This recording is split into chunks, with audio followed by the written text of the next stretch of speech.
But it's been good. It got going? Absolutely. Sorry. But very.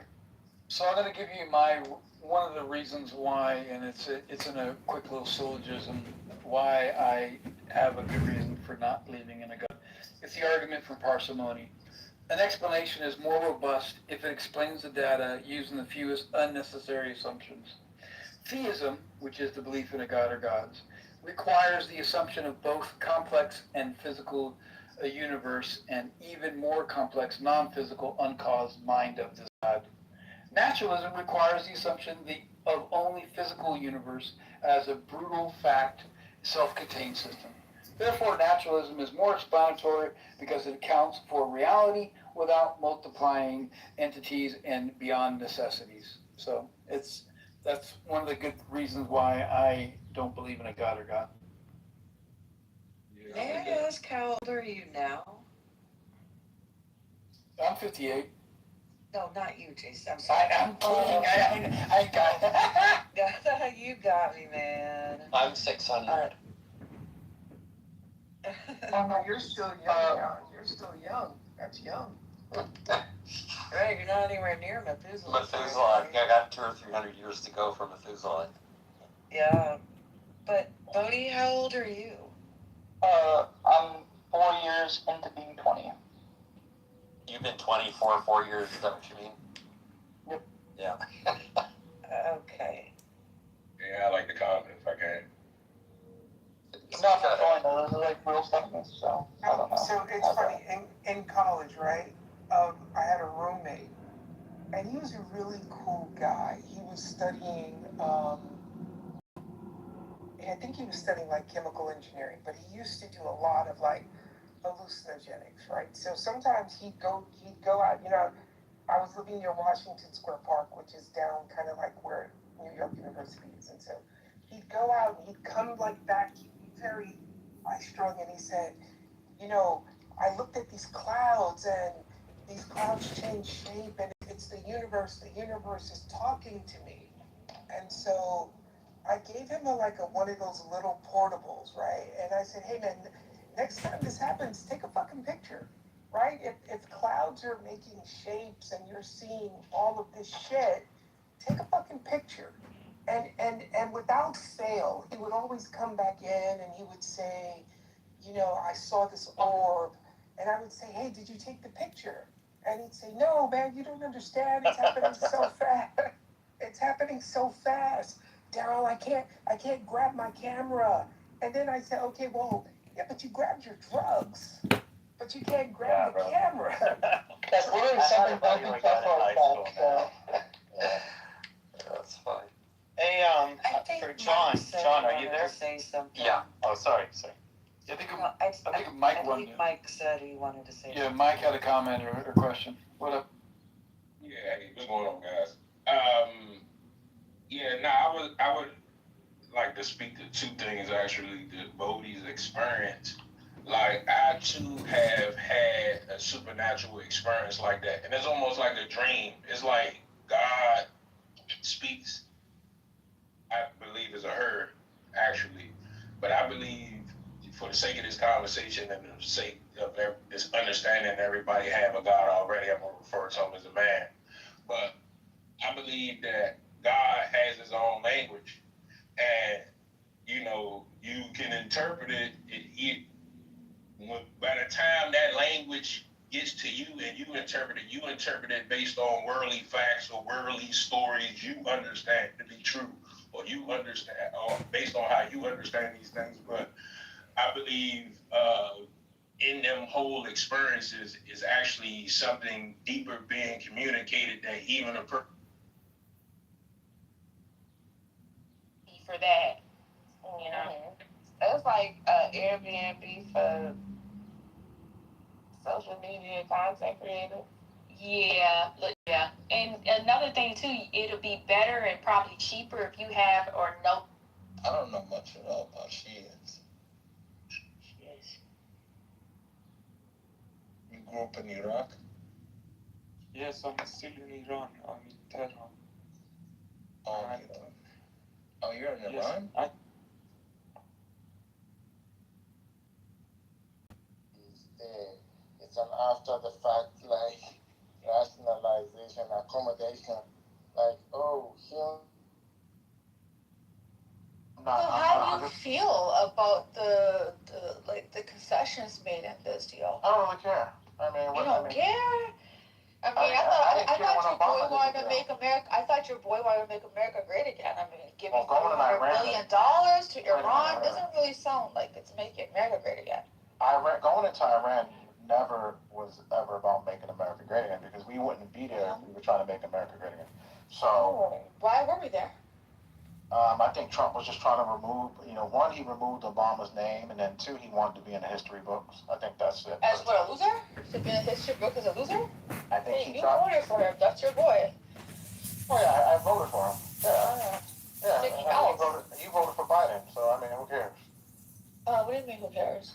I mean, did you see Biden over there spending hundreds of billions of dollars and take us flat on his face? I mean, who cares? Omar, let me be the one who takes the optimistic take tonight. Okay. Because no one else is going to do it.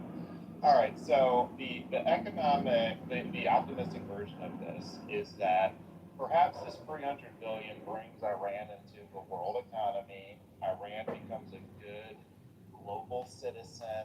We don't have beef with them in the West because the stimulus, it improves their construction, it's foreign investment, increases their assets, will help stabilize the currency. So maybe, and Mike, no, it wasn't the planned victory, but maybe it ends up being a good thing when we look back on it 20 years from now. What about that perspective? I like to believe that, but the problem is Iran was never an issue or a threat to us to start with, right, in America. And also guys, keep this in mind, this is a memorandum. This is also 60 days of also negotiations. It's not really been ratified. Still hasn't gone to Geneva. It still hasn't been. So we need to also, tread lightly, considering we have this devil on the other side that Amari seems to be backing up, called Israel, who is, they're hell-bent on attacking. Don't say that. Hold on. Don't say what? Don't talk about Israel anymore. Israel? No, you can't say that. Marlene, why not? Did you not see them? Why not? They're their foot. Sorry, Marlene, what do you expect? What are you talking about, Murray? Remember, we have to be careful about saying things about Israel. That was about what? After last night. After we get past the goofiness I want to get into, so after y'all start. Thank you, Michael. Because I don't know, Murray, I don't know what you asked you're talking about, because I wish you wouldn't, Marlene. Like, it's just stupid. Does it make sense to follow that down a rabbit hole? So Lisa got yelled at. You're perfectly right, Michael. So Michael, clearly you weren't paying attention. Maybe you was getting half tea again. No, because if you're talking about, hold on, if you're referring to that person that's technically part of a house that's had the nerve to make an anti-Semitic comment, yes. But that has nothing to do with talking about the state of Israel. Those are two different things, and please do not conflate the two. Okay. So Ace, what were you saying? Because you were answering CEO that I want to go into on what we're talking about. All I was saying is, CEO, not that Iran was ever an issue to us, right? So I can see you look at the positive view and trying to spin this. Hold on a minute, CEO, don't act like Amari. Hold on for a second. Okay, hold on. It's funny terrorism. Let's start with that. You do know that Hezbollah came to be in 1982, and that was a response to what had Israel done? They'd taken about 15%, the Golan Heights Sheba farms, right? They stole that much land from Lebanon, and then Hezbollah only came to be as a resistance group because of Israel. So if Israel doesn't do those types of behaviors, groups like the Houthis wouldn't exist, groups like Hezbollah, Hamas, all these groups would never have existed, first and foremost. Second of all, Hezbollah hasn't been funded by Iran. That's not their biggest funder. That's not at all. It's actually, there's other players in this. So don't even bring that up at all. So if Israel doesn't act like a buffoon, then people don't have to start to build these resistance groups as a response, right?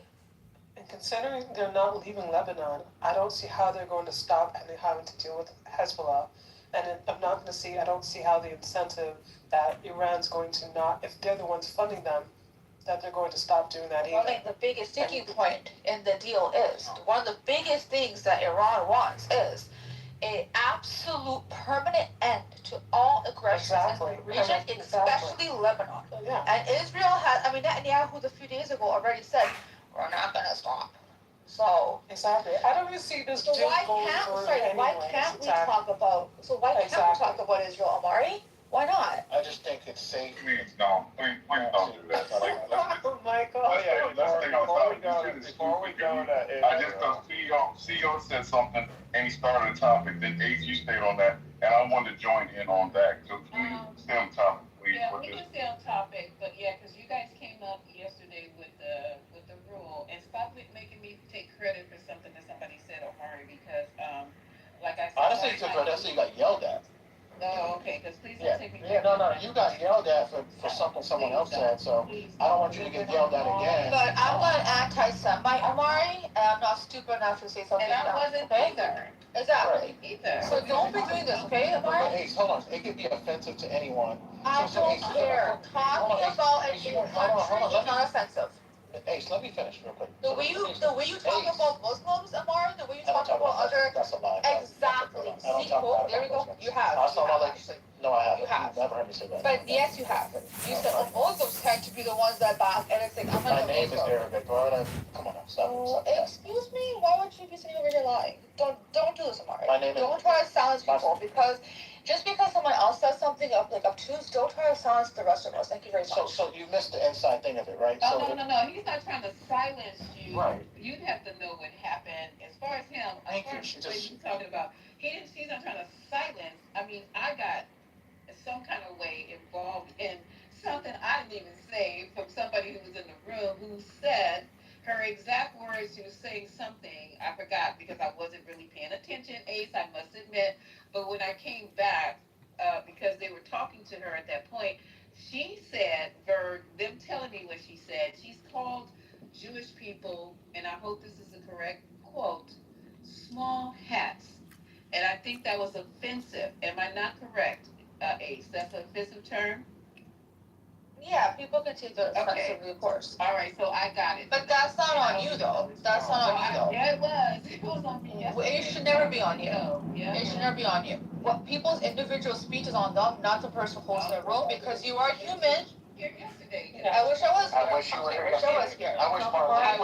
Stop because you were also like shit to I wish I was. Marlene, I wish you would have spoke up on that because. And also, hold on. And also, we all know this. Lisa is moving about. She's doing things, and again, she's not responsible. Look at you! Exactly. Look at you! Oh my God, we got a co-host! We've got a co-host! I was also away from my phone because that was after the this whole thing. I hate the fact that we're going to talk about this, but clearly let's I just know, I'm talk sorry. about I this. had no intention of talking about it, but Amari brought it up. But because Amari, as much as you troll and shit, you also were a shit disturber to the ninth and umpth degree.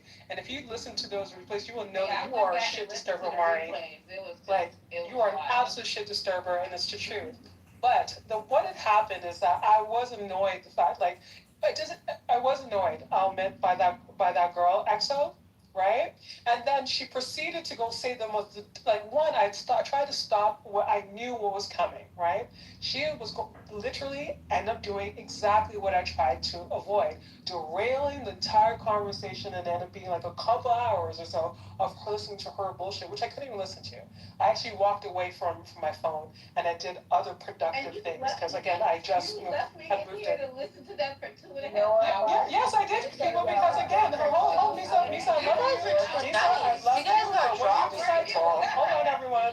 Hold on, everyone. Lisa, I love you. But listen, when my counsel, listen, I had done try to steer the course from the get go, and that was kind of like, no, let her say anything. I was like, okay, fine. I have to trust you because y'all have a better. Yeah, and you did it, you did it, and then going to this whole thing with Quinn. Sorry. Yeah, because then it ended up being this whole thing. What Quinn actually, long story short, what Quinn meant to say, not that he said that, it said that you invited her to say that, make that comment, and this is your fault. I don't believe that was his intention, and although he's not here, and I don't want to talk about that, but I don't. But I personally don't think what he actually meant is that here you allowed this girl to talk in the first place, and this is what it ended up being. Of course, she ended up saying something really stupid, not only stupid, but really offensive. And I think that's what, but again, he's not here, and I think that was my understanding of listening to the conversation of what he meant. I don't think anyone would be able to, and this is very clear, you cannot, or anyone else on the stage cannot be held to account what another person's going to say. Like, that's just ridiculous. Everyone that knows this house knows that we do not do racism, anti-Semitism, especially not, like, we're not those people. So to expect you to be in control of what people say is asinine. And so I don't think that that's what he actually meant. I just think he meant because you allowed her to go say, hey, talk your shit. I love you very much, but let me tell you what I'm very good at. Because I don't care I'm being honest right now. Now, I want to be honest at all times. I don't know where you guys work or what you guys do in your personal life, but, I'm usually the only black person in lots and lots of situations. 90% of the time, I am the only black person. And then too, also being of mixed race and stuff, especially when I was younger, there is microaggressions that you guys don't seem to get. I have my antennas up. I don't respond. I keep my same demeanor, my same cadence, my same lively, bubbly self at work. But I am almost a fucking Olympic gold medalist at picking up microaggressions. Now, I'll wait till that person gets in here, but this has been an ongoing, like a little clubhouse games that people like to play, where they go like, oh, I'm not saying you, but you're anti-black. Look what you're allowing on your stage. I know the game. I've been baptized by the fire in Clubhouse, by fire. So I know exactly when people are trying to play these microaggressive little Clubhouse sneaky ass, old ass adult games. I know them. I know them well now. So I just call you out. And if it's not true, then I will be the first to apologize. But I know what's going on. And somebody came up and said the correct thing. They're gaslighting you. I said, I know exactly what's going on. I just don't, the way I move in my life, you guys don't pick it up that I know what's going on. So you always go, oh, I know he didn't mean that. Yeah, he did. He meant every word of it. Okay? So let's go move on. Let's move on.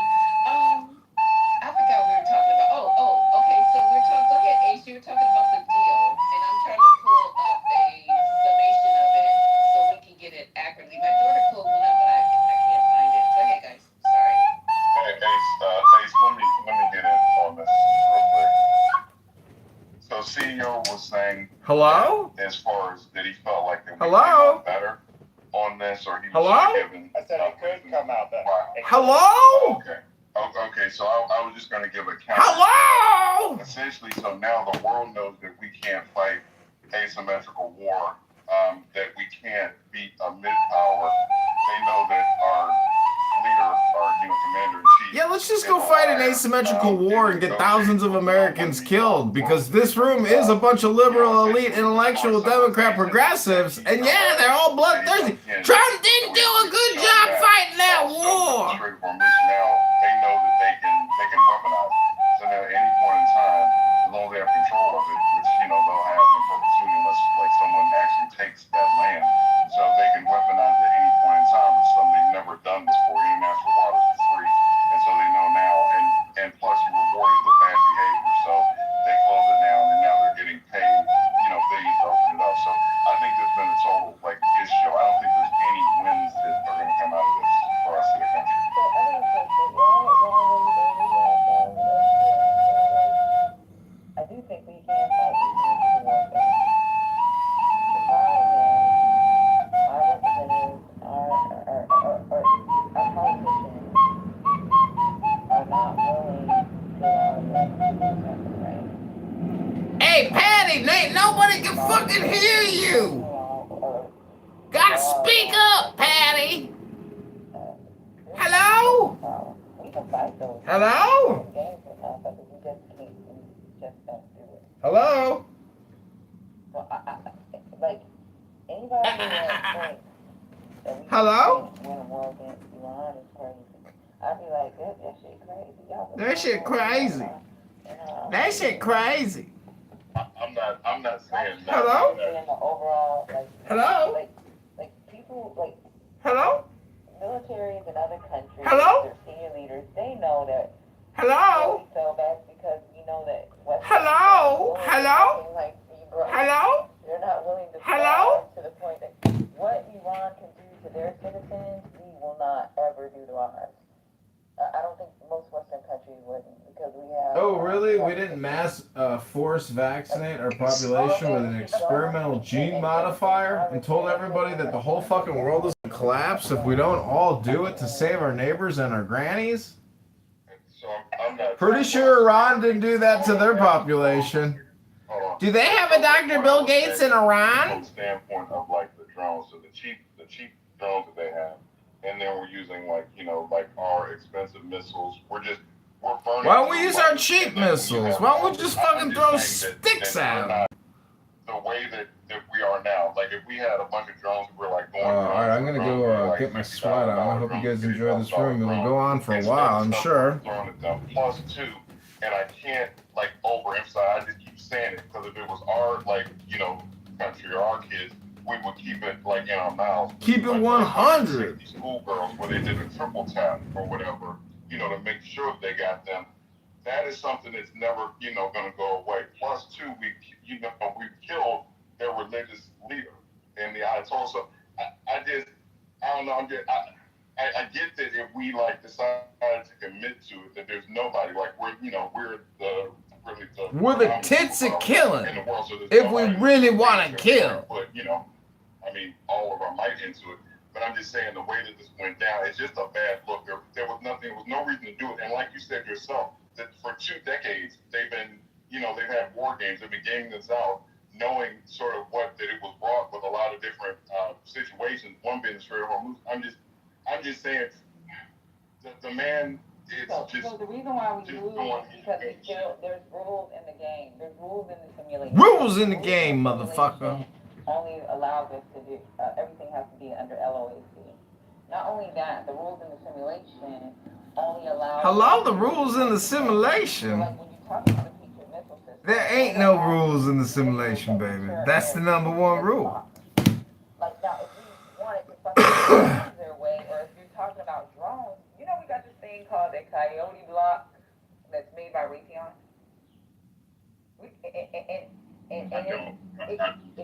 So look up Coyote block, and it's not drone. It'll go for swarms of drones.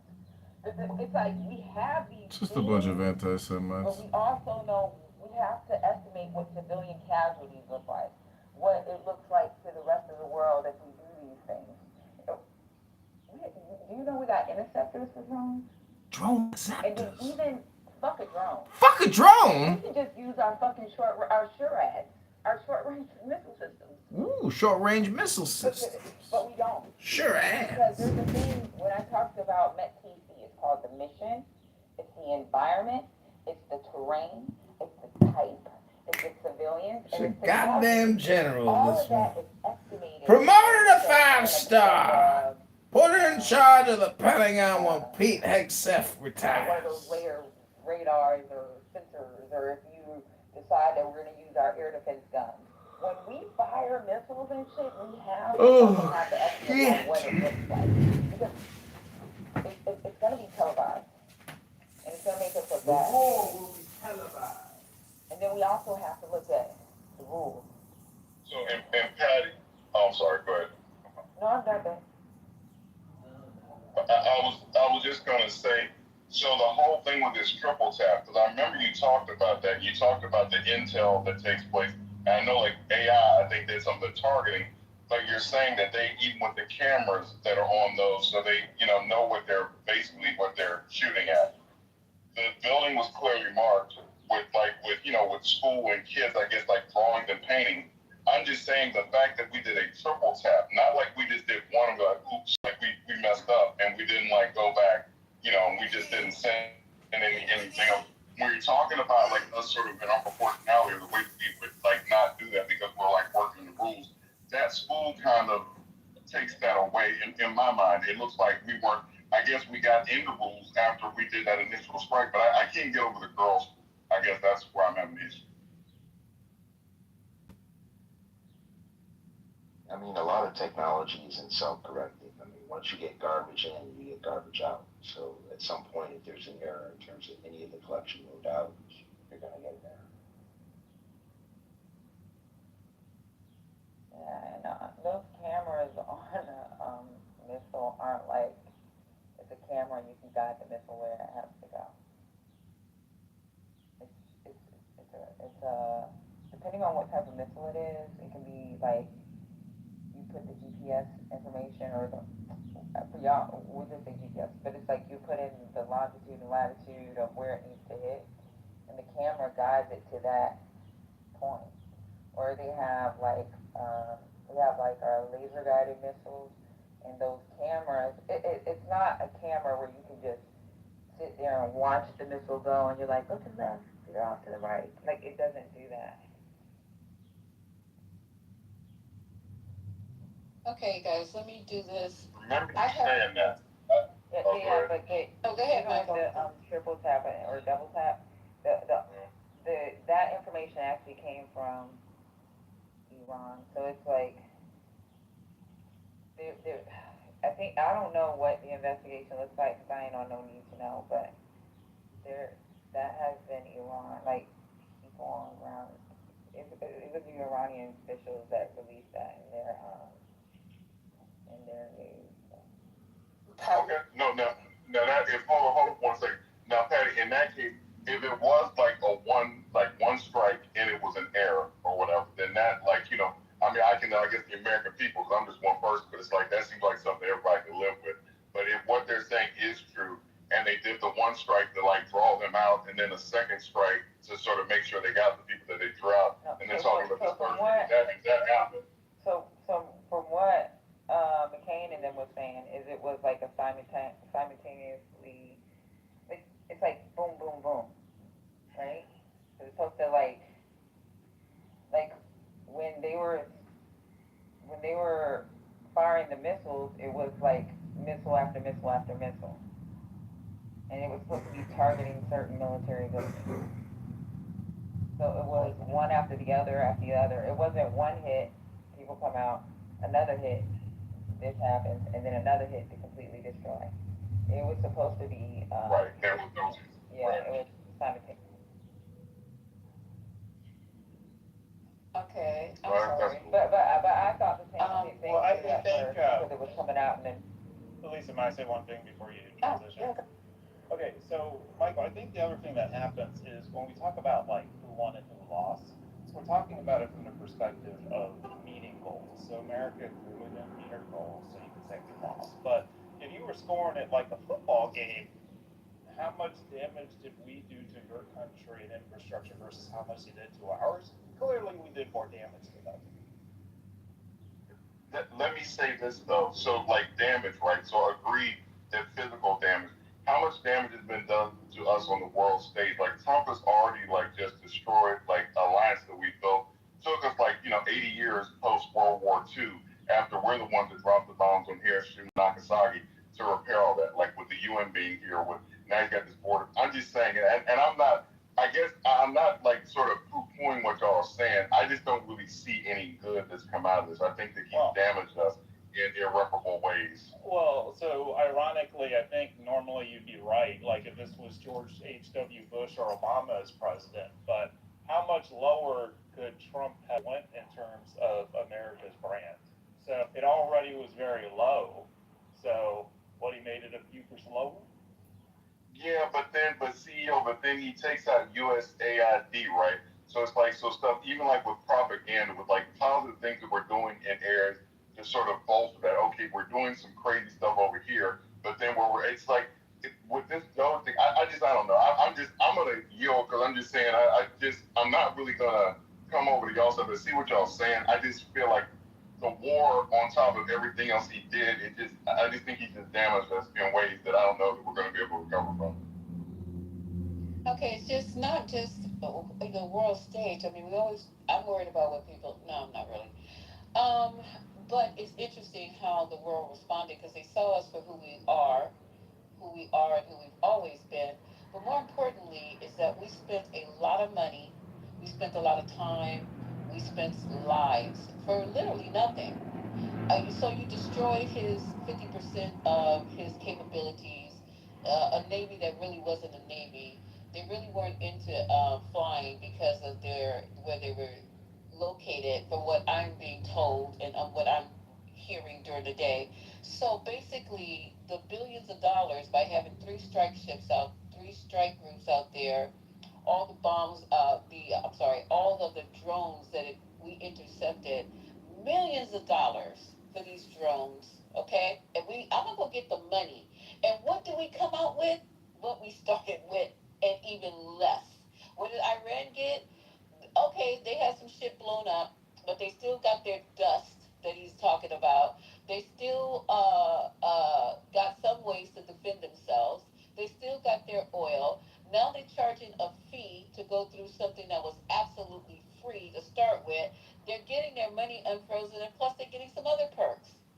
So I don't know what. Y'all can spend this all day like a goddamn Ferris wheel, out of control, and there's nothing that was won with that money. I know you're like, oh, it's only purported for the military, but we need to stop this shit right here, right now, because people are selling. I heard in a room that people are selling blood so they can get dinner, going to the plasma centers.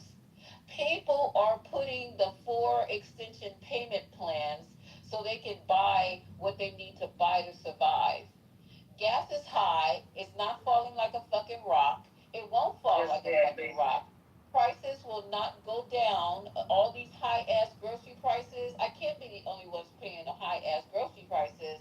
Hundreds of dollars for 2 bags of food. Stop going to Whole Foods. So, shut up. I can go wherever the fuck I want to shop. It's just that you want me to go to the dollar store because of what Trump is doing. Is that what you want me to do, CEO?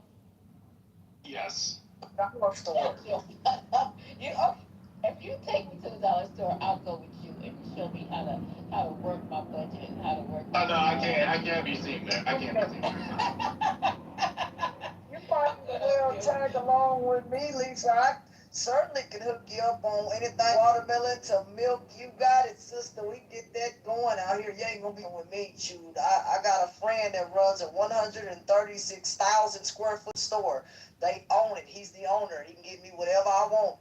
You know what I mean? I help him load up stuff. Shoot, I get all. Austin, unless you guys want to deliver to New York, it's not going to help me out. But I appreciate you, the offer. That was very sweet.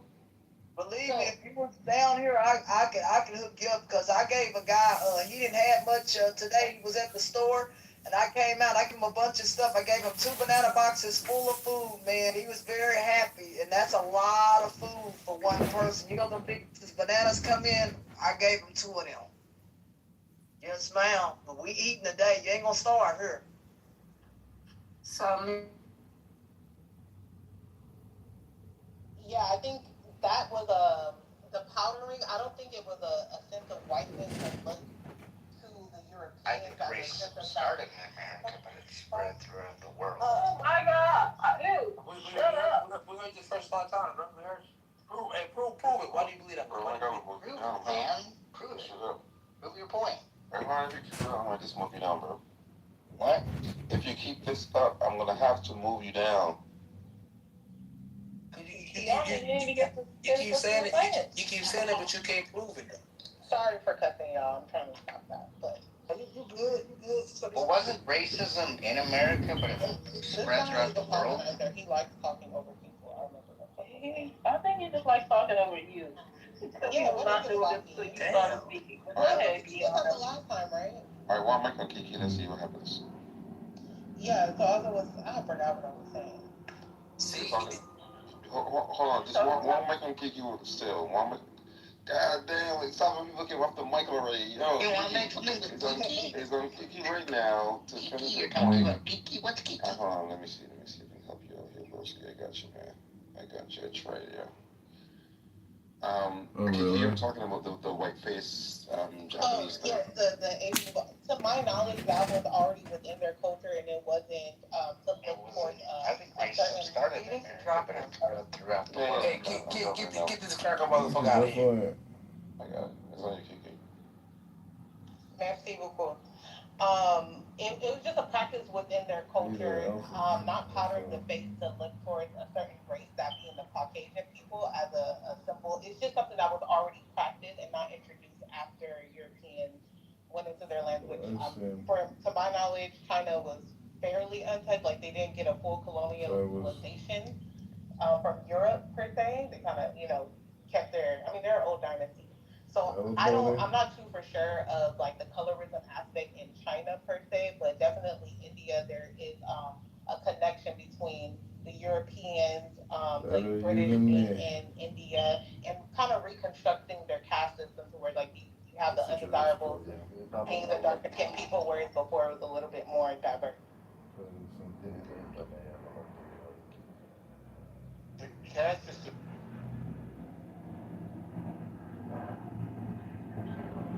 For eons before contact with Europeans. And all people fear those who are different than them. That's universal from the dawn of man. We fear people who look differently than us or speak differently because we're afraid they'll take our resources or our women. Here's the stark difference, though. If we breed with them, the genes are kind of like erased a little bit. You hear me? No, I don't get what you're saying at all. I bet you don't. So the importance of. Do you get what you're saying? I definitely do. Okay, try to say it simply and clearly then, please. The fear comes from eradication. That's the where the fear comes from. No, it comes from losing resources. No, it doesn't. Because you can steal more resources. What you mean? The Vikings wasn't worried about resources because they stole all their resources. That's correct. And people fear them because they can't bestow their resources. Right. You know what they gotta. You know they gotta be Aryan. You know why their blood gotta be Aryan blood? Because they understood that if they mixed with another race, their race were not. Their genetics were not dominant. So it's a fear of losing yourself. Those Vikings are still blonde. Exactly. You know why they're still blonde? Because they're afraid to mix the race. If they mix the race, they won't be blonde anymore. This has nothing to do with racism. Racism is fear of people taking your stuff. And that includes your women, your resources, your food, your access to water, your riches, your cattle. People have always fought the guy from the other side of the turf. Maybe they worship differently, they have different language, they look different, they have different clothes. You heard of Othello? It's a jobs program. Wait, is that responsive to what I just said?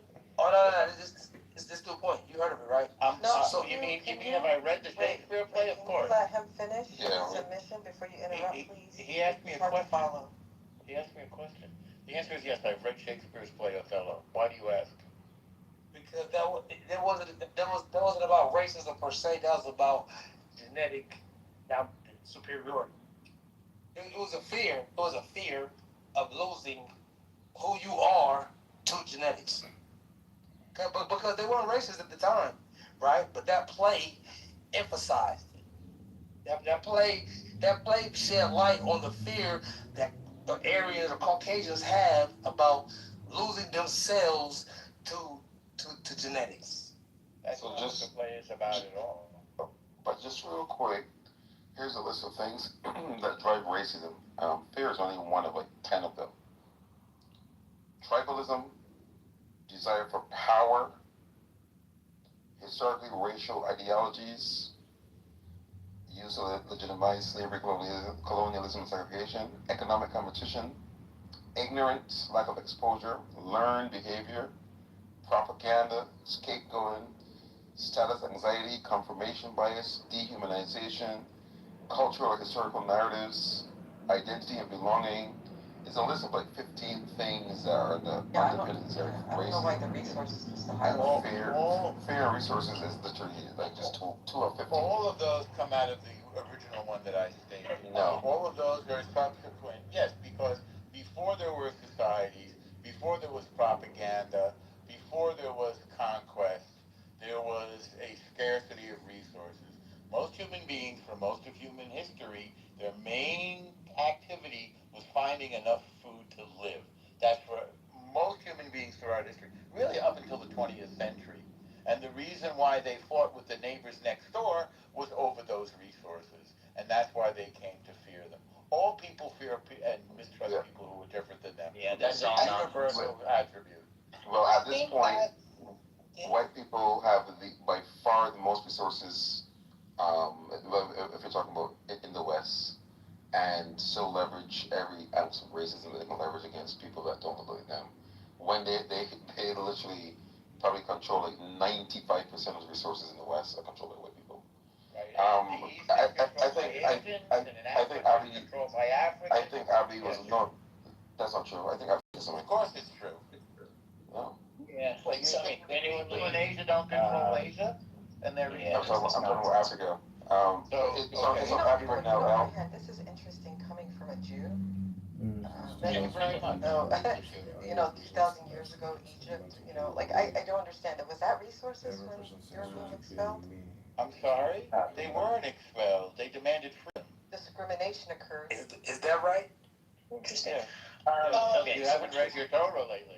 Okay, well, now, wait, my question was, my question was, at that time period, was there resources in the shoe? 100%. Did you forget about the great famine that was predicted in Joseph's dreams? I'm not talking about that. Yeah, I'm talking about Of course you are. They never faced discrimination of any sort. Why are you entertaining this spay? It just doesn't make sense because of, this is weird.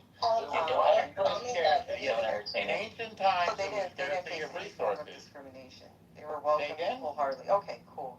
All right. No, I'm trying to see what you're saying. Yes, in ancient times, there was scarcity of resources. Up until the 20th century, I would say. So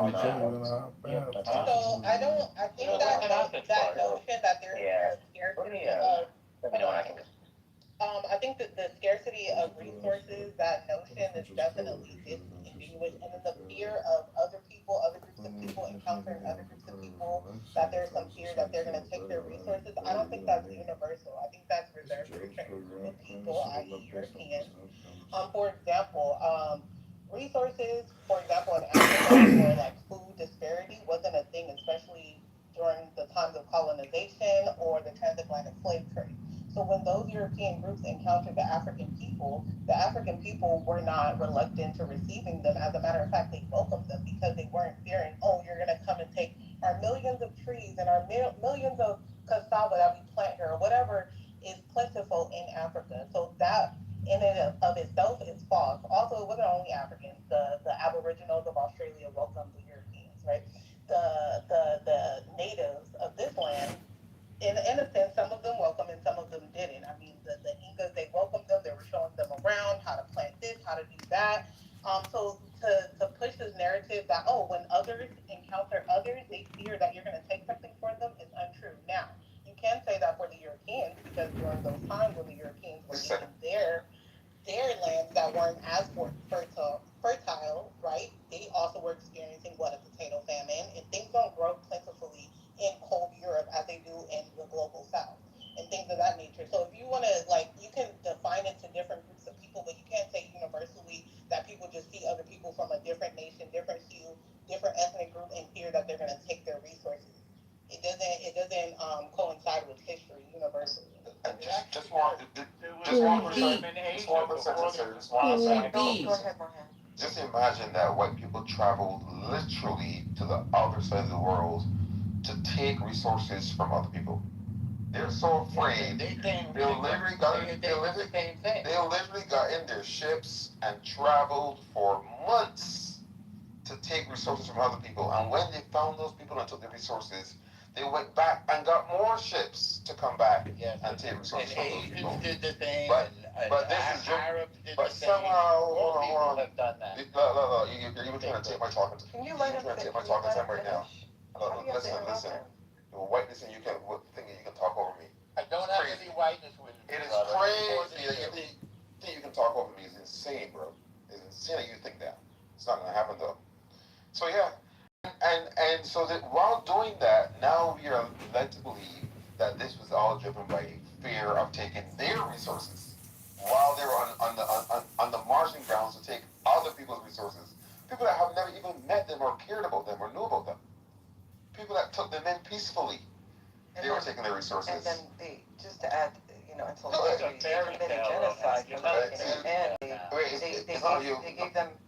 they gave them blankets filled with smallpox. That's a good thing. That was proven to be accidental, by the way. They weren't filled with smallpox. It's just they had diseases in Europe. But let's go before there was colonization. Before, yes, it's quite true. I think Avi wanted to say before there something. was I don't know why you're talking over me after you got all Because Avi wanted to say something. You don't control the stage, normal. Have you heard of You General can't call Amherst? it the stage, normal. General You cannot call it. General Amherst was not for doing that after Massachusetts. It's a real story. Stop being discriminatory. I'm in the minority here. Okay, so just to let's be clear here. There's nothing to even really bother focusing on here. Obviously, racism is not just the fear of someone else taking your resources. No historian has ever described racism as such. Never has that been the case. That's anthropology, not history. Trying to colonize the talking time. Yep, that figured. Yep, as usual. So if we can stay composed, we can take turns, right? So again, no historian has ever described racism as such. No sociologist has ever described racism as such. No anthropologist, not a single anthropologist has described racism as just the fear. That's fine. We do have a chat. You can always drive up. Man, this If you could move me down, bro. I mean, I don't want to move you down because you're the only opposition, but you're making it untenable. Yeah, shit is a joke. Just one at a time. That's all we gotta do. You can always respond afterwards, right? I will shut the fuck up. By the way, if you get a chance to respond. He said that smallpox never occurred with the blankets. Yes, he doesn't know what General that was an Amherst did. accident. That was not deliberate. Wait, Abby, if you don't mind, Abby, just 20 seconds. I'll pin the link to the top of the room. It was deliberate. Yeah. It's calm. It has been proven to be deliberate. Matter of fact, there's letters. So for everybody else in the room that cares about the truth, the link is to the top of the room. And then I'll drop a link in the chat with actual letters discussing the strategy. Thank you so much. Such a lot. No, we're not going to let him write his Absolutely. We're also going to. There's a campaign. So Rohan, I'm from Amherst, Massachusetts, right? Well, Boston, but went to school there. And they're trying to strip General Amherst because of his disgusting history of giving blankets with smallpox to natives. It's a movement that's going on to this day. It will fail because it's nonsense. Well, what's the funniest part about all of that? Let Abby finish, please. And the funniest part about all of that, Faye, is that it wasn't even worth responding to. I know, but I don't want others to. No, I appreciate it. Yeah, obviously do not let misinformation be spread, but let's just call it at the heart of it, right? Yeah, at the heart of it, none of the basis of this argument even stands. Like, there's just the dribbles of someone who actually thinks they understand racism and history more than actual anthropologists, historians, and sociologists. That's what this is from. This is the cool. That's great. You can hand those degrees to the fucking squawk box. No, I don't need to. I care about facts. I care about the facts. That's great. Keep them lost. Great, fantastic. As I was saying, so no one agrees with this. There's no actual historian that says this. No sociologist that says this. Why are you trying to fight each other? The most important part about all of this, we can always bring it back up. The most important part of all of this, right, is that the conventional descriptions of racism, right, make it very clear this is a contemporary issue, not something. The term race, the term racism, all of these things are contemporary issues. They've never been necessarily wed to humanity. They've never necessarily been the thing that describes all of human history. They've never been any of that. People want to describe it this way typically because they want to justify it and blend it into human anatomy and the human condition in and of itself, as if it's just natural for us to just be racist. The reason's pretty pernicious, obviously, right? So let's not play the game. Let's not go into it. These people that want to justify the shit, that want to blanket it into some sort of DNA-based thing, all that is crap. All of it's never been true. Just like freaking phrenology, these motherfuckers want to make us believe that the shapes of heads and skulls and shit like that was important. Here we are describing the same thing again, just with the term racism in and of itself. So just like, let's have a real intellectual conversation instead of describing words in ways that no dictionary has ever described it. And I'm allowed. He unfortunately left, but just to wrap up this loose end, I put the link in the chat where Colin Bouquet wrote a letter to Amherst suggesting the distribution of blankets to inoculate the Indians. And then Amherst responded. If you post a link, you can look at his actual letter. Oh, I didn't even read the letter. Thank you. Yes, approving this plan. You just knew it, right, Faye? Yeah, I knew about it because in undergrad it was a hot topic. I'm just so upset it never really was dealt with. So that's why I never read the letter though. Yeah, it's in there, and he approved the plan and suggests as well, quote, to try every other method that can serve to extirpate this inexorable race. And then the other letter, they said that they discussed the use of dogs to hunt the Indians, and Amherst approves it, but says we cannot implement it because there are not enough dogs. Yo. Yeah, like I never questioned it. The funny thing is, it's so ingrained, like as a fact, that I never really even needed to read the letter because it's a known fact. Like it's not, but it's good to kind of have that letter at hand because the fact that he did that and he's still being praised and named after and not stripped is still ridiculous. Wow, you're fucking El Normo over here talking about I got degrees and all this shit. I don't even know this basic ass thing. I could have just Googled it in 0.5 seconds. No, but it's like a common like thing. It's not even like a hidden. That's what I'm saying. Yeah, exactly. It's such common knowledge, but apparently if you earn enough degrees, all suddenly common knowledge just disappears. And then next he's gonna say the Trail of Tears never existed. Dumbass. But trust me, I got a degree on that. It's a Trail of Fears. SK, you wanna say something, SK? Hi, can you hear me? Because I'm on my Bluetooth. It's a little far away. It's a little low, but if you speak with some, put some volume. Okay, hold on. And we're actually getting rain here for once. It's like, oh man. We kind of can hear you. The rain. Yeah. We kind of can hear you. Project like a white man. I sound like a white man? No, I said project like a white man is gonna come through. Assert your authority. All right. So in the town that my heritage is from India, northern India, by Nepal. Punjabi? And my parents, no, the other side, from the east side. So very close to, so very mountain. Anyway, the town that my parents met, so it's a university college town, and it's where the British, they developed it for them because to get away from the heat of the plains and of New Delhi and other parts of India. And what happened was that they had a sign in, so there's a walk that you do around the lake. So there's a big lake, I don't know, it's like a 10K or so walk all the way around.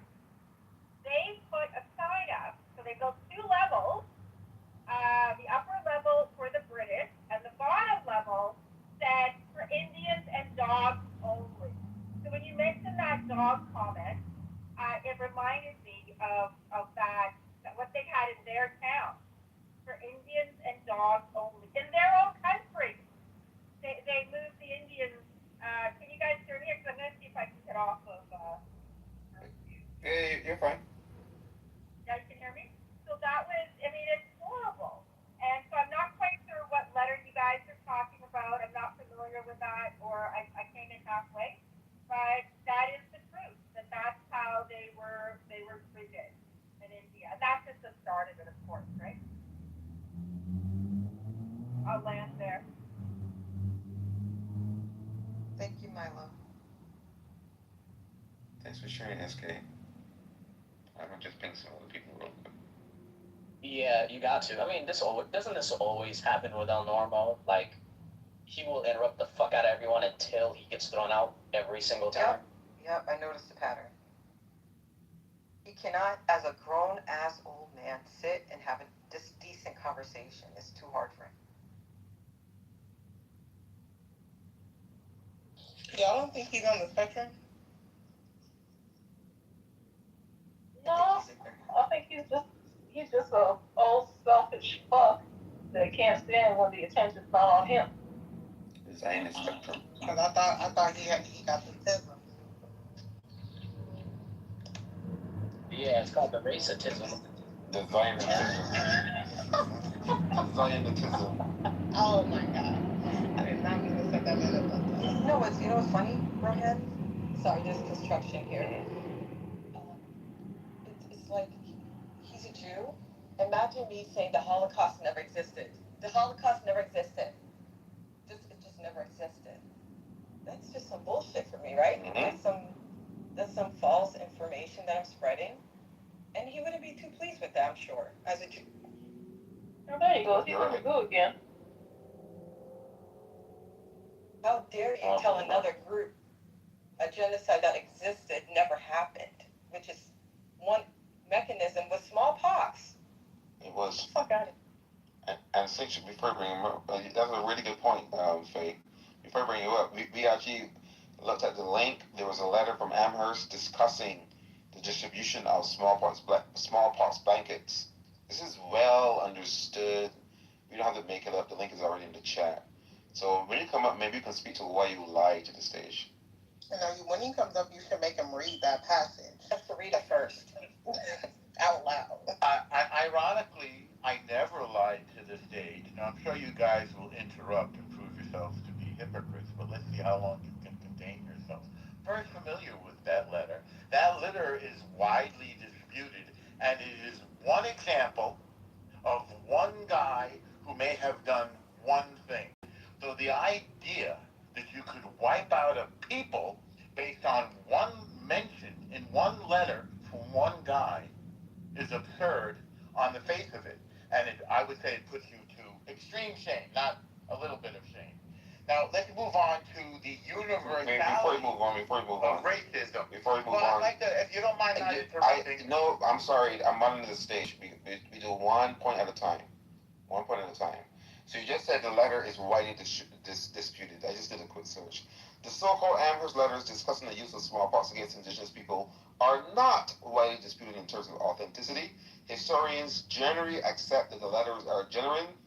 The debate is about whether the plan was actually carried out or how effective it was. The letters themselves are authentic and preserving historical archives. Amherst wrote to Henry Bouquet, suggesting that smallpox might be used against Native Americans during the conflict known as the Pontiac War. Bouquet replied that he would try to spread the disease if possible, and Amherst endorsed the idea. What is disputed is whether the attempt caused an actual outbreak. Bingo. So it's whether it works or not. Yes. So then it wasn't. So the letter isn't disputed. So they didn't do it. That was another lie. I said the letter as proof that this happened. Okay. You just decided that Another lie. It didn't even happen, which is exactly my point. It's about whether it was effective or not. No, I did not. Right. Whether it happened or not. I'll go mute. I'll let other people go. Okay, so let's move on to the next one. Now that you've agreed with me. I have not agreed with you. Dishonest person. as authentic. Wait, didn't you just say that it didn't happen? I didn't say it didn't happen. Okay, Wait, the letter. Wait a second. I did not say it didn't happen. You just a liar. You listen with lying ears. The letter is not You didn't listen to disputed. yourself, The actual apparently. letter that his letter is not disputed by historians. Say the letter is not Authentic. disputed. You The did. letter has an explanation. Wait. They archived it.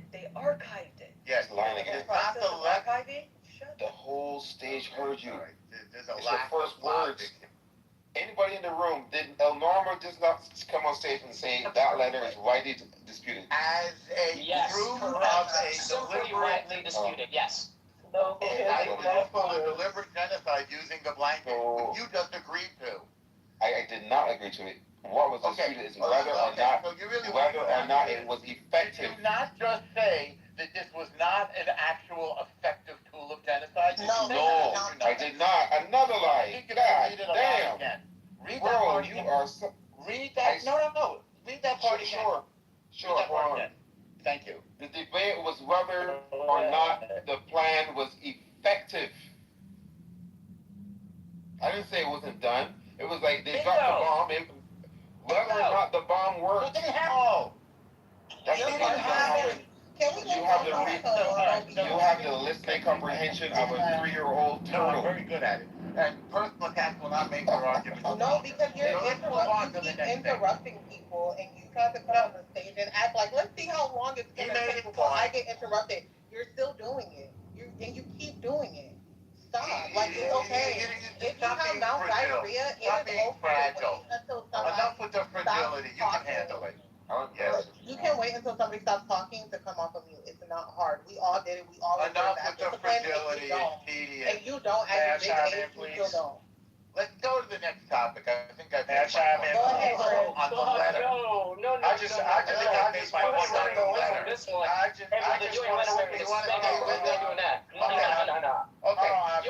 want to say, So did they commit genocide using poison blankets? yes or no? I just want to say, Yes the or no? Holocaust never happened.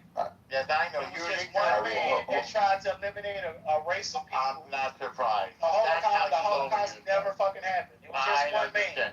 You lower How yourself effective to was the- it? I feel like it's just propaganda that the U.S. I uses know.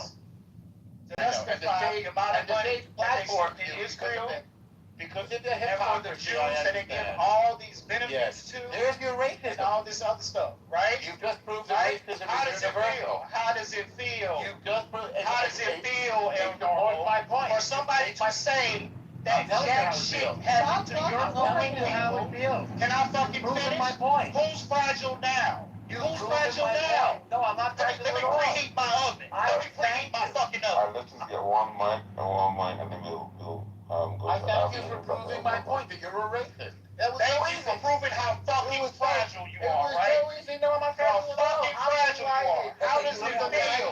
Good. How does it feel to people to It claim feels great. that the fuck shit that happened to your people never happened? Great. I gotta mute. Good, so shut the fuck up about people being I fragile. gotta mute. I gotta mute both of you. Racism. It's on Abby You've real proven quick. that Abby's other waiting people for can the be patient. racist. Hold on. It's on Abby real quick. Yeah, let me just go ahead and recap what just happened. I just want to make sure we capture what just happened. And if anyone disagrees with what I say, please go ahead and go into the chat and just say no at any point in time instead of interrupting me. So, to be clear here, firstly, El Normo decided to disavow the entire happening and the historicity of the fact that smallpox blankets were being used. And then when given evidence, he said that the evidence was widely disputed.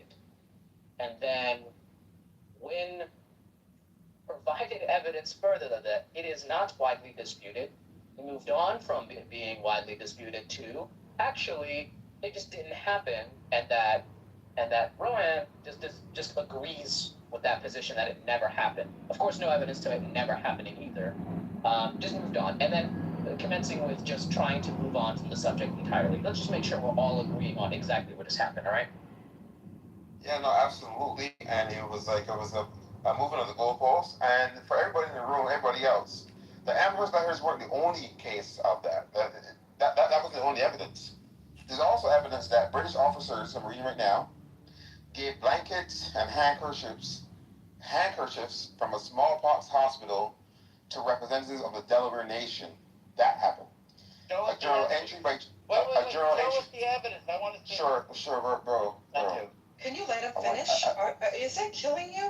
Wow. It is. It's No, like it's making me feel great. listen, You proved my point for him. Listen, my 3-year-old niece, right? If I ask her, hey, Uncle is talking right now. Can you give me a second? She would say, yes, Uncle.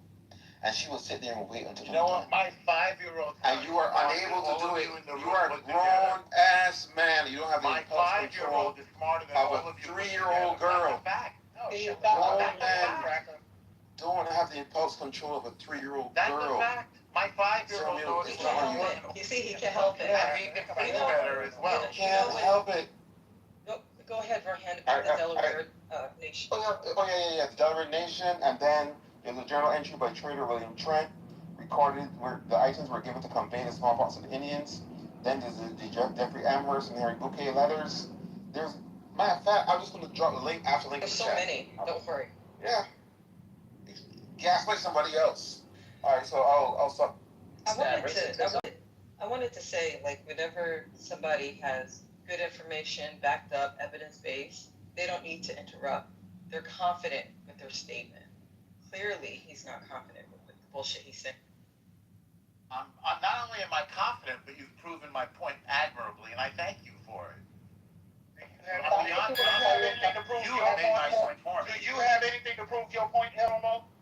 Well, yeah, first of all, exactly Put it what in the you chat, guys read. because we're not going to trust shit coming out of your mouth I'm not after the surprised. fuck shit that you tried to put on this stage. I'm not surprised. Yeah. No one asked. We just asked for evidence. That's all. You gave the Let's evidence. just move on from him. Yeah, let's It Oh, was- be quiet.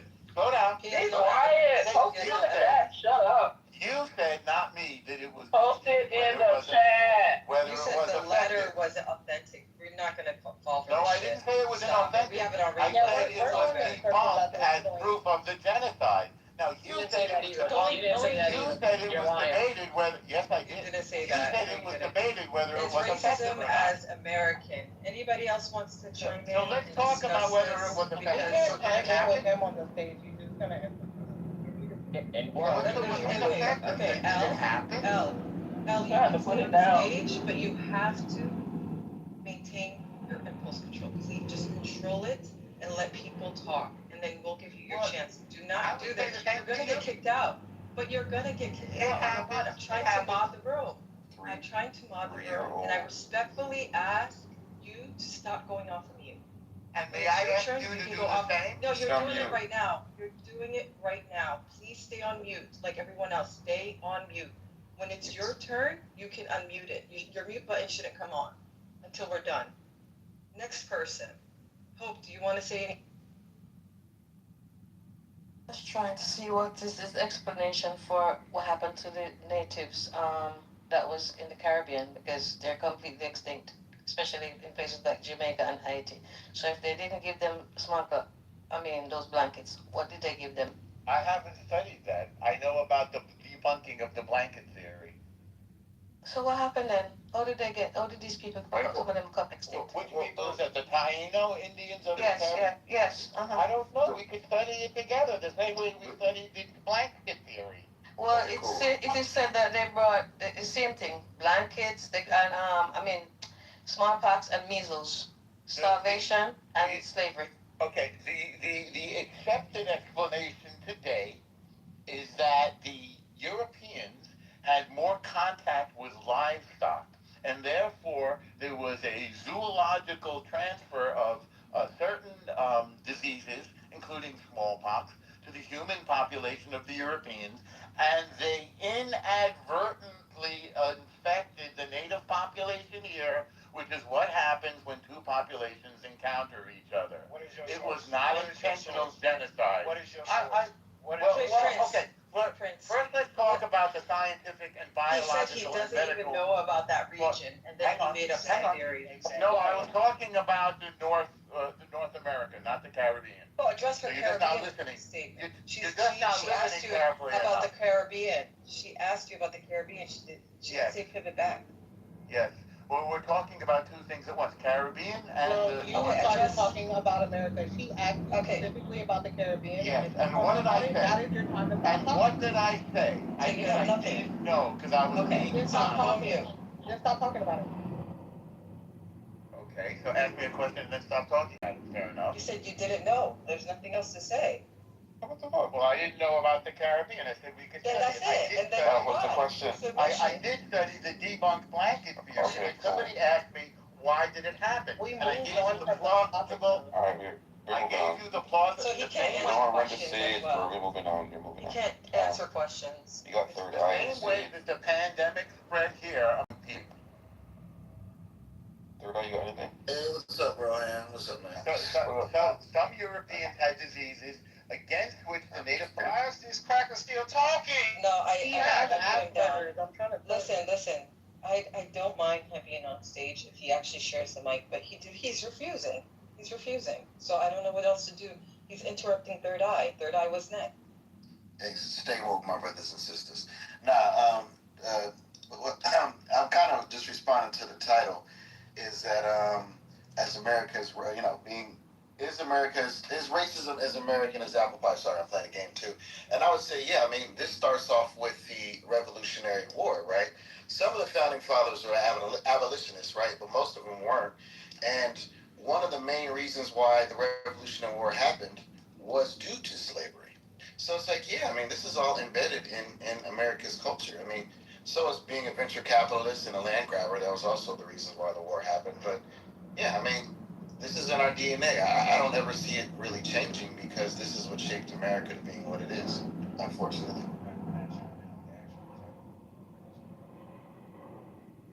Go ahead. I think it is as American as apple pie.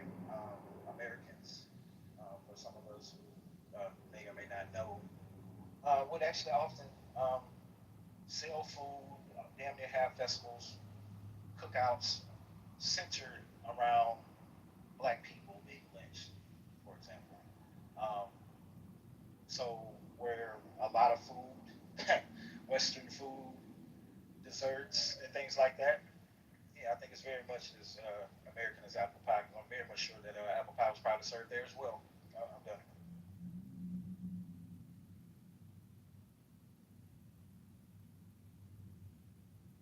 Avi, the reason why we had to like clear up this whole him denying the smallpox letter, like the letter of the incident, is because these, with the critical race theory, with the MAGA people, we cannot continue letting them rewrite history, even within our own circle.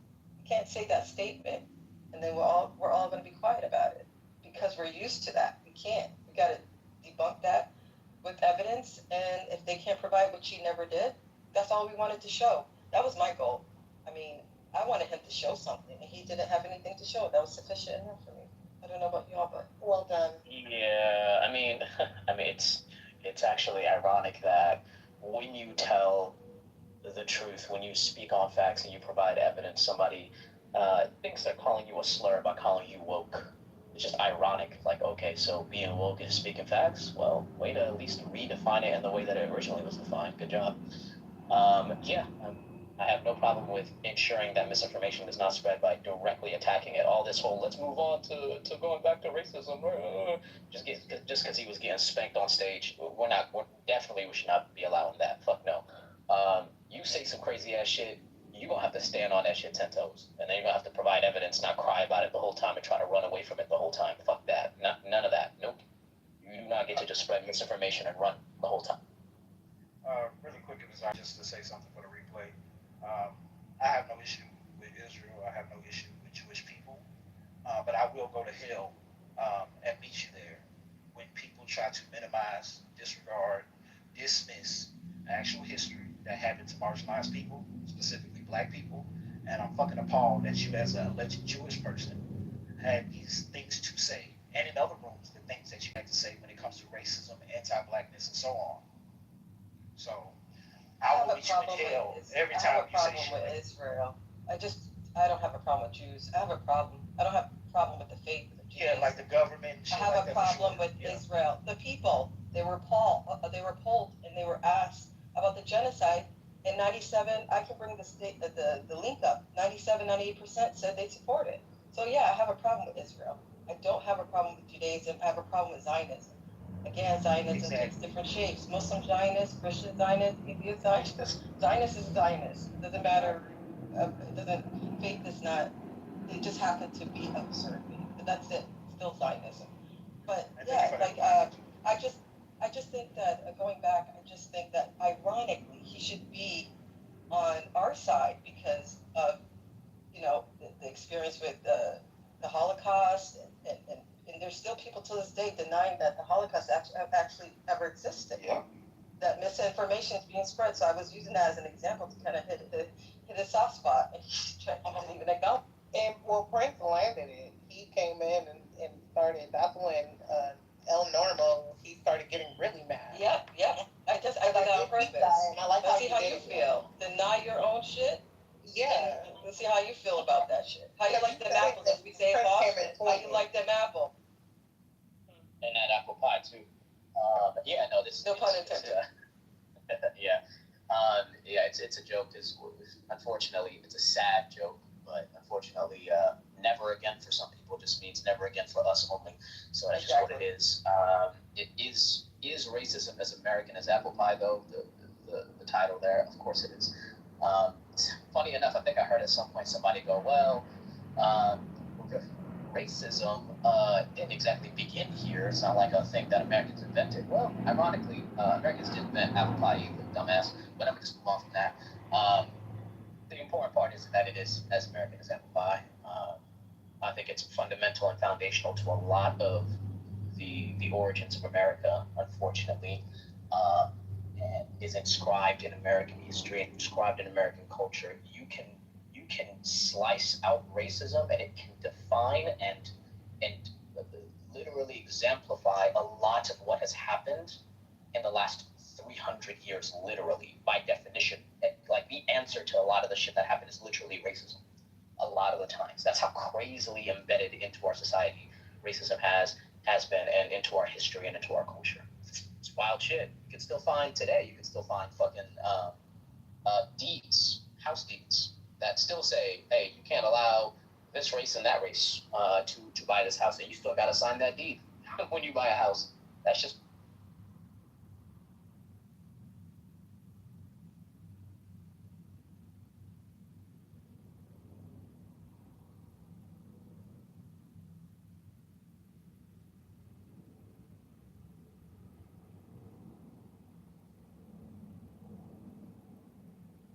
also on a side note. Whenever somebody says as American as, instead of apple pie, I feel that we should say cornbread, because that's more American. All right. I never understood why apple pie and baseball specifically was always associated with America as a kid, because like I associate football, like American football, with America, not baseball, and probably other dishes like a hot dog or something, a corn dog. I don't know. Yeah, some shit like that. I mean, at least baseball had a history of being America's favorite pastime, but like apple pie is literally not an American. Baseball was invented in America, so was cornbread. So He said so was cornbread.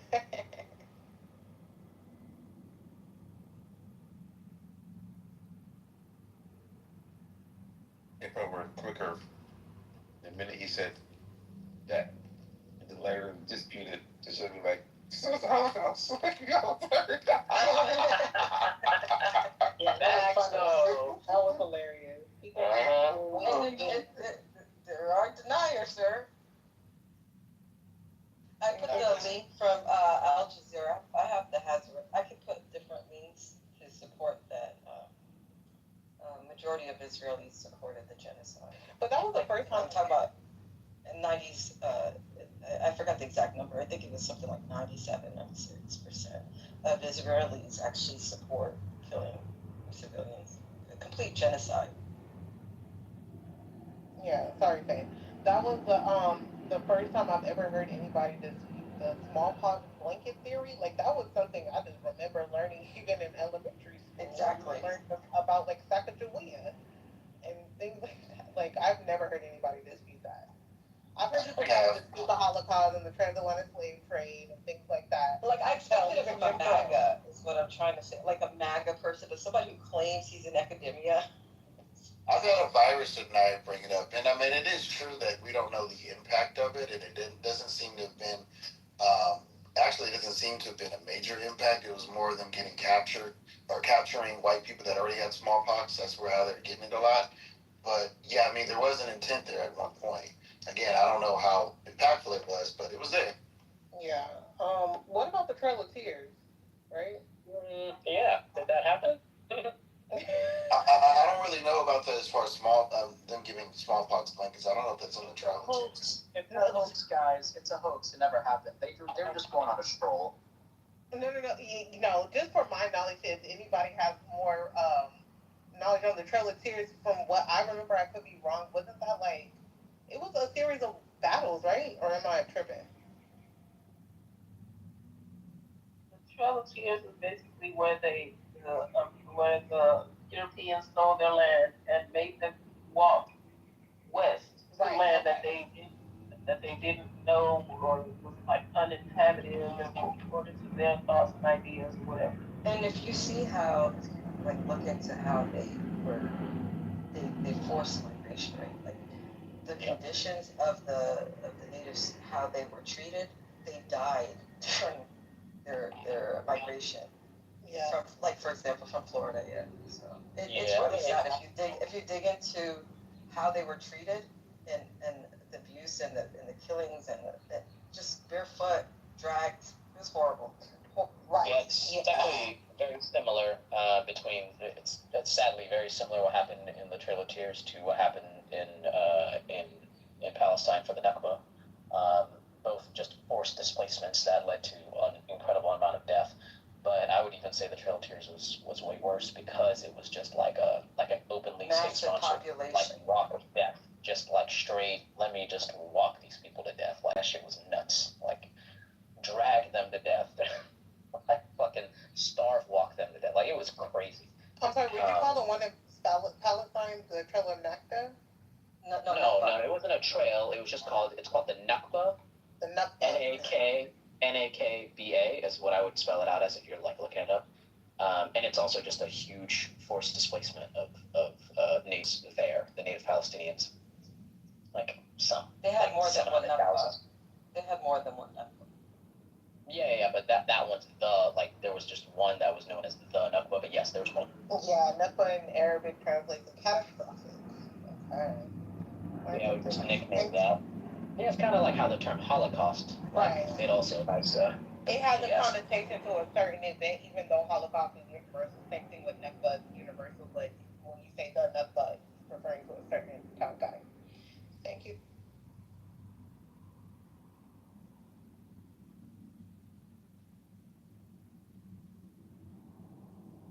Right, yeah. And also just like it meaning like destruction also, like Holocaust meaning that. Or burning. So it's kinda like the same thing. It's a symbolic terminology. Fucked up shit out here in the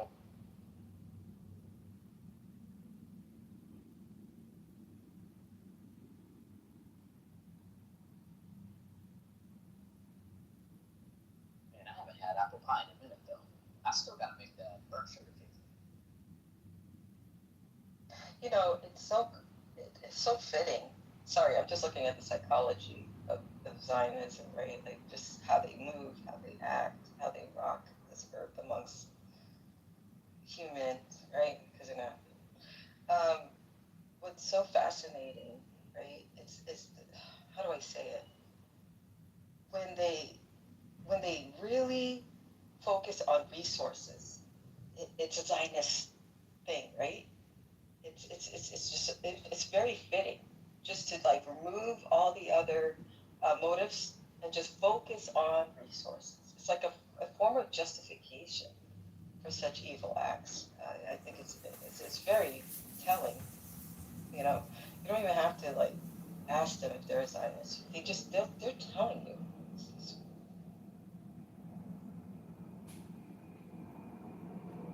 Zionism is a form of racism, so he was perfect for the topic, actually.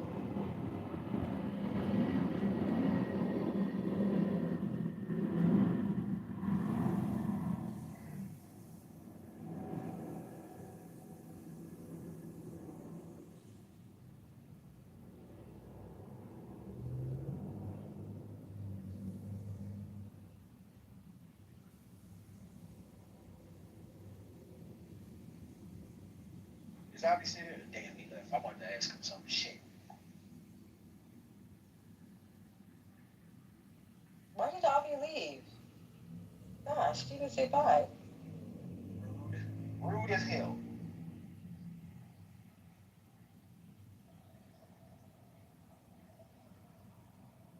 Yeah, I was just gonna ask him. I was gonna ask him, did he know if El Nomo is even allowed in the space politically correct anymore? Because of shenanigans like this that he pulled, where with the blatant lying and misrepresentation as far as what he said originally and things like that, or what other people say, claiming that just a bunch of the bullshit that he spews and the Zionism that he spews. I think it's the interruptions. That too. That of course, that too.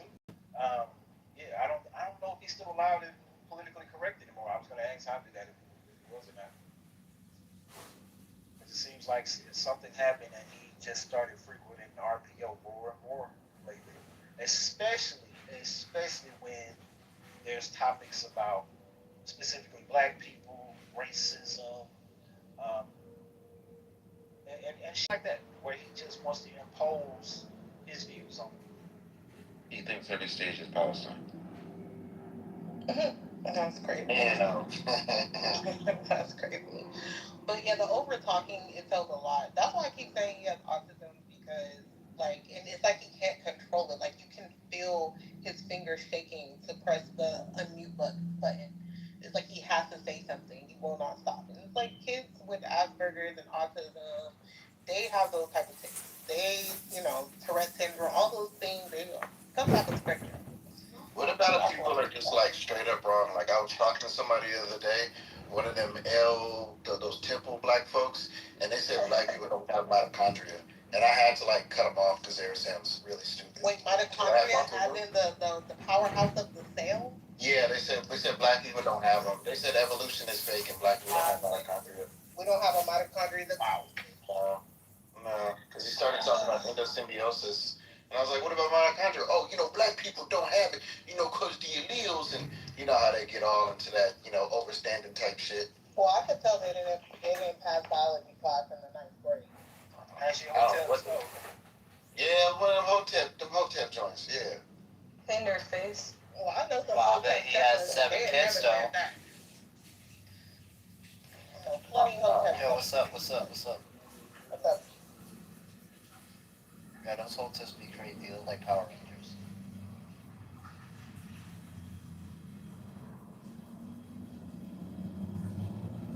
Yeah, I think Elnora got kicked out of politically correct. I'm not 100% sure, but I think he did.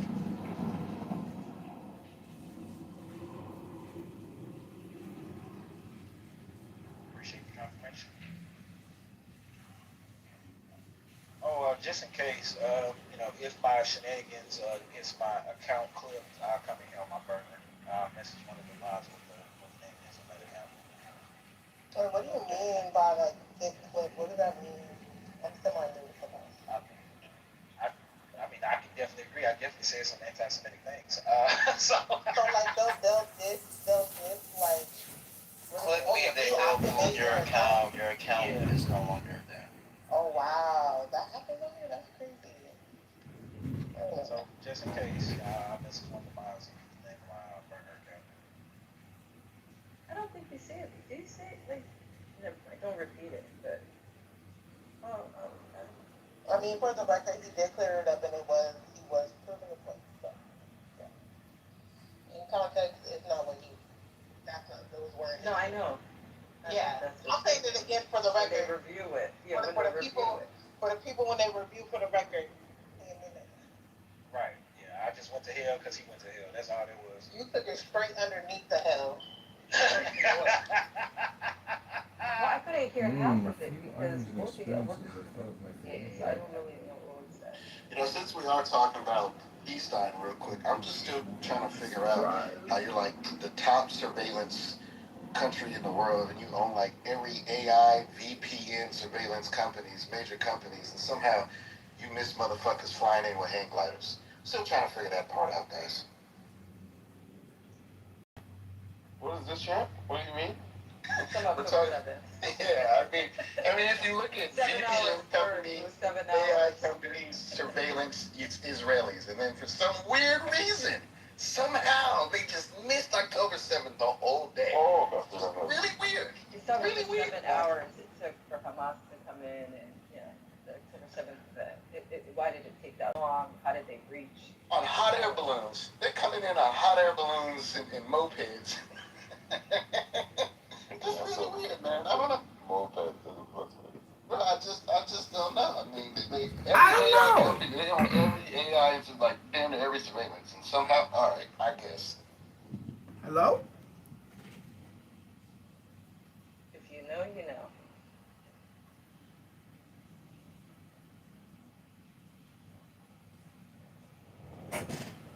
If you know, you know. As the descendants of Ali were repeatedly excluded from power, hopes of the restoration of the Prophet's family became increasingly expressed in messianic forms. The Mahdi is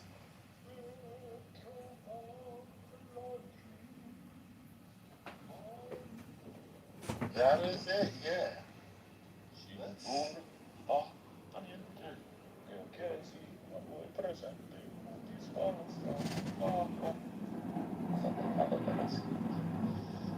The conductor was really good. We're getting there. So about almost 30-something here. Where most of these people were once again working with Israel and Mossad. They were armed people at those rallies, those protests. It's a shame that they, hey look, this is how you know that he's not only a propagandist, but he's a terrorist supporter. Because look at the flag he's holding up. That is not the Iranian flag. That is not the flag of the Iranian people. These people are living in a fantasy world. Resistance? You don't deserve oxygen. You don't deserve oxygen. You don't deserve to sleep with white women in Europe. Hold on. Resistance. Hold on. But even people that we were fighting against this war, that are honest about all those uranium. If you want to know, we want to see what happens. You want to survive this mullah, the politics. The life of mullah is finished with peace inside Iran. I would guarantee that. It's whatever means I can do. If you teach them out yourself, it is much easier for the world. The mullahs still have Iran, my friend. Deal with reality. The mullahs control Iran, and so does the IRGC. They are in control of everything. Nothing's going to stop that. They have the strain of Hormuz in the chokehold. They messed up the U.S. economy, messing with those filthy-ass kites. And the American people have spoken. We're tired of it. Donald Trump was forced into the corner, and he knows that his presidency is going to go down as one of the worst, which he cares about his image. Order in the court. Order in the court. Now, to be fair, there's a lot of people that were kind of more right-wing, I guess you'd say, skeptical of this war, but nobody, I've not listened to anybody say that anything more than like 80, or more than, it's like, I forget the percentage, it's like 10 to 20% of the population is supportive of the IRGC. The rest of the fucking country does hate them. They're not, when you say you're a terrorist supporter, when literally, at least 80% of the people dislike the IRGC that live there. I mean, I would not call you a terrorist for having a flag of a different country. That's a lie. There's no number suggesting that 80% of the population of 93 million are not in favor of that. That's nonsense. They were democratically elected with more than 52% of the population that voted. No. Do you not know that? Yes, you are wrong. It is more than 90%. No, you're wrong. You're a liar. You're not even wrong. You're just a liar. I can say that with confidence. You're not telling a lie. You're not wrong. You're just a liar. The fact of the matter is, more than 50% of the country do agree with the Ayatollahs and the Iranian regime. They do. Projection alert system has been activated. The projection alert system has been activated. The projection alert system has been activated. This is coming from Iran. I don't want to hear this from America and Europe. They don't live there. It's coming from the Iranian people. It's not the source for that. Second point is that you won't even launch that. We're not listening to the UK. We're not listening to America no more about what the people of Iran say. Because Pepe, this is one of the biggest proofs. Where was the big uprising then? When America started bombing and Israel started bombing, why did not tens of millions of people make the uprising and take over the country? Because Levine told them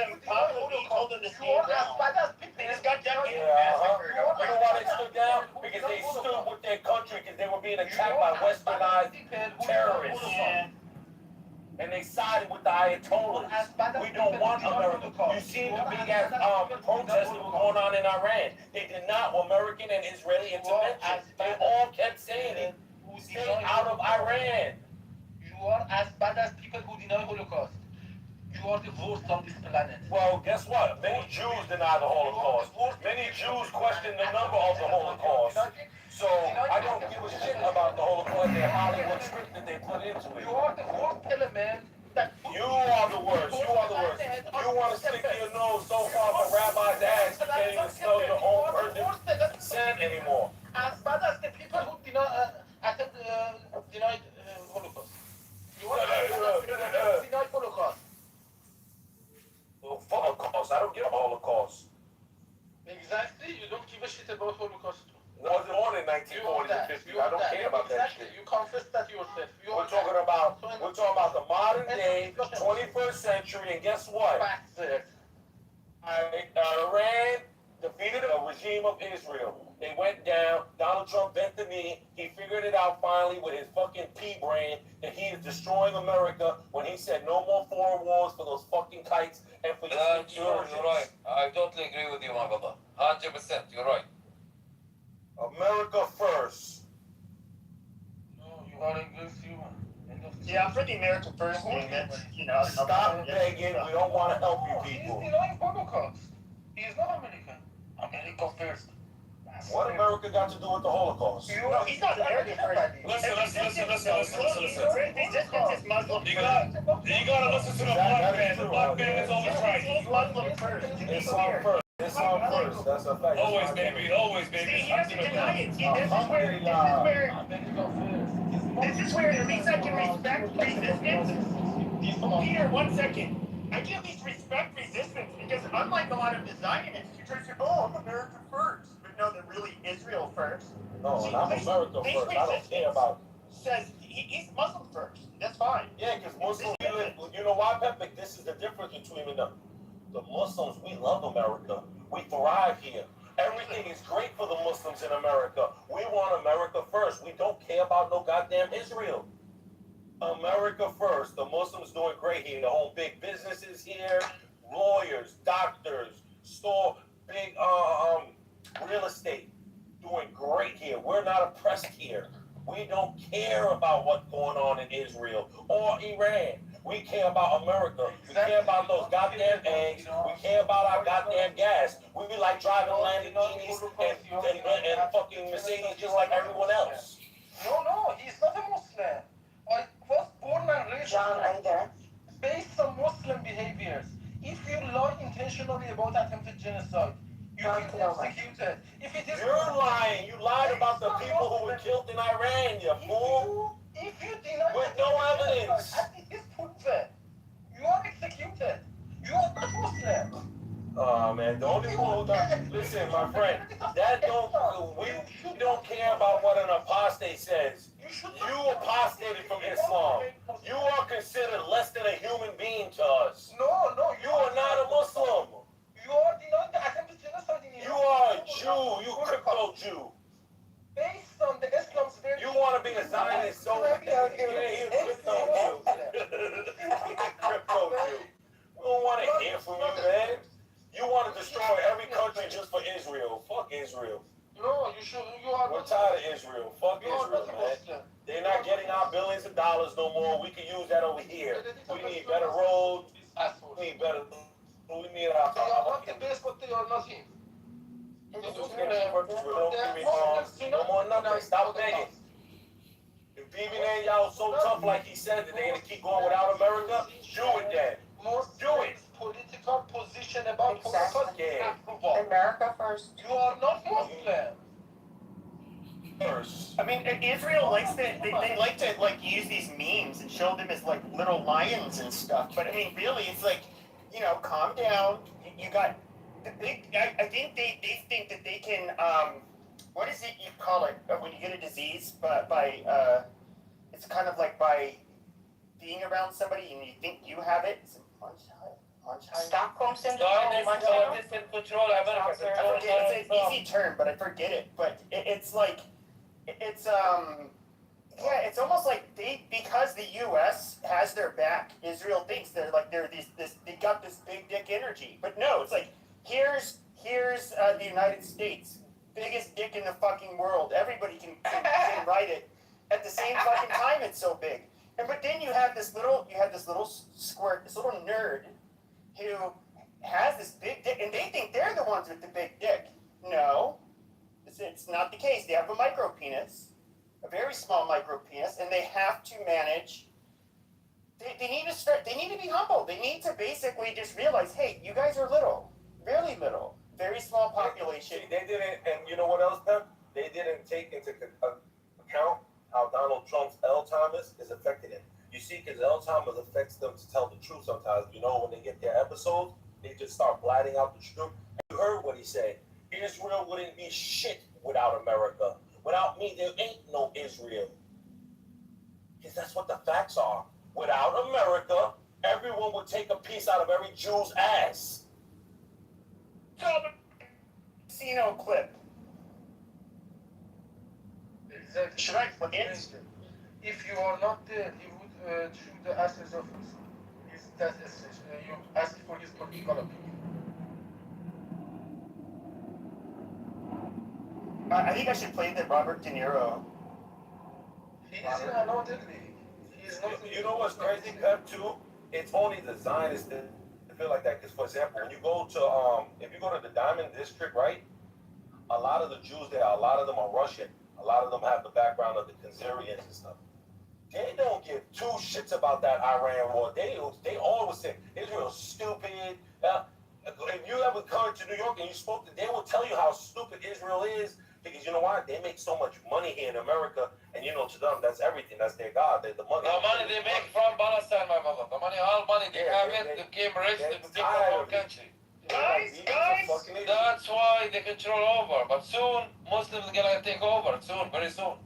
Okay, but now you're going too far. I don't go that much far, brother. Believe me. Okay. Take it or believe it. Wait. Do we have a jihadist on the stage who says they? No, I don't. Listen, don't play that game here, brother. Come on. I will play it. No, I will play it. Respect. Don't act racist. Don't act racist. But I know all Zionists. I know all Zionists. Most Zionists, a lot of them they like to play games. Shut your fucking ass. Shut the fuck up, you bitch. Before we got smacked. We are in white America. White people are Christians, except for maybe Bosnians and Albanians. But they are rest are Christians, and we are not team Islam or Jew. Fucking tight, nigga.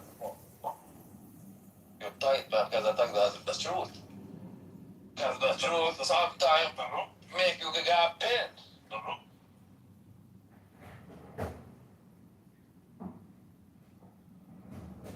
Oh my god, I gotta close the door on my fucking computer and save this shit for the But the clip is pretty cool. Like it's plugged in with headphones and you can't just like unplug shit. Actually, yeah, I can. I'll just change the settings later. See, it's really just your opinion. This is President Trump talking to Benjamin Netanyahu, whatever, they're both fucking Jews. Alright, here we go. Find out? I don't even know what you're talking about, Nick. No, you said I'm bringing heat on you? I gotta listen to people because of your shit? You're ordering me out? You better get your own fucking army, pal. I didn't do anything. I didn't order you. God damn it, you fucking censored it. He would say, I'll take a piece of your Jew ass.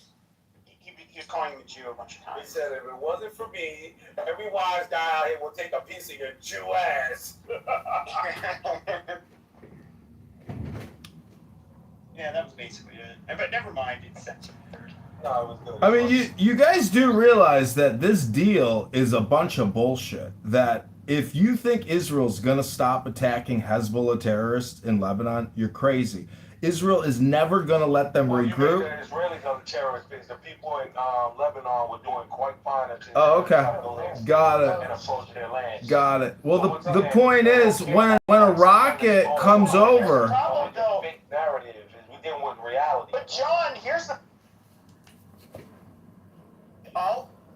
I'm one of those people who think that you do have to just let people deal with their consequences, and I do think we should not, you know, if they want to keep on playing, if Israel wants to keep on playing these fucking games, they know it's going to undermine us in the United States. Now, yes, I get it. You have Hezbollah in Lebanon, and so, and yes, they do fire rocket attacks from there. I get it.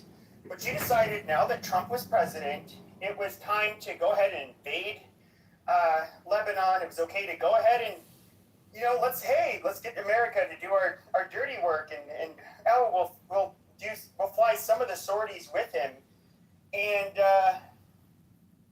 you know, basically they now wage war with you know, Hezbollah, and well, they've always kind of been in one with them. But See, you just... They went into Lebanon, but then they ended up attacking Iran. Now, what I'm saying is you fail... This is Israel. Hold on, John. This is what Israel asked. They asked, hey, let's take out the IRGC, the people will revolt, and then we can have a regime change. That was the plan that was pitched to him.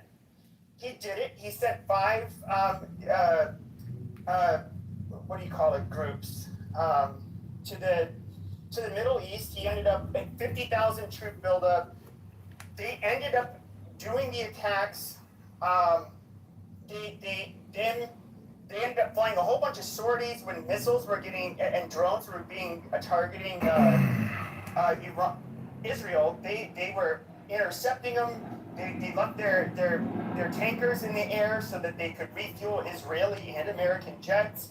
They did all of this stuff. Now, the reason why Trump was told that the plan pitched by Netanyahu, why we should do the attack with them, did not play out. But America did do its part. Now, this is the exact reason why I was against them bombing Iran or Fordo a year ago. Not because it might be a good idea, but because it will not be enough. There's always going to be something else. There's always going to be something else. The minute you take your foot, the minute that you show, hey, I'm not going to continue, you know, we've helped you out enough, they're going to attack you. That is the game they've been playing with Trump. They now are, you know, obviously the Israelis and the Zionists are losing their fucking shit. Okay, like, what do you want to do? When it comes to the reserves the oil reserves that most countries have, they're being depleted. This is not a game that can go on. The whole world is not going to have their knees bent to make fucking Netanyahu and a handful of fucking prominent American Jews and Israelis. Trump was calling for the Syrian president to invade Lebanon. Did you hear what Trump said? He called for the Syrian president to invade Lebanon. So what? Do you know why? That is not what he called for. Donald Trump said that he thinks it would be a better idea for Syria to handle Hezbollah in Syria. They would do a better job. That's verbatim what he said. Yeah, he's calling for Syria to invade Lebanon. Okay, so do you know? Okay, but with Syria, with their president, I don't know if you know a little back history, but he's been doing this. That guy's gangster. I mean, he's a tough motherfucker. But they since the Iraq war, you know, you had the different insurgencies. You had a civil war, Shia versus Sunni. There's a lot of bad blood between the group that's in power in Syria and Hezbollah. They will undoubtedly go into Lebanon, seek out every single one of these motherfuckers and kill them face to face. They worked a lot differently than the Israelis. Doesn't it make sense for countries to have an army, not a proxy terrorist force occupying their country? That's illegitimate. No, he said he could bring them in to kill. The goal would be is you already have a government in Lebanon. They just can't overpower the Hezbollah. This is how easy it is to catch these people and their propaganda and lies. Check this out. Number one, that ex-ISIS leader, as you guys call him, the president of Syria, ISIS has never attacked Israel, ever.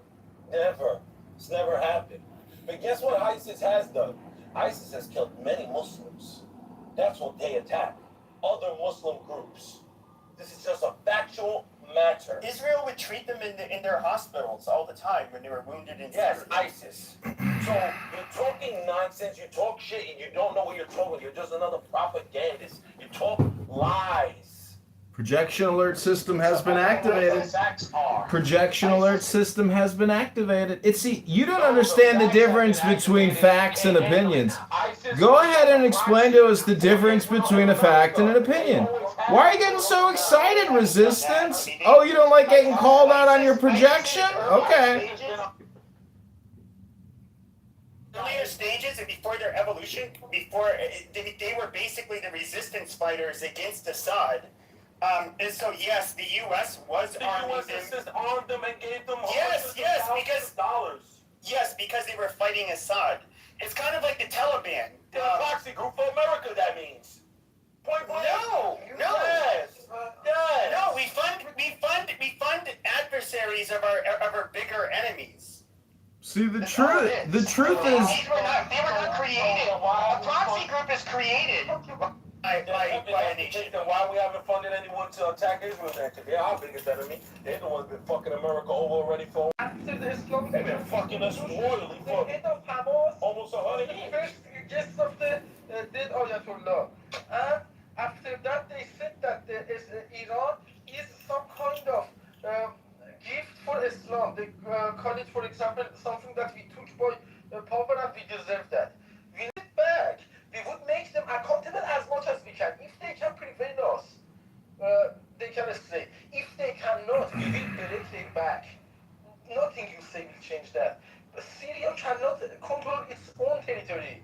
How can they invade Lebanon? His own territory is in the hand of Turkey. Kurds are independent, and he is in Damascus.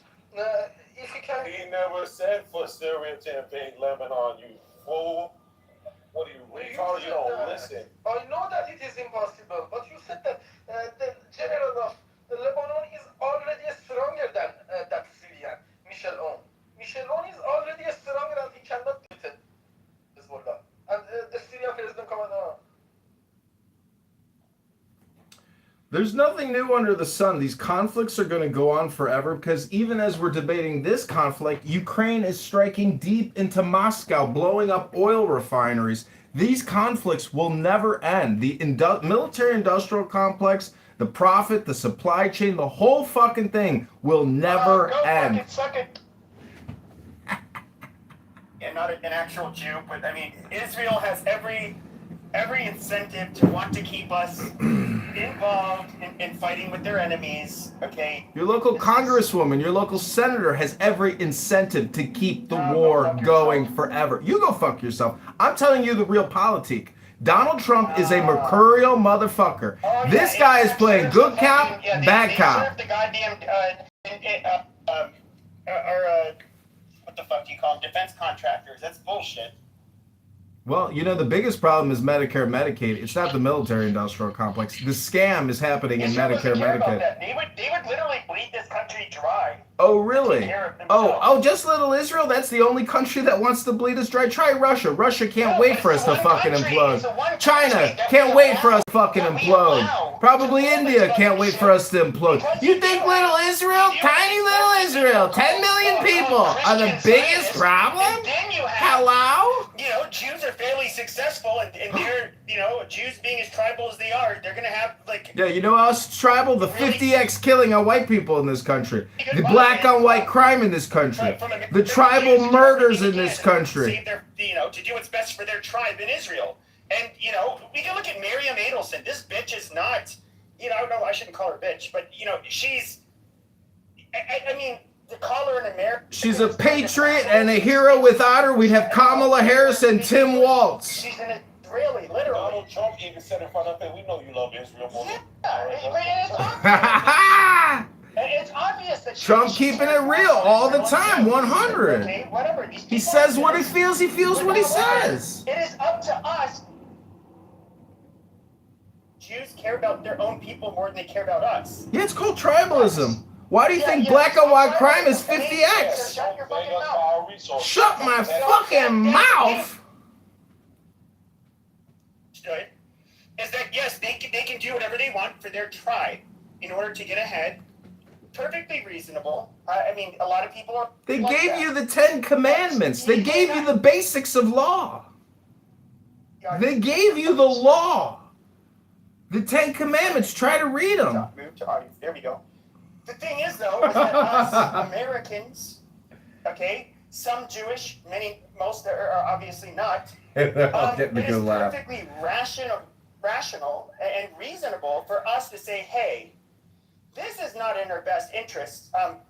Yes, I know you guys have a lot of propaganda and narratives that you push out there. You try very hard to influence the American public to agree with you.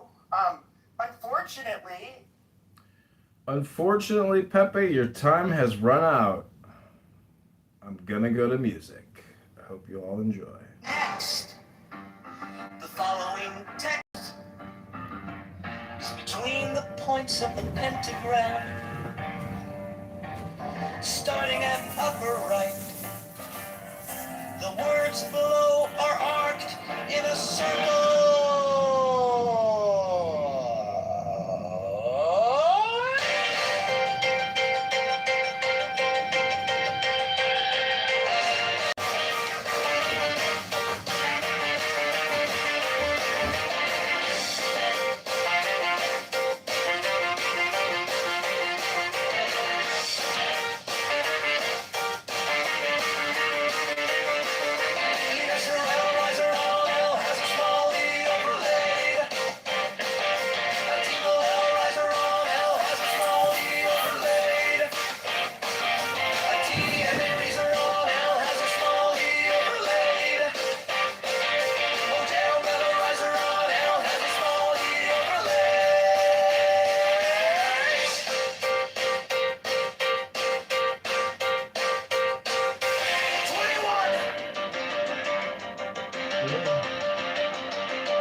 Now ye shall know that the chosen priest, that of infinite space, is the prince, priest, the beast, and in his woman called the Scarlet Woman is all power given. They shall gather my children into their fold. They shall bring the glory of the stars into the halls. I heard America on giving Obama giving them a bunch of money. Come on, Devane. So hold on, Marshall. Let's have this conversation. Yeah, so they're two separate things. So there's one is like the release of frozen assets. In terms of sanctions are just something that's either in place or not in place. It's not a control of money. If the United States decides... So the financial sanctions aren't a control of money? Wow. Okay. So yeah, well, it's not the idea that the U.S. says, okay, we're going to approve this transfer of money or not. Either the sanction is in place saying that you can't have those types of transactions, or you can. No, it is. So you have no clue what you're talking about. So when there's financial sanctions in place, we have financial sanctions right now with Russia. Okay, what happens whenever a transaction comes through? The U.S. is the one that says, hey, this is under sanction. We have to review it. And they can release it and push it through if they want to, or say, nah, way it's all part of their intel. That's part of SWIFT. After 9/11, they created something called SWIFT. No, but this guy says that doesn't occur. Yeah, this guy says that doesn't occur. That's not what I said. But You did. You said they don't control. no, the I flow. said that the It's either difference there between or it's not. It's either there or it's not. no, what I said. No, That's what you that's said. not what I said. I said if you lift the sanction. No, what I You just said said is it's you. either there or it's not. You Okay, can't it's not what I said. What I said was, Why no, I'm not lying. What I said is if you lift the sanction, if the sanction is no longer there, then the U.S. is not saying on an individual basis, oh, is this transfer okay? Is that But transfer that's what the MOU says. okay. If you read it, it actually says, based on performance, Based on performance, the sanctions will be released. So they're in control of what sanctions need to be released. They're in control of and it's interesting that Marshall is parroting the talking points of, of many of the rhinos that are talking about it without actually reading the full MOU. It's incredible. But, Obama basically sent cash money to them with no control over where that money goes, who it goes. That's money that the U.S. had full control over, and U.S. banks had to close down essentially for one day to get enough money to be able to send it over there in a jet to go over it. Here, the U.S. banks aren't sending money to them. What's happening is Qatar and other countries in the region, including Saudi Arabia, and Rafi, you and I spoke about this. They all have a vested interest in rebuilding Iran. We spoke about this a week ago. They've all talked about wanting to rebuild Iran, saying that we can build Iran into a new Dubai or a new type of UAE type thing and make it into a flourishing country. But the Middle East, and we talked about the Middle East being the new world order, right? You remember, Rafi, we had that long conversation about how the world order's changed, right? And so what does this do? This says that, okay, Qatar is sending the money. The U.S. is still involved in what's going through. Other countries are giving money and assets. There's going to be venture capital firms and other places where money is coming in that way. And what's happening? It's being controlled. It's not just cash and piles of money and saying, Iran, do whatever the hell you want with it, and then we have no control over where the money goes because we gave them cash. Here you're doing financial transactions, which Rafi pointed out, through SWIFT and other areas where you know where that money's going. There's a traceability point to it. You can argue saying that the amount is very high, but if you actually read any of these alleged MOUs, because like I move funds all around the world, to Europe, to South America, Asia, and everything in U.S. dollars. And every time I move U.S. dollars, it goes through an intermediate bank into the U.S. Depending, it's either Bank of America, Chase, whatever. My bank is associated with whichever bank in America, and it goes through an intermediate bank. I even have to provide them, like, they ask me for a reason. Why am I moving this X amount of funds to this place? I say I'm paying an invoice. I usually write the invoice number for the recipient to get to be on file, and it goes from my country. It doesn't go directly to that country. It goes first into the U.S. It takes about 24 hours for the U.S. to approve that transaction, and if the U.S. approves that transaction, the U.S. dollars flow into that bank account that I basically am trying to get the funds to. So U.S. With the SWIFT, they know every single dollar when the American dollar gets moved around for what it's getting moved around, and so it doesn't get used for terrorism or anything. And Rafi, just to be clear on that, just so you know, is that was what was initially proposed by, if you read the initial drafts and the reporting of the drafts of the JCPOA, which I'm sure Marshall probably doesn't remember it, but at the time they talked about doing those digital transactions, and Iran disagreed. Iran said, we want you to give cash. And so part of the deal was, okay, we're going to send you a bin full of cash. And then everyone goes, well, it was just their money anyway. It was frozen money that was theirs. Well, yeah, it was theirs as a punishment. It was their money that we froze as punishment for hostages that some of them they didn't release, and some of them were killed later on that we punished them for. And so, yeah, we released that money to them, and we gave more, but the U.S. financial system took a strain for 1 or 2 days to give them that money. So that was in cash. And so you're right, Rafi, that this is going to go through a digital mechanism which gives us more traceability into what happens. and it's not coming from, the United States directly. Implemented after 9/11. Correct. So Obama did this in 2016, 2014. What do you say? So it goes back to the 1970s. Correct, but the current implementation, traceability, and with the technology, all that stuff, it was implemented for a terrorism purpose. You're right, though, it was way back when, but that was a different methodology. But anyways, I agree with what you said about Obama. What I find interesting, though, is, and I guess you would agree, right, that the funds that Obama was releasing were frozen Iranian assets. It wasn't like he was giving them U.S. money. He was giving them access to their own money that the U.S. government had frozen, right? Well, and he released sanctions on, financial transactions and things like that, which, he allowed, Iranian businessmen who had money locked up here, Iranian, bank accounts and things here to be unfrozen, so that money, same thing, kind of what you're saying Trump is doing, except the difference here is Trump is basically saying, hey, Qatar, you want to give them money? No problem. You give the money to the United States. Right, this is how Rafi kind of tried to break it down. You give the money to the United States, goes to U.S. Bank. U.S. Bank then sends it over there. What does that do in doing that, Rafi? That gives the U.S. control from point of origin to when they receive it. They get to monitor where the funds are being allocated to, and that they're not being used for any terrorism. This is super dog. This is the super cheesy. Onions grilled and breezy. We got a vanilla shake. French fries we partake. $12 to $13 make.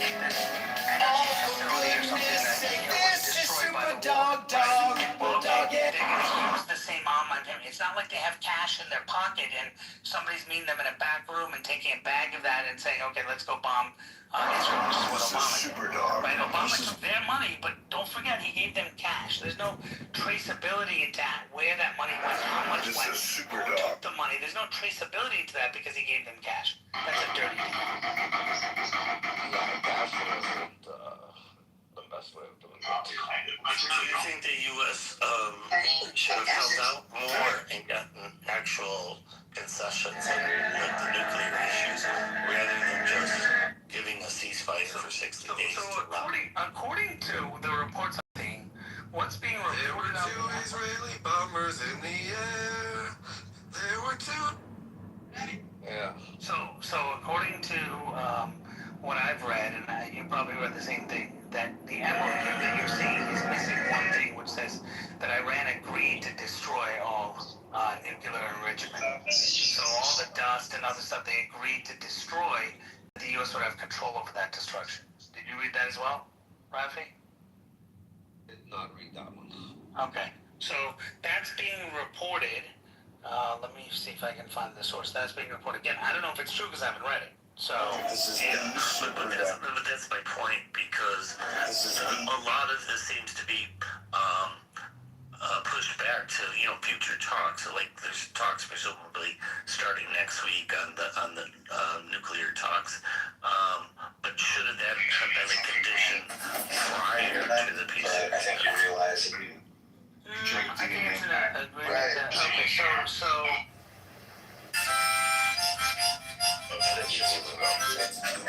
I'm not really 100% sure, but Trump does say whoever sells Iran a nuclear weapon will get nuked themselves. Sell the nuclear weapon. Only if you can do that, they will get nuked. Okay. He also writes, Iran has agreed to never have a nuclear weapon. Also, the story that the U.S. is paying $3 million is fake news. 300 billion. Yeah, but that was Iran's position before the war. They haven't changed their state. They've always said that they're not interested in developing a nuclear bomb. And yet they started developing facilities to build a nuclear. That's my point. Exactly. Right. So their position is that, but now their facilities are decimated. Whereas when Obama signed the deal, their facilities weren't decimated and they were growing their facilities. Do you see the difference or no? No, I do, and I agree. I think it's a good thing to destroy those facilities. What I'm saying is I'm asking for more, not less. I think the whole thing's dead in the water because it's between the U.S. and Iran, and it says hostilities will cease, including those in Lebanon, which requires Israel to be a party to it. And the Prime Minister of Iran said, well, we expect Israel to withdraw, which ain't happening anytime So soon. that goes back to the title of the room. Should Israel give back the land that they took from Southern Lebanon? Well, should they keep it is different than should they continue to occupy it. So Fox News correspondent, take it for what it's worth, Aisha Hasni writes, from White House official, nuclear material will be destroyed and removed. Nuclear program will be dismantled. None of their money will be released until they perform. Strait of Hormuz will be open and no Iranian funding of terrorist groups. This is all in the MOU, not in what was released, the actual MOU. Yeah, but that's based on these future talks that are going to take place. But it's in the MOU, so it's saying that this is things that they agreed to now, and then the future Which talks. MOU are you referring to? There was a released one that didn't include the language you just said. I'm just repeating what this reporter said. Yeah, I mean, the White House website didn't officially release it though. Just so you know. I mean, the point is, I have a question. Should I ask? Okay, so I have a question.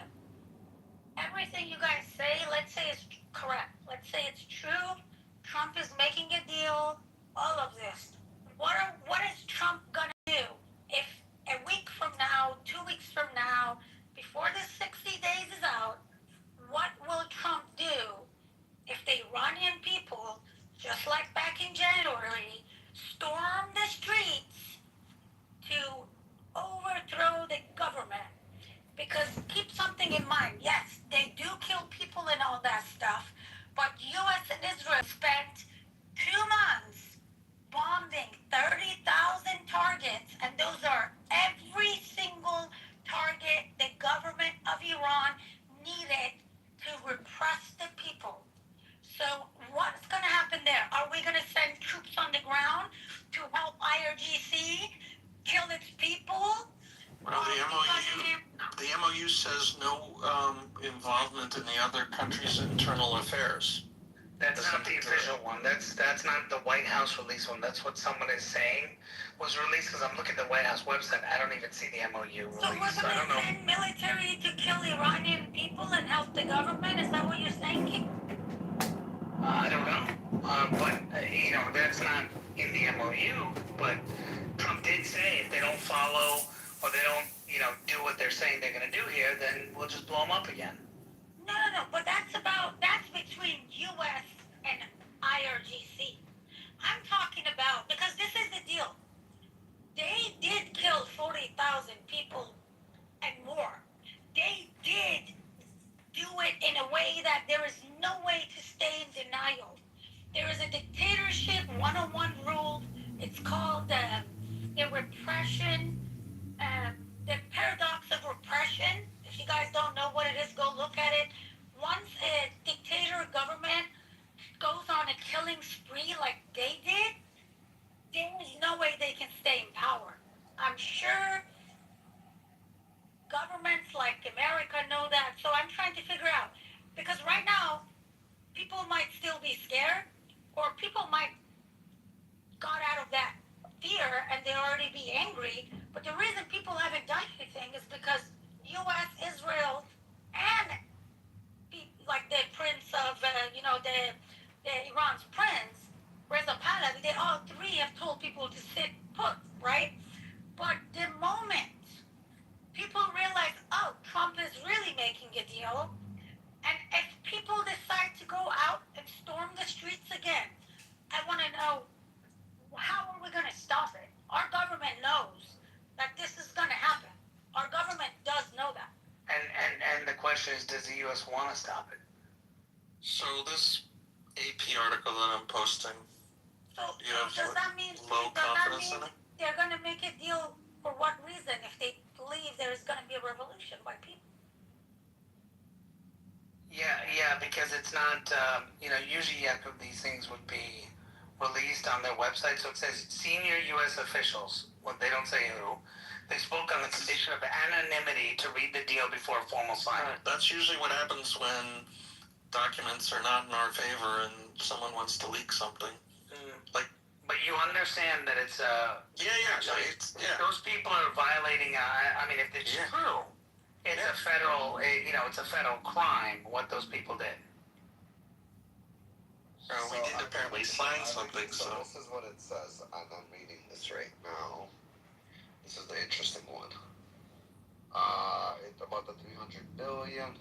let's just assume it is for the moment. Waivers and permissions needed for the relevant financial transactions will be granted by the United States of America. So basically, all transactions are going to go through United, and they have to be granted by Exactly the what I United said. States of America. That's exactly They're not what. just going to be given to them. But again, we don't know if this. We don't What know. number are you on, Rafi?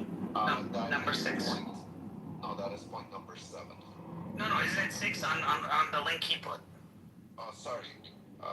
Actually, yes, that is 6. Yes, Yeah. correct. That is 6. So the mechanism for implementation of the 300 billion will be finalized as part of the final deal. All required licenses, waivers, and permissions needed for relevant financial transactions have to be granted by the United States. Now, Euro, so taking the assumption that what Yakov is saying is right, is that this article is accurate, click on the link and look at number 6. This is exactly what I was telling you earlier, is that the money only comes from approval of the United States, and they agreed to that. That means that the U.S. can say, fuck you, we're not giving you shit because you didn't do what we asked you to do. Get on your knees. They No, can I say that. understand, but that's part of the Reconstruction Fund. No, it's everything. Read it. The 300 billion. It says Yeah, the the United $300 billion for the reconstruction and economic development Yeah, he's of right. the The last Islamic sentence. Republic of Iran.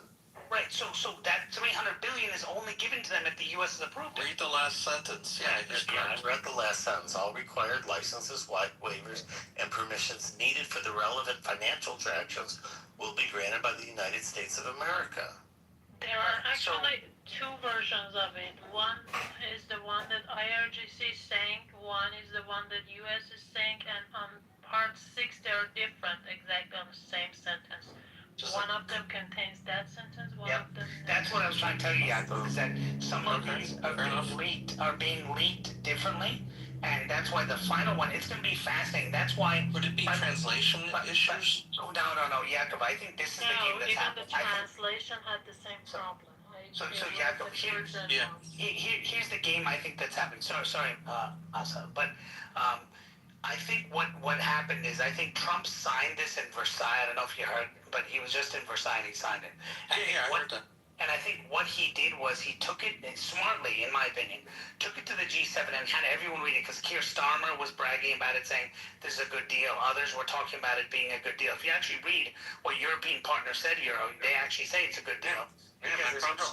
And they all said that. Why? He made them read it because he knew that Iran was going to play this game. So he had them read it and them sign it, and he had Iranian people that were there that showed up, because other countries show up. They're not part of G7, but they showed up, and he signed it right there. So his goal is, hey, the rest of the world knows what I'm signing and what they're trying to say. So the whole point is the rest of the world, now he's going to present what he signed to the United Nations for them to approve it. So Iran has no say. So number 7 says the United States of America undertakes to terminate all types of sanctions against the Islamic Republic of Iran, including the United Nations Security Council resolutions, IAEA Board of Governors resolutions, and all unilateral U.S. sanctions, primary and secondary, and agreed upon schedule as part of the final deal. So that's the next 60 days. Keep going. It says the Islamic Republic of Iran and the U.S. acknowledge the critical importance of sanctions termination issue above mentioned and express their intentions to immediately address these issues in the negotiations in order to achieve mutual agreement. MOU does not say removing the sanctions. It says they're going to have a discussion in the next 60 days. Yeah. That's what I've been saying all along, is that this is a 60-day ceasefire, and it's kicking the talks further, right? So there's no $300 billion. So to be clear, and everyone was saying this before, you were saying it too. Maybe you wrongly had the thing. Nobody's giving $300 billion as part of this. I never said anything about giving $300 billion as part of it. Okay, all right. Well, maybe I misheard then, but yeah, I never spoke about it. Okay, all right. Well, anyway, you said they were giving money and that the U.S. is No, what I'm saying is, you said that they're releasing, they're removing sanctions. My concern was lifting of sanctions, correct? Which they're not doing. Not And I was about talking, and we were talking about, you were talking about giving money, and I was saying that they have control over it. And you were arguing about that, but now we've kind of firmed down that What the I'm U.S. trying is to be clear about is that I think the U.S. should be demanding more, is what I'm saying. Yeah. Iran so far has only agreed to things in principle. Have you read number 8? It's the Iran. Yeah, that's the one I was just looking at. Yeah, Islamic Republic of Iran reaffirms that it shall not procure or develop nuclear weapons. This is right. That's it. The JCPOA doesn't have that in writing. It says that they can still create.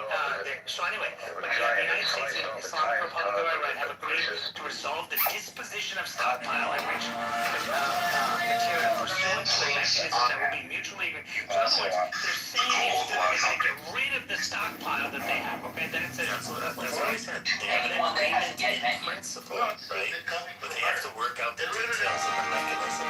Right. So the two parties also agreed to discuss the issue of enrichment and other mutually agreed upon matters. Right. The final deal will confirm the provision. The United States acknowledges the critical importance of the nuclear issues above mentioned and expressed. So everyone's making a big deal about this like it's some kind of deal. It's just hey, we're gonna talk. It's just hey, let's talk further about it. Let's That's the problem. It's an That's agenda. the problem. Maybe it's small potatoes. They asked for $300 billion, what I consider reparations or war damage. Why didn't we request, money for all of our, the bases that were, the planes that were destroyed and everything? It's a couple $1 billion. Like, we just don't let that do the That money is not coming from. That's what Rafi and I were talking about. It's not coming from the U.S. The U.S. isn't paying them a dime. The U.S. is supposed to But the U.S. for compensation. fair. That's fair. That's fair. But at the same time, right, the U.S. is controlling what they have. So the U.S. could just say, hey, Qatar sending. If they net it off the top, maybe if they say, well, let's pretend we release a certain amount of money. But yeah, what gangsters, right? At least if Trump is in there with gangsters, he's gonna say, all right, take $1 billion off, because you know what, we're just gonna pay this. You know what, I don't like how you're using it. Fuck you. We're keeping the money. And it's like, and what are they gonna do? Iran's gonna say, we're gonna attack you. All right, come on, try it. Well, what number 6 says is that the U.S. undertakes with the regional partners to develop a mutual plan with at least $300 billion for reconstruction. So that's what it says in terms of that part. But in terms of 8 that was read, the problem is there's an agreement in principle on the stockpile, but there's not an agreement in principle on the enrichment. They just agree to talk about enrichment. And the United States, I think, should have pursued to the point that not for an MOU. I think that's yes, for an MOU. And I'll tell you why. Because that's how this whole issue started. They were already under an agreement to keep their stockpiles of enrichment limited to 3.67%. Now, of course, they brought up this. That is true. What agreement was that? That's the JCPOA agreement. So did they maintain that? They did maintain that. You sure about that? Yes. Weren't they at 60? No, they were at 6. They were at 60 after the U.S. pulled out of the agreement. No, that's not true. That is absolutely true. It's not true. We're still binding on the other parties. This guy's a gaslighter, dude. I'm stating facts. Is that my girl Yasmin? Hold on. I just saw your pussy pictures 10 times today for $9.99. Got myself a good lunch with that roast beef. Pictures of your pussy, bitch. Is it true that they were doing that? You said yes, they were. The enrichment was limited to 3.67%. Fuck you, you blocked me. I ain't wasting my time with your bullshit and your fucking roast beef pussy pictures, bitch. Go castrate yourself chemically. I just said, were they foul mouth. I do understand. Ms. Raheem Sephardic cunt. You said they weren't. And I said they weren't. Never met such a fucking waste of time as you. Coming on this app every day, talking to that fucking whatever the fuck that thing was that you blocked. What was that thing's name you blocked? What was that guy's name? Fucking macro or something stupid fucking F word. Ugh. Should be stronger, but they were respecting the 3.67. Yeah, did you see Snapchat has these new $1,300 glasses coming out? Yeah, they're called Spectacle, and they're $1,300, and it's like supposedly fully augmented reality. But they're $1,300. I'm like, I don't want to spend 13. The fucking Meta glasses are only $400. I'm looking at my Snapchat. I don't see some text or something. Did you send me something? No. Yeah. And where's Alistair? I'm looking at Snapchat. I don't see anything. Snapchat on here. What do you mean? In my DM? Yeah. Let me see. You wouldn't let me up in a room. Let me see. Michelle sent me something a week ago. What was Michael talking shit about? He keeps removing you. He didn't want to tell us. Want you to tell us? I don't see anything. Did you send me something? Yeah. About 100 things. I don't see anything. Let's not talk about Damn, I'm looking at messages that I've never ever looked at. There's tons of messages. Oh my gosh. Why don't you Holy answer shit. them? I've never looked at the fucking messaging on this app ever. Why? Because I just don't even think about it. Why? I mean, I just don't think. I'm always just listening or talking, but I'm never looking. Think about it. Why aren't you thinking? Do you know what an untapped resource they are? Do you know how fun it is to troll people in there? You aren't thinking. Well, I don't even have children, and you have a child. Like, if I had a child, I know. I mean, I'd be educating my child. Over though to 1 week at a time with her dad. We're now doing 50-50. Wow. I don't know what the fuck to do. I'm like, I don't know what the fuck to do, so I'm gonna have to get a job, I think. Just go to the gym and call it a job. What the fuck? Well, so last year I took up hiking, and I started doing like 15-20 kilometers a day, but then I broke the toenail off my I've lost over 30 pounds, by the way, that's nice. But my big toe. Did you do it with injections, or did you do it from working out and dieting? No, it was from hiking too much. You lost 30 pounds hiking?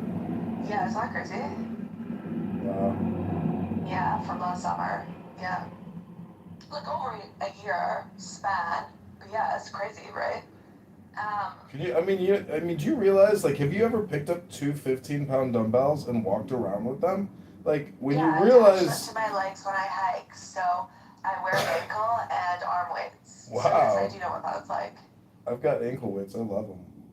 Okay, so I also have the arm ones, and then you can add weights onto them as you're going to, like, increase, the thing. Dude, I'm looking at my messages. I don't see... Did you message me on a different Clubhouse account or something? No, I only have one. No, I mean... That's too complicated for me. Well, anyways, I'm just telling you, whatever you're talking about, I don't see it on this one. So let me check my other Clubhouse Okay, so account. maybe that's not you. Are you not Alistair Crowley? Oh, you messaged my Alistair account. Yeah. Let me see. Is that not you? That's me. Oh, okay. I thought so. With, like, the phone and the picture, right? Yep. Yeah, okay. Okay, so let's see. Oh, let me up, Daddy. I'm ready to come out of the gallows. Hallows be thy name. I swear to God, if you don't lift me up, count your motherfucking days. I'll chemically castrate you and put you in a psych ward, bitch. Yeah, I was really angry the audience. Jeez Louise. Well, are you lifting weights? Yeah. So also, before I go to the hike, I'm doing 15, 12, 10, 6. Sets, reps, I don't know, whatever you call them. So I do that as well. Nice. Yeah. I'm just like turned into a little mountain goat. It's crazy how your body reacts to hiking. We really are animals. I feel kind of like an animal in the woods. I don't know. I'm not a big hiker. I dated this Israeli chick, Moroccan, and her dad was a general in the Israeli army. And she would stoop me every Sunday morning, and then I would just pass out and go to sleep, and then she'd go hiking with her wolf. She had her wolf? Yeah, she had a wolf, an Irish wolfhound, and she just had the greatest ass. And so when she dumped me, or our last dinner, I was like, I love you to pieces. Love you to pieces. Love that ass. You know, people ask me, are you an ass man or a tit man? And I say, I'm an ass man because an ass is technically just like two big, huge tits on the upper part of your legs, you know? Yeah. Curves. You know, success really is wiggly, you know? And if you've got great curves, you're gonna be successful. If you look like shit, it's over for you. Everything is about image in life, and it's like, it's sad, but it's true. And if you're going around looking like shit, people are gonna treat you like shit because you think of yourself as shit. It's true. I mean, your It is so presentation. true. It's like I'm reading the 48 laws of power. Yeah, your personal appearance actually is an indicator, and if your personal appearance is off, it's just a red flag for people. And everything is off. In fact, they say that victims, people that get mugged, they get mugged because their physical appearance is actually not symmetrical or of a high quality personal appearance. They actually target people who look sloppy. That is so interesting. Isn't that crazy? Yeah, I believe that. Even with your house, if your house looks like it's out of order, you know, and your landscaping looks like shit, you become a higher target. If your car is sloppy on the inside and you got shit all over the place. They're right, though. Think about it. People that are like, your environment reflects your mind. Mm-hmm. They're not entirely wrong with that. That's why I say, I mean, if you're on Clownhouse talking to Fractal for years, like maybe inside your brain, a fucking horse or a camel came by and shat in your fucking brain. And thus, that's your experience with Macro or whatever his name was. I think that's Fractal. Peak depression. Fractal is your peak depression. Yeah, that's my personal 9/11. That was my Roman Empire. Fractal got you. And he's giggling right now as he, you know, eats. I got sucked. You know what's so funny? I actually, a few weeks ago, I sent both Lolly and I just said, I gotta leave. This is fucking bizarro world. I can't do it anymore. I'm gonna co-invite some super hot TikTok chick to join the live. Are we on TikTok right now? Yeah, we're live on TikTok. Oh, hey, TikTok. Should I put my picture up then? Hello? Hello? TikTok's Jewish now. There we go. I can't. How many birds do you have now? 2. So Lettuce passed away last week. She was old though. Is that the cockatiel? And it was the parrotlet. I don't have a cocktail. In your PTR, it looks like a cockatiel to me. Oh God, that's not mine. Well, I have no pets, and I do not want to get a pet. And I'm seeing this girl that has 2 cats, and I'm like, you know, like if she ever moved into my place, like I wouldn't let her move in if she brought the cats. Like we'd have to adopt the cats. I would trust somebody that didn't have pets. I feel like you're a strange individual. If you do you have houseplants? Like, do you have anything in there? I do have houseplants. Yeah. Okay. So this is redeeming. And I have a garden, which I have spent years cultivating outside. Okay, so that's slightly redeeming, but I feel like it's a bit of a yellow flag if It's just not. you I just have. live on your own. What do you do on your own? What are you just jerking off all the time on your own? Like, what the fuck are you doing? Yeah, I You don't have. go on a dog walk? What are you doing? I go to the park and I jog through the park. There's incredible trees. It smells nice. It's clean. It's beautiful. And I'm so thankful. And yeah, it would be nice to have a dog.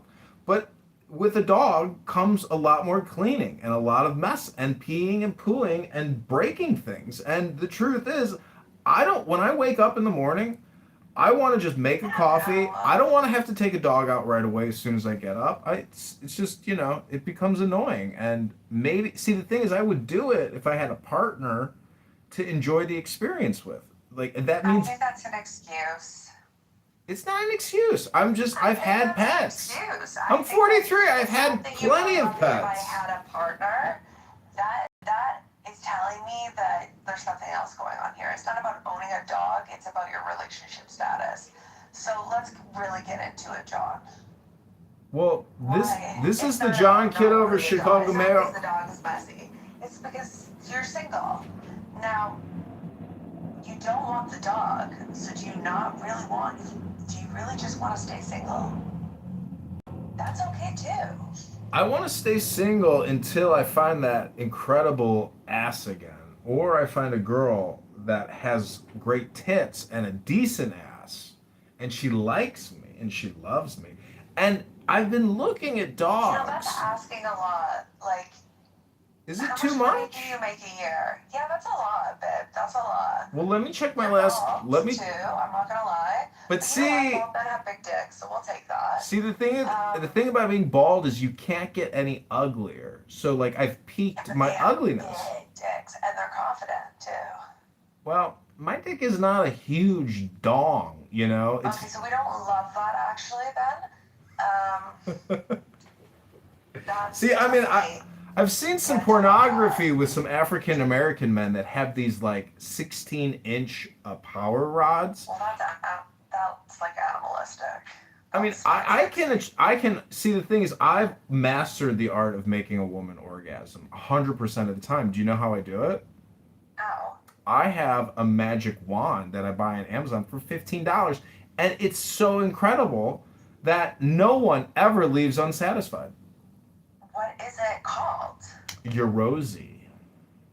Okay, put the link in the chat right now, and I'm gonna put it on my Amazon Prime on my list. Well, I'm not gonna do that for you. You can just go to Amazon and search vibrator and look at the most sold and get the $15 model. The point is, Vibrator. yeah, the point is, having to actually perform oral sex. That is a preferred model for many people. That's a preferred model. I don't think I like that one. Some people like that one, but I think you have to just get the mini. Anyways, it doesn't matter. My point is, I just feel like that would be like having sex with a robot. Like I don't want to. Well, let me ask you this. You're on this app for years talking to Fractal, and so since you do actually have brain damage, and you probably have experienced migraines as a result of this app, you see, an orgasm, as soon as you have that orgasm, your migraine will instantly go away. It's like flushing the toilet. That's great. I love that. I love that for you. Hello? For me too. Hello? Hello? I love that. I love that for you. Hello? Two babes. Hello? Bird honks. Bird honks. Honk honk. Bird honks. Honk. What's your ex handle again? Well, I'm in the process of shutting that down. Why? Just give it to me. Let me turn it into a propaganda.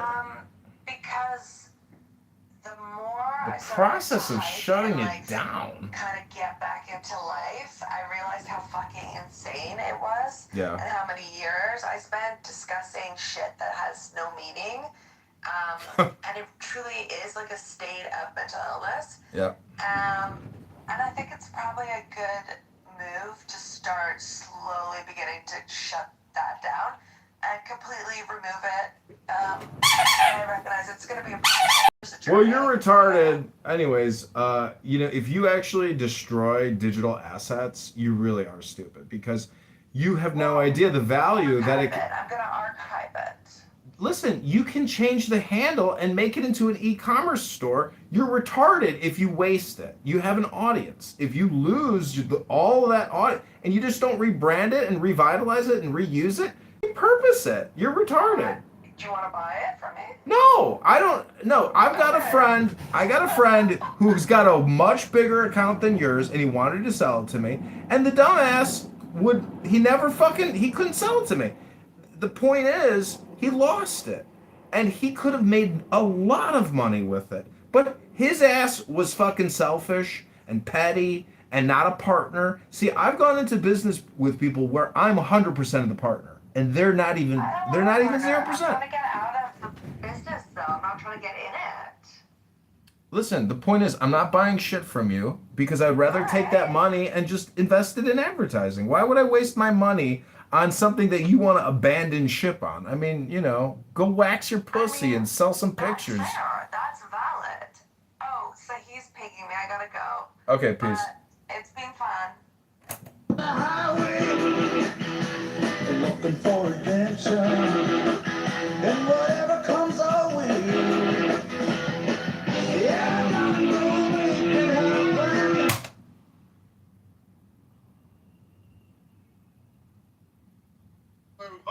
Right there. Is it exclusive or question? Because you couldn't answer this question last time I asked you. Before the resurrection, the Most High gave Jesus all power over, like John 17, he gave Jesus power over all flesh. So was he equal right there? Brother, yes, that's another aspect of equality. So I answered your question. I said yes. Now let me expound. When we go to St. John 17, before the crucifixion, when Jesus says all, so the same way that the Christ said all power over all flesh, that's what God got. The Most High, he got power over all flesh. So now, when the Christ said he got power over all, as thou hast given him power over all. When you say all, there's nothing beyond all, Judah. Try again. Hey, bro. Question. Watch this. I'm glad you like to read John 17. Watch. Let me just show you how you verse that you brought out, Judah. That was your verse that you brought out. I know, bro. I'm gonna show you a verse that you ain't even see. I just be setting you up. You just don't even be seeing it, bro. Judah, you.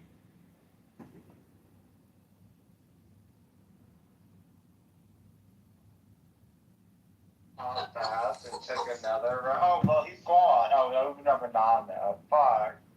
Ah. Where did she just go? What the fuck? Oh, she left too? Oh, fuckery. I don't know. What the God. fuck is she doing? So much drama. Wait, what's happening? What's happening? She I'm changed so her confused. fucking name again. I don't know Wait, her name's Yasmin. What do you mean? So that's admin at the bottom. Okay, you're back. Yeah, all of your old accounts show up first. Okay, Bentel, you. Earlier, I'm like, what the fuck is What's happening? Hello? Hello? Hello? Hello? Jesus Christ! Okay. I don't care who What's the cares. problem? So, I don't want to say this in front of fucking Anon, guys. What the hell? I don't mind. It's go ahead if it's about me. I don't. It's not about us. It's about her. Oh, it's about you? Oh. It's about me and another one of us. Who? Oh dear. Say he? No, it's No. me because you're trying to ping me. What do you Okay. want to tell me? Okay, I'm gonna bring you too. What the fuck is this? Just say it here. We're right here now. No, there's a fucking No. Anon, bro. It's just for a minute. It's just John Kitover broadcasting it for the world.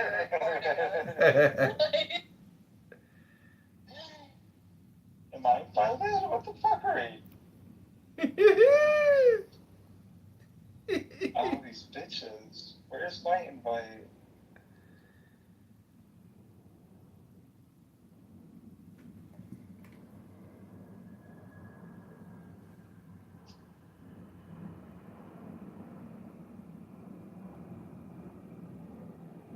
accident?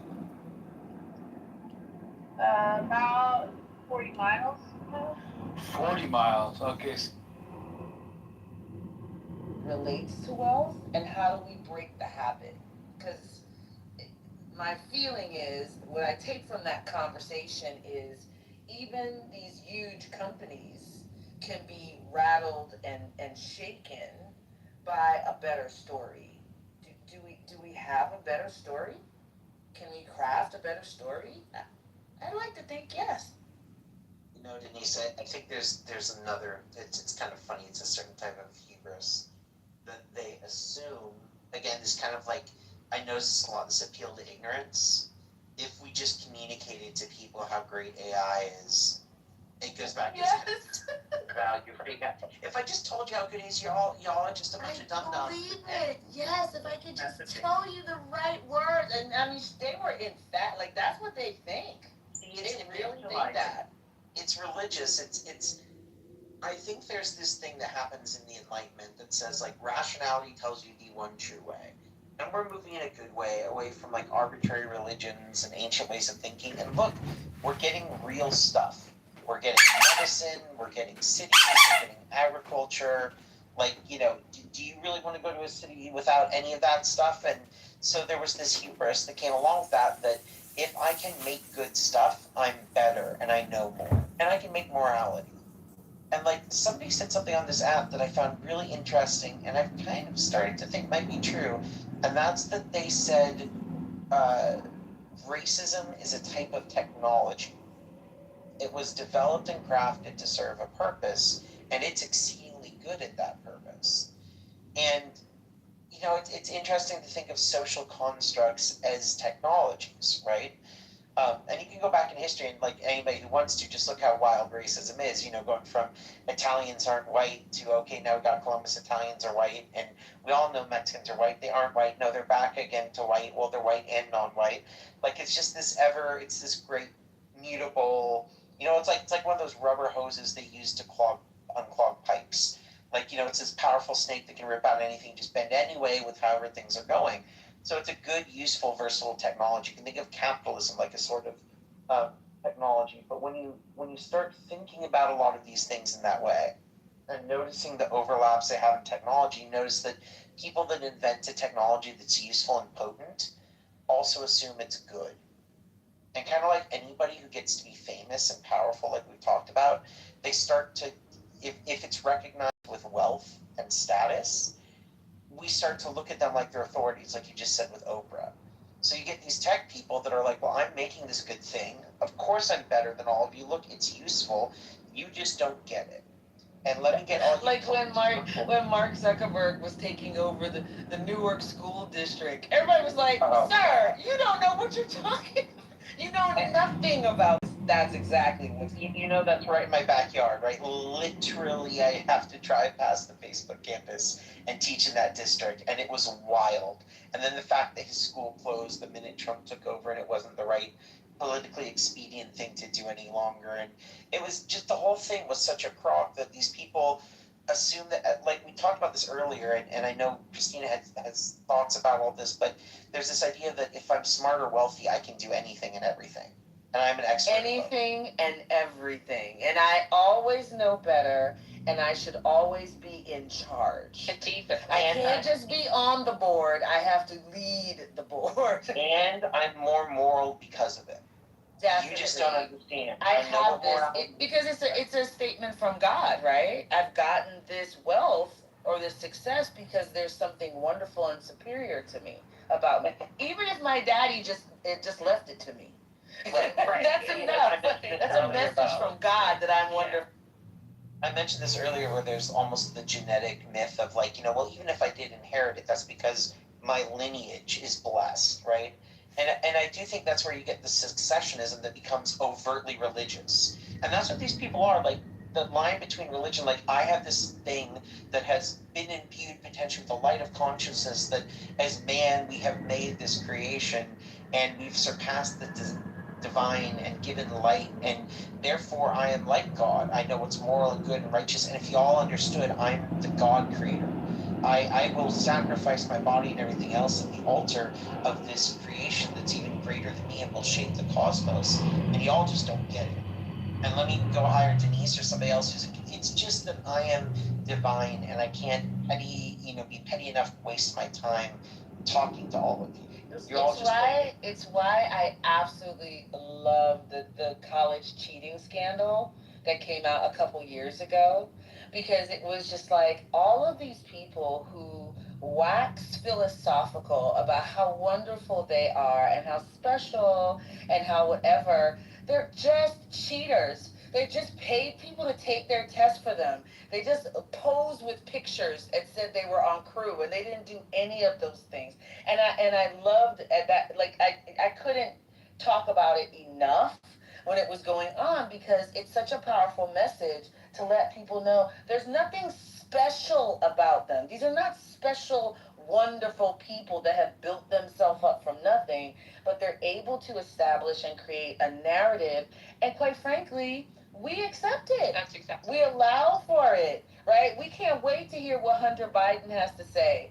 I don't care what Hunter Biden has to say. Like, it doesn't matter, but there's an addiction that we have to interact with about why do we center wealth and celebrity the way that we do. And if we can't break that habit, we're going to have a hard time pushing this back, right? The beauty, if you watch, like I've been watching tons of tapes of I'm looking at tapes like an old lady, tons of recordings of town halls of small towns like pushing back against data centers.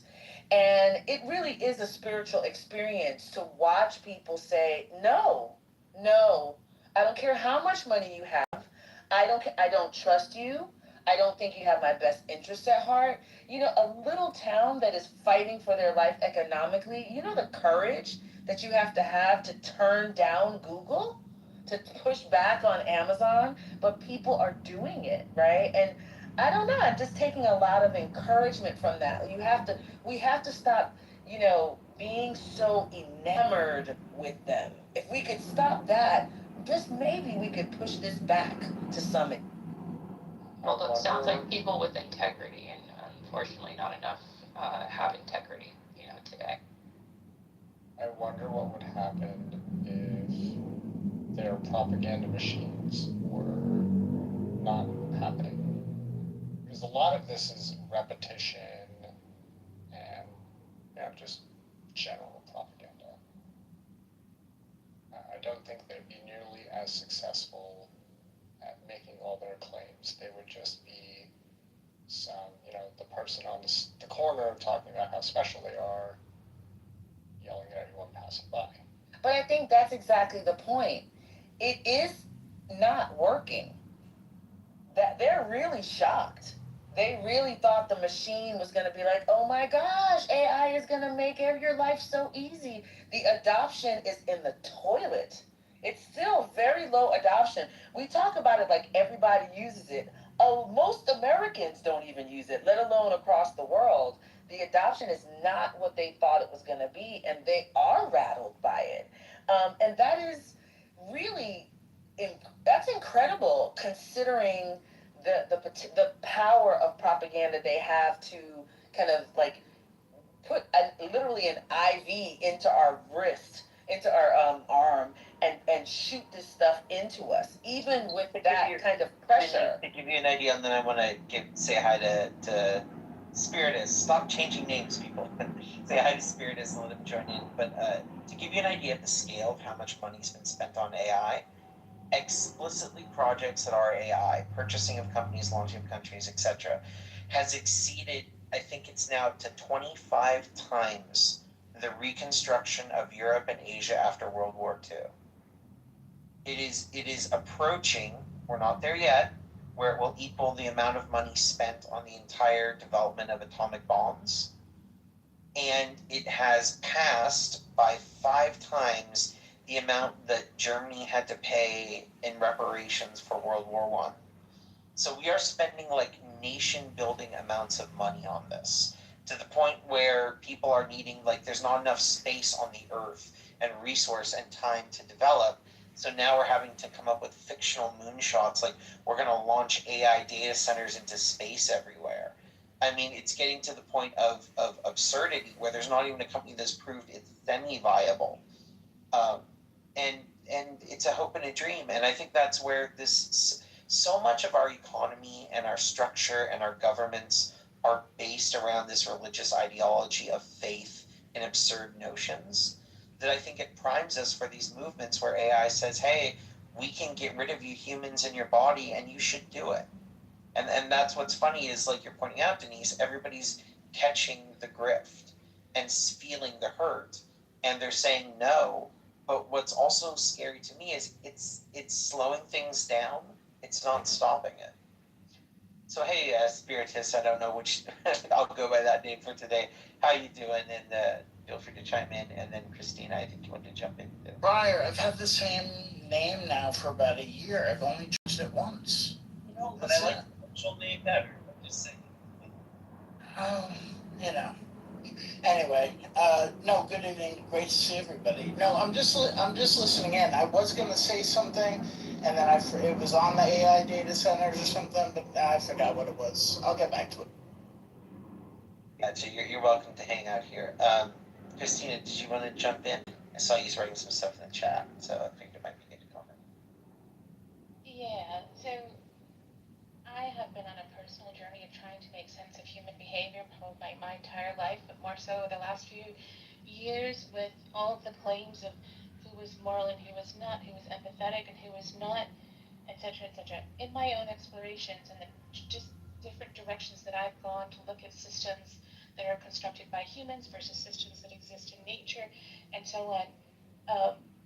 And then listening to different people speak, reading different perspectives, then and my own synthesis of thought, the major thing that I run into is that I can try to share personally, and this is just anecdotal, right? I can try to share different stories or ideas or thinking about how we can do things differently, but the propaganda of the different apparatuses, I don't think that's the right word, but the plural of hierarchies of power reinforce themselves, and they reinforce themselves in each one of us.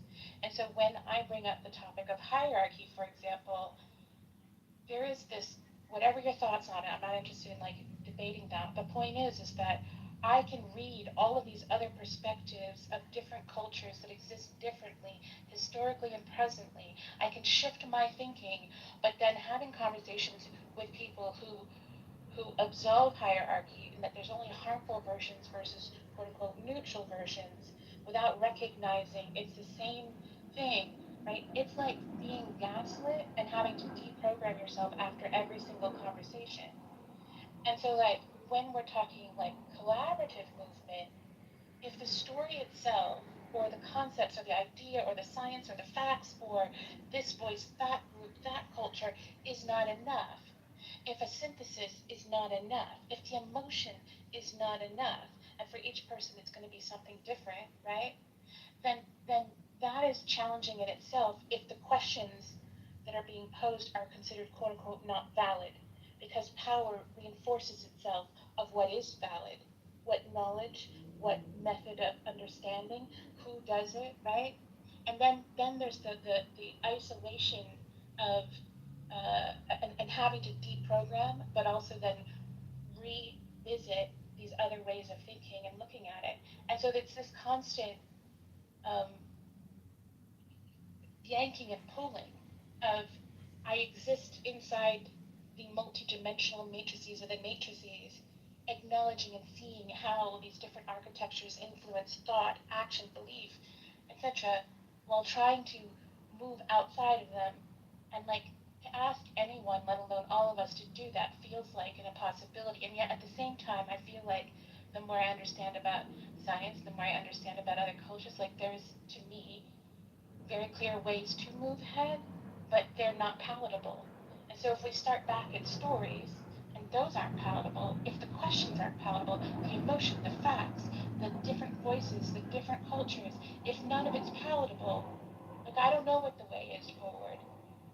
so like I go back into my hermitude, I'll spew my thoughts out into a voice recording and like leave it there because I have to feel like I'm getting it out into the world to be, from my perspective, a participant, a vibrating atom and a thread within the fabric of existence, like the particle and wave of light. But I don't think of it as light necessarily, it's simply life, right? This multidimensional way of existing. I have to be a quote unquote true to my living, which means I have to put it out somehow. And yet there's this also this battling of like, what is the point?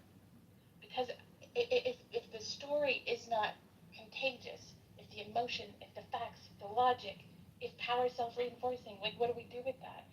I don't know what that answer is, and yet it's like what is that, insanity?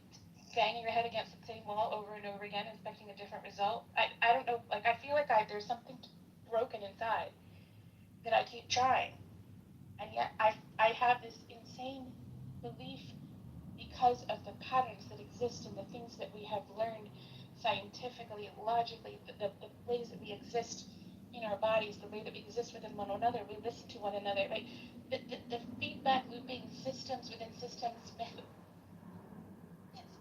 it's empowering, it's invigorating, it's exciting. Nothing is static, nothing is written in stone, that we are pattern detecting, collecting, predicting, and we can create new patterns. We can co-create. We can co-author. No one at the top, but like each of us in the intersections in each one of us, with coming into intersections with each one of us in this room now, right? We are quote unquote rubbing or bumping or honing into one another like atoms, shifting and changing one another's thinking, feelings, perceptions, and that in itself is powerful. And yet, like, I have this stupid idea of like we could do it more intentionally, and while not in my lifetime, still see movement. And yet, a lot of this stuff happens more slowly, as I'm continually reminded that like this happens on each person's time and collectively on time. But at the same time, if we don't put in the intention and we don't see that we are co-authors, then we are taking a back seat and writing passively, and then change doesn't happen in any sort of measured regard, right? There's this stagnation. So I think it's really challenging. I don't know exactly how we do it, but I think that we can look at nature and design human constructed systems that actually respond to feedback. So that when it's not a release valve, it's not for control and exploitation, but it is for this doesn't serve the group that this is supposed to serve, okay, then we need to change it. Not because we're trying to keep people out, not because we're trying to exclude, not because we're trying to elevate, but because who we're trying to serve is not being served, and that they can inform us better of whatever they need. They need to be a part of the process, whether that's disabled, whether that is the unhoused, whether that is like whatever. But everyone needs to be a part of these different things that we create, because one group is not going to have the single answer or the single perspective. It's the collective, multi-dimensional, quote-unquote, objectivity that gives us insight to be able to create differently. Yeah, I agree with that. It definitely, there's a lot of power in the collective conscious, and I think that's why they, the system and the elite are so hyper-focused on drowning our systems with such like low vibrational like conversation or entertainment, and I'm glad that a lot of us are kind of waking up to that reality. And so when Janine's talking about how surprised they are that people aren't responding to AI, how they thought, and it's like, well, that's because you just don't, I guess, understand, I guess maybe how the collective conscious works and how we value spirituality or just living more than the dead things, than the things that are very materialistic in this world, that don't last forever.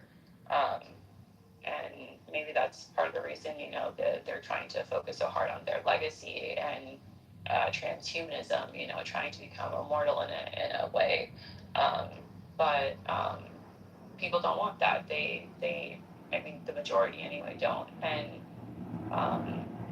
I think that it's definitely encouraging that more of us are seeing kind of the game that's been played for a while. I think it was Pryor who said earlier that racism, for example, is like technology, and that was a really spot on analogy because essentially it is. I kind of started seeing just how it was implemented and how they um, use that as a low vibrational way to keep us divided and more focused on each other and hating each other. So we're not focused on what they're doing behind the scenes, and they definitely use, from the womb, like, social engineering and dark psychology to keep people docile and compliant. Um, and they're kind of realizing that it's not working as well as it used to. And that's probably because of the fact that, now that AI has gotten so big, we've all had more of access to technology, which has kind of backfired against them a bit for that reason. And so not everyone is going to be as enamored with, celebrities as much. Of course, you still have your outliers who are, but I do think that it's kind of a positive shift that we're moving a bit more away from that, and more people are kind of looking inward. And I think that you're right, Christina, that it essentially really is about being the change that you want to see. And then I kind of think that kind of still ties back into self-accountability and being able to check yourself and say, am I doing my part, because the collective conscious is very powerful, and they know that. That's why they've been so strategic in, implementing their agendas by using the human psyche and manipulating that to their advantage. And so now it's probably the best opportunity for people to kind of have more like co-authorship in their lives and what we want to see going forward. And hopefully that kind of connects us back with each other. You know. Yeah, I appreciate and just Mike, I don't know if you're still here. I know you came up and I saw you come back down. Oh, I think he had to leave. I was trying to give him a chance to talk. I'd be really interested. I don't tend to do this often, but I think it might be really interesting to read this article and talk about it as we go. I don't know, Spiritus, if you had something you wanted to add in before checking that out for a second, or if anybody wants to team up to read the article. But I really value that when some spaces do that, and I think it's a good way of jumping off and having conversations. So does anybody want to chime in or give any thoughts before I read just a little bit of this? I did. I wanted to just kind of make a comment and observation about this idea of racism as a technology. I think we saw that literally displayed in the last couple days, right? The Trump administration, basically had to capitulate to Iran, and the deal did not go the way they wanted it to go. And so, kind of like there's this temptation, I guess not temptation because they did it, like to give a population like the juicy red meat they need to stay engaged in kind of like the MAGA experiment. So have this guy say Michelle Obama is a man, right? I don't think that was an accident. I don't think he did it loosely. I think it was a technology. I think it was a tool intentionally used to remind that population that if you rock with Trump, you can say whatever. You can do whatever. You can be truly free because the attraction of being able to operate in this quote unquote truly free way is incredibly attractive. to that group. It isn't attractive to everyone, but to that group, it's particularly attractive. So here, Michelle Obama's not there. She is not thinking about them. She hasn't lived in that house for 10 years, but it's a thing that you can always tap on to gather the deplorables. And yeah, I said deplorables. To gather them and to remind them what the exchange is, what you get for being a part of MAGA. You get a freedom that you feel precluded from in all of these other spaces in your life, and you get to be superior to someone, even a Princeton and Harvard educated woman. You're still better than her, and you can do anything you want to her. That is an attractive framework for that group of people. And so people have been calling, all the last couple of days, hey, do you want to jump on this, local news show and talk about it? And I've been saying no, no, no, because it's not for me.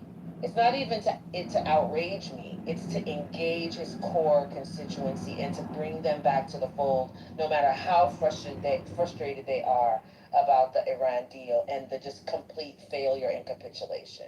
So we do have to get to a space that we see these things as tools to galvanize and to engage or disengage, right? To scare off or to engage different populations.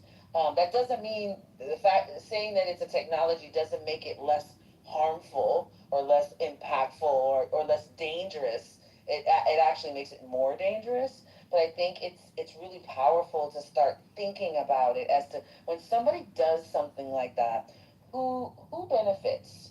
Who wins when something like that happens? And usually there's a nice little trail of breadcrumbs. Yeah, I don't know if you've ever heard that framing before, but when I first heard it on here, it made so much sense. To think of, and other things too, like economic models. Like the one that is wildest to me is like people think of businesses and tax rates and all this stuff like it's essential into the universe. We created corporations. Stock markets were literally designed by someone. We rewrite the laws, like you mentioned earlier, Denise, at will so people can make money. What was the first stock? I have no idea. What was it? Do you know? Denise knows. I don't know. What was the first stock? Humans. Oh, yeah. Well, probably ships before that, to be honest. Who knows?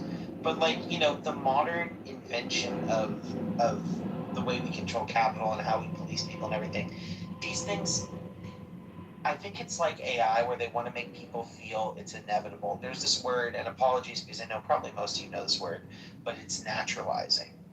And it's trying to take something and make it feel like it's just written into nature. So if you push back against it, it's like saying, I don't like that trees have leaves. I don't want that. And it's like, well, good luck, buddy. That's how it is. You can rip the leaves off, do all you want, but that's how it works. And I think right now there's this move, especially with AI and some of these other things, to say this is natural, right? It's inevitable. This is going to happen. This is like fighting against the will of God. Like you're a human. You're gonna die. You're finite. And this is infinite. This is beyond your control or comprehension. And like you said, you're seeing people that are pushing back because they realize, like, wait a second, you're gonna have unlimited wealth, unlimited resource, all the water you want, access to all of our information, everything. Oh, but you need a building in our town.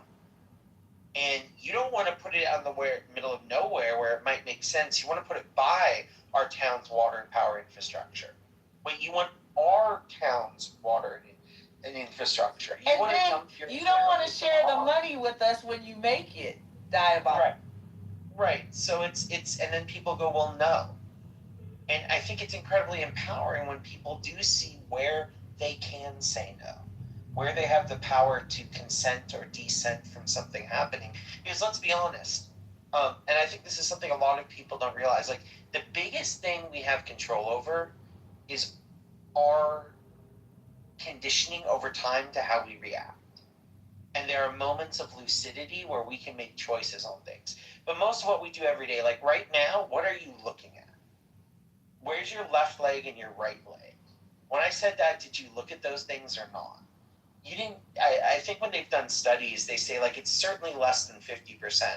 And some places estimate it's like 3% of what we do, we're conscious of. We have it's just autonomic functioning, just like your breathing and the valves of your heart pumping.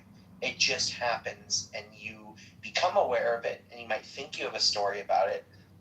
But there are these moments where we have choice, where we can put our habits and our practices and our conditioning into action and we feel powerful.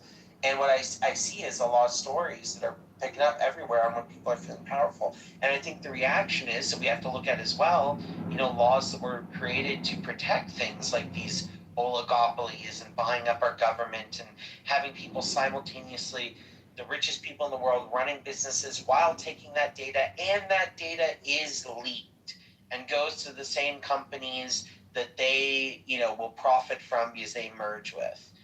And then they buy up all the freaking media. Like, just look at how fast, like I used to like Roku because it was a little independent. No, Fox bought it up. Fox is owned by Disney and Disney is owned by, like it's just this massive spider web of companies buying companies. And it doesn't have to be that way. Like none of this has to be. It might be the way it is right now. And I think sometimes we need to use this phrase like a lack of vision. And then we see these people doing crazy stuff. And it's like, how did this crazy stuff come into being? Yes, a lack of imagination. We clearly suffer that they do not share. Right, exactly. And there is this ability to shape the world. And at the same time, I think some of the people with the greatest imaginations get nothing done. But then there's a sweet spot of I have profound imagination and I'm patient. Because I think that's the thing, like, if you look at a lot of what's going on in our government and our world and these data centers, people hear these people want to go fast and break things, they do, but they're patient. They will spend 3 to 5 years working on launching. They will spend months working on one contract to get it signed. They'll spend years trying to influence elections over time. Some of these people have been in Silicon Valley for 20, 30 years, cultivating connection and status. And there's an endurance and a vision. And I think that what most people do is when they look at like an Elon Musk or a Ford or whoever, they that is something to appreciate, whether you like them or not. The endurance and the drive and the vision to do something, and then we conflate that with being good. I mean, like someone like Hitler had vision over decades and had plans and had imagination to reshape a world. And I think that's one of the things I want to scream out is just because you have vision and patience and capability and intellect and can materially change the world doesn't make it good. It just means you can do that thing. In the same way that AI being able to do all these things doesn't make it good at those things or good in and of itself. It just means it can do things. And when a society becomes enamored, Denise, on a deep level, all you and I can have a deep room on this one, but does our society value celebrity and wealth and status or just productivity? And wealth becomes a proxy for how productive we can be at the number one job, which is getting more wealth and status.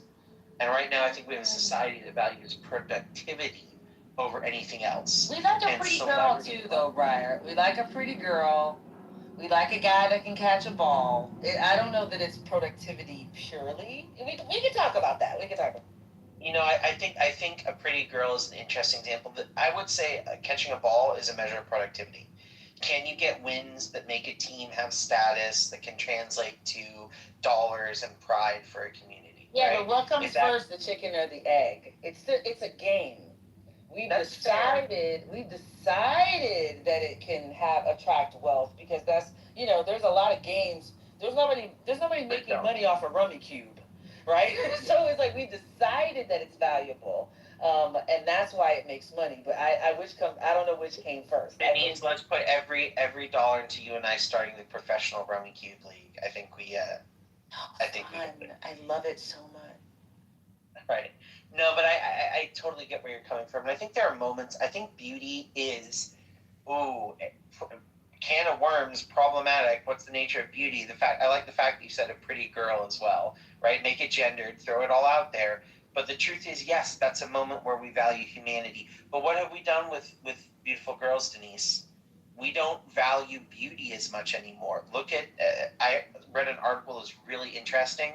Modern cosmetic surgery, if you rate people's attractiveness, even if you go to a really basic thing like pupil dilation rates, increase in blood pressure, sweat, and skin temperature, we don't find modern cosmetic surgery attractive. Nobody does. But do you know what modern cosmetic surgery is? Expensive. It's a proxy for wealth.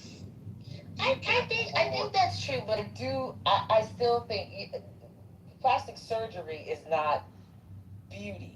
I think we place a premium and a value on being physically attractive, and that kind of spoils your theory just a little bit. Like I hear what you're saying, but I think productivity definitely is high on the totem pole, but I think there's a bunch of other things on there as well. And wealth is an indicator. We use it as an indicator of what we quote unquote value, and value is doing a lot of work in that sentence, because coveting something isn't the same as valuing it. And like being invested in something or desiring something isn't the same as valuing it, right? So I can value I think that there's a deep admiration for the pretty young girls that were on Epstein's island. I don't know that I would say they were valued. So it's a really complex kind of way to think about it. But your premise is a good one. It just has a few loopholes. Well, I think in fact, Denise, they were valued exactly for their aesthetics. That's why Epstein and Trump, like if you read about their blowing up, it was from one, each of them valuing the beauty, and whether you say coveting it, valuing it, whatever the term, and trying to possess the thing they thought had value. And yeah, Christina, I know this is, Christina's hierarchy bell is probably ringing off the chart right now. But I wanted to open this up again if anybody wants to add in some comments, because I think it would at least be interesting to see how everybody feels if we read a little bit of this article slowly and with dialogue along the way. And I will say, if you can summon somebody from the ether, Victor, I'm calling you out to be a reader if you're magically on Clubhouse for the night. Victor! Christina, go for it. I think I have strong feelings against some of what I've heard, just general broad strokes of it. So I don't know that I'm gonna stick around, but I want to say thank you for the conversation, and please enjoy. Have a good evening, all. Good night. I don't know if is it me or Christina, because I heard her say she's breaking up. Christina, you're breaking up. Say again. Am I audible? You're back now. That's weird. I was just gonna say, from the broad strokes, hints of what this article seems to be about. No, I haven't read it. I'm kind of agitated, and I don't want that to bleed into the conversation. I'm going to step out, but I want to say thank you all for the conversation and the different thoughts that it spurred. And I hope you all have a good evening. So thank you. Good night. And Christina, the article is super agitating, so I understand that reaction. It's certainly provocative, so I feel you. Well, thanks, Christina, and thanks for helping encourage me to have a room on this. I appreciate you. So have a good night, and feel free to hang out or do whatever feels good for you. Denise, if you're sticking around, I know you're very present here. Do you mind if I mod you so there's at least one more person to hold down the stage? Oh man, sure, okay. I'm always going to bed at a decent time, Briar. I'm not staying up all night on Clubhouse. And you're late. I know. You and I have never done that before, though. That would be a first time. God. Okay, so I'm just going to read a little, and Denise or L or other Denise, D or Spiritus, if anybody else wants to read a little bit, and you can let me know what you think of this experience too. So please let me know. And unmic if you want to interrupt me, because I won't be able to see why I'm reading. I'll be on the same phone. So this is an article from Vox that came out on May 28th, so just a little while ago. And it's in Future Perfect, titled The People Who Actually Want AI to Replace Humanity. We need to create a new humanism before the, quote, AI successionists win. Quote, I want AI to be a tool that allows human flourishing, exclaimed Brad Carson, a former member of Congress. Quote, there is an option out there where AI is just a tool for us. This is a normal thing to say in most circles, but Carson was not speaking at an invite-only symposium dedicated to the idea of creating a, quote, worthy successor. An AI so impressive, so beyond the mere human, that we'd actually want it to replace humanity. You're a brave man for entering this room, Dan Fagalia, an AI market researcher and organizer of the symposium, told Carson. You're in probably the only room in the country where most people disagree with you. The attendees at the symposium, which took place at the New York Academy of Sciences last September, are part of a subculture that's growing in importance, the AI successionists, who think that artificial intelligence is our rightful heir, the next step in cosmic evolution. Since they believe AIs could become our moral superiors, they argue it's actually wrong to try and keep machines down, or even to align them with human values, as most AI companies aim to do. Instead, we should usher in artificial intelligence as a successor to humanity and hand over the world to it, even if it means we go extinct. They know this view is taboo, which is why I was invited only on the condition that I wouldn't quote anyone other than the keynote speakers by name. But suffice it to say that they are not a fringe view. It's becoming highly influential. People from AI major labs, Anthropic, Google DeepMind, xAI, were in attendance. So were people from think tanks that directly shape U.S. government's AI policy. So that's just a little start of this idea. Any reflections just from that, or should we keep going? Thanos. Right? It does have those thenotic elements. Let's start doing this. Anybody else have any thoughts? And feel free to raise your hand to come on up if you'd like to hear it. Okay. Next section. So there's a little section on why they wrote this story. I think I'm going to read that at the end. Okay. Here's next. AI successionism has been gaining ground among technologists over the past decade.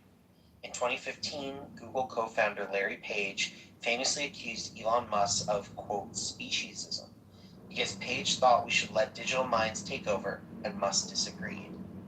The successionist vision has been, now look at I'm just going to add in here, look at the irony that happens once Elon Musk now runs an AI company that has merged with his Twitter takeover, that has merged with his money-bleeding space company.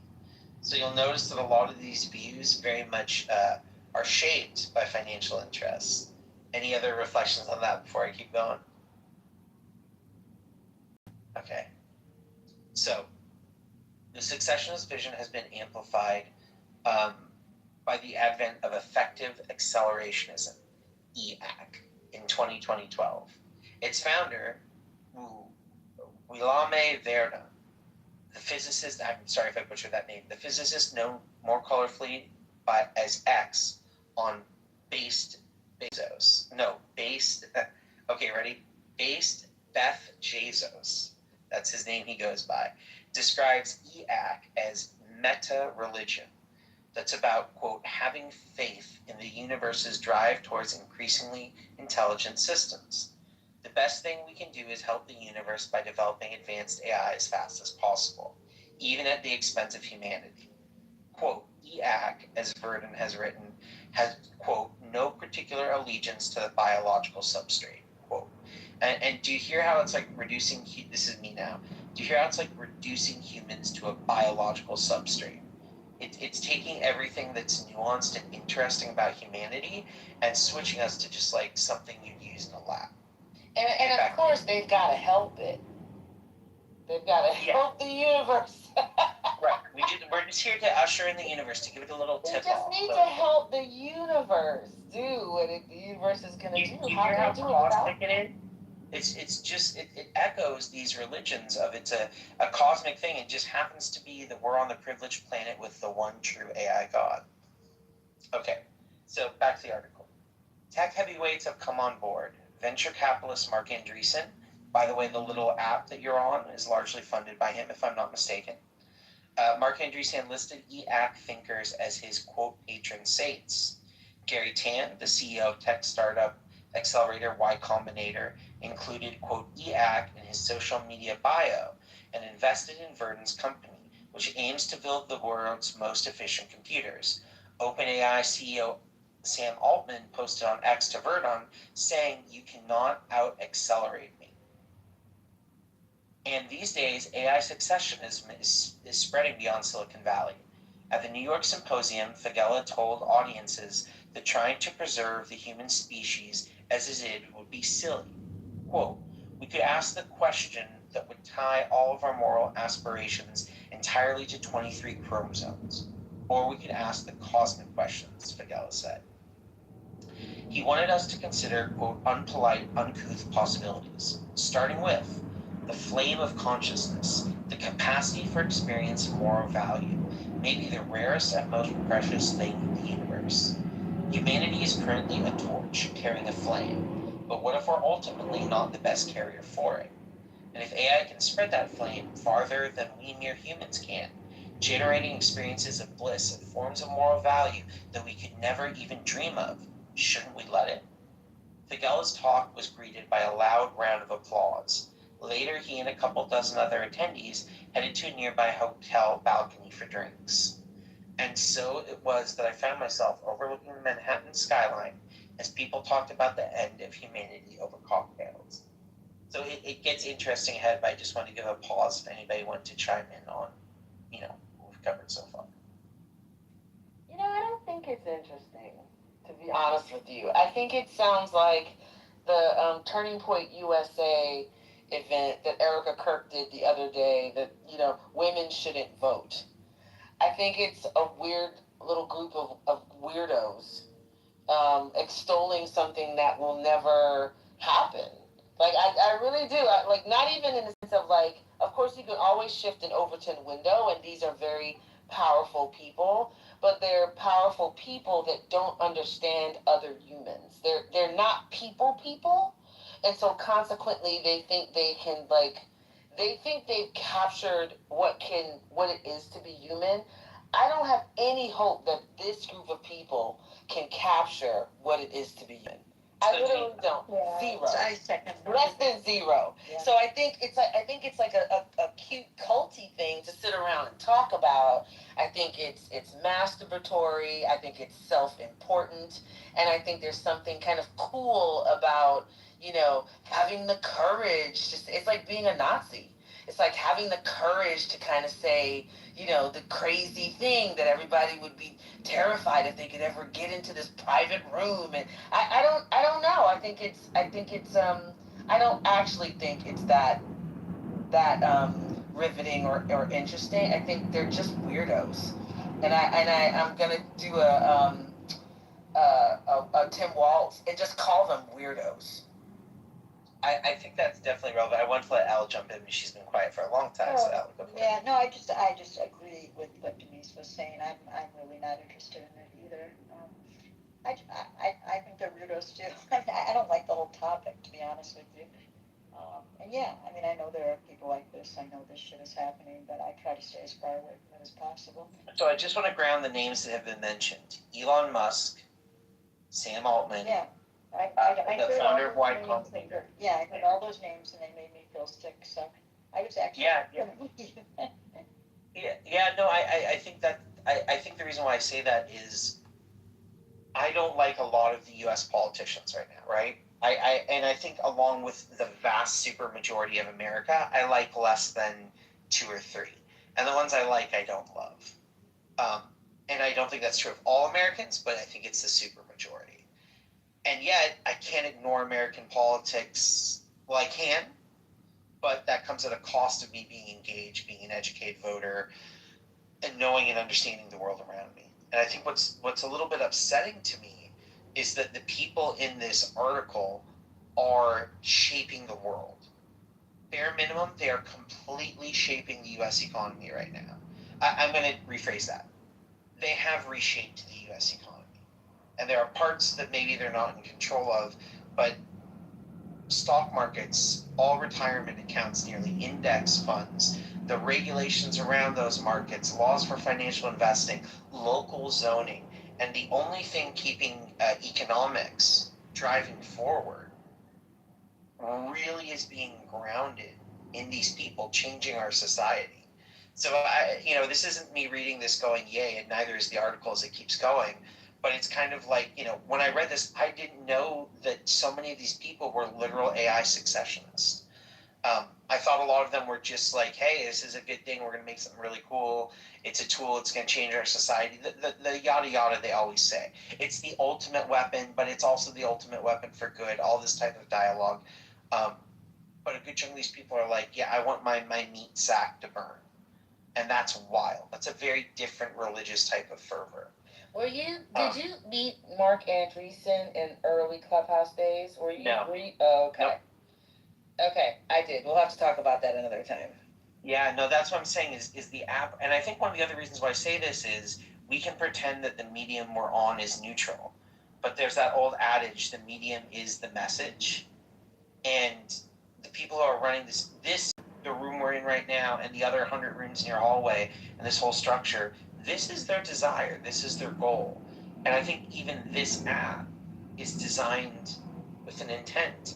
And some of it conscious, some of it unconscious, but it pushes us in these directions. Yeah, don't hear me saying that I don't think they're dangerous or I don't think they're impactful. I just don't think they can pull this off. And I think yes, it drives their decision making. This belief system drives kind of like the moves that they make. I agree. I acknowledge that 1,000%. I just don't think these people can pull it off because I don't think, honestly, I do not think they understand humanity enough to replace it in the ways that we're talking about. It doesn't mean that we're going to have part of my thesis. yeah, it's gonna be, doesn't mean there's not gonna be pain, and it doesn't mean it's not gonna be pain at their hands. I think there already has been, but I guess I just like again, maybe I'm on a high because I've been watching all these people push back on data centers. I just think, and I just had that crazy phone call. I just think like they're not as all powerful as we think they are. And so I think this idea of um, um, I'm not gonna let them. I'm not trading like my belief system for their belief system, and I'm not like prepared to like let. I'm not afraid of them. I think that's the best way That's to an say it. interesting distinction. Yeah.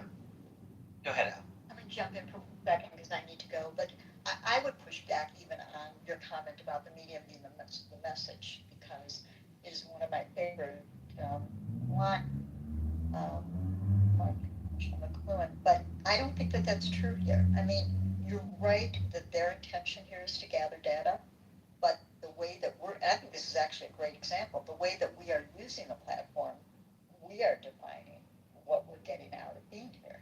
So the medium does not have to be that message, even though that's what whatever their intentions are, and if they are nefarious, then they're nefarious. But we have some real agency here on what we're actually accomplishing being on the platform.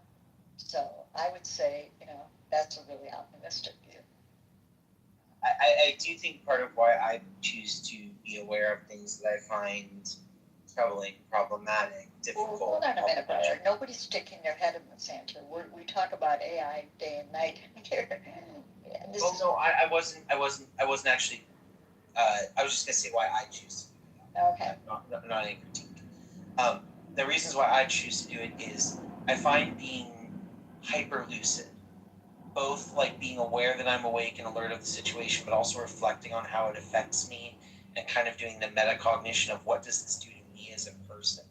Knowing this is out there and the fact that it is out there, I think it's important. And I think, frankly, there's probably some number of people in this room that haven't read articles like this, that don't know what the term AI successionist is, and it's useful. And to your point about the medium being the message, I think there's a lot of complexity around this.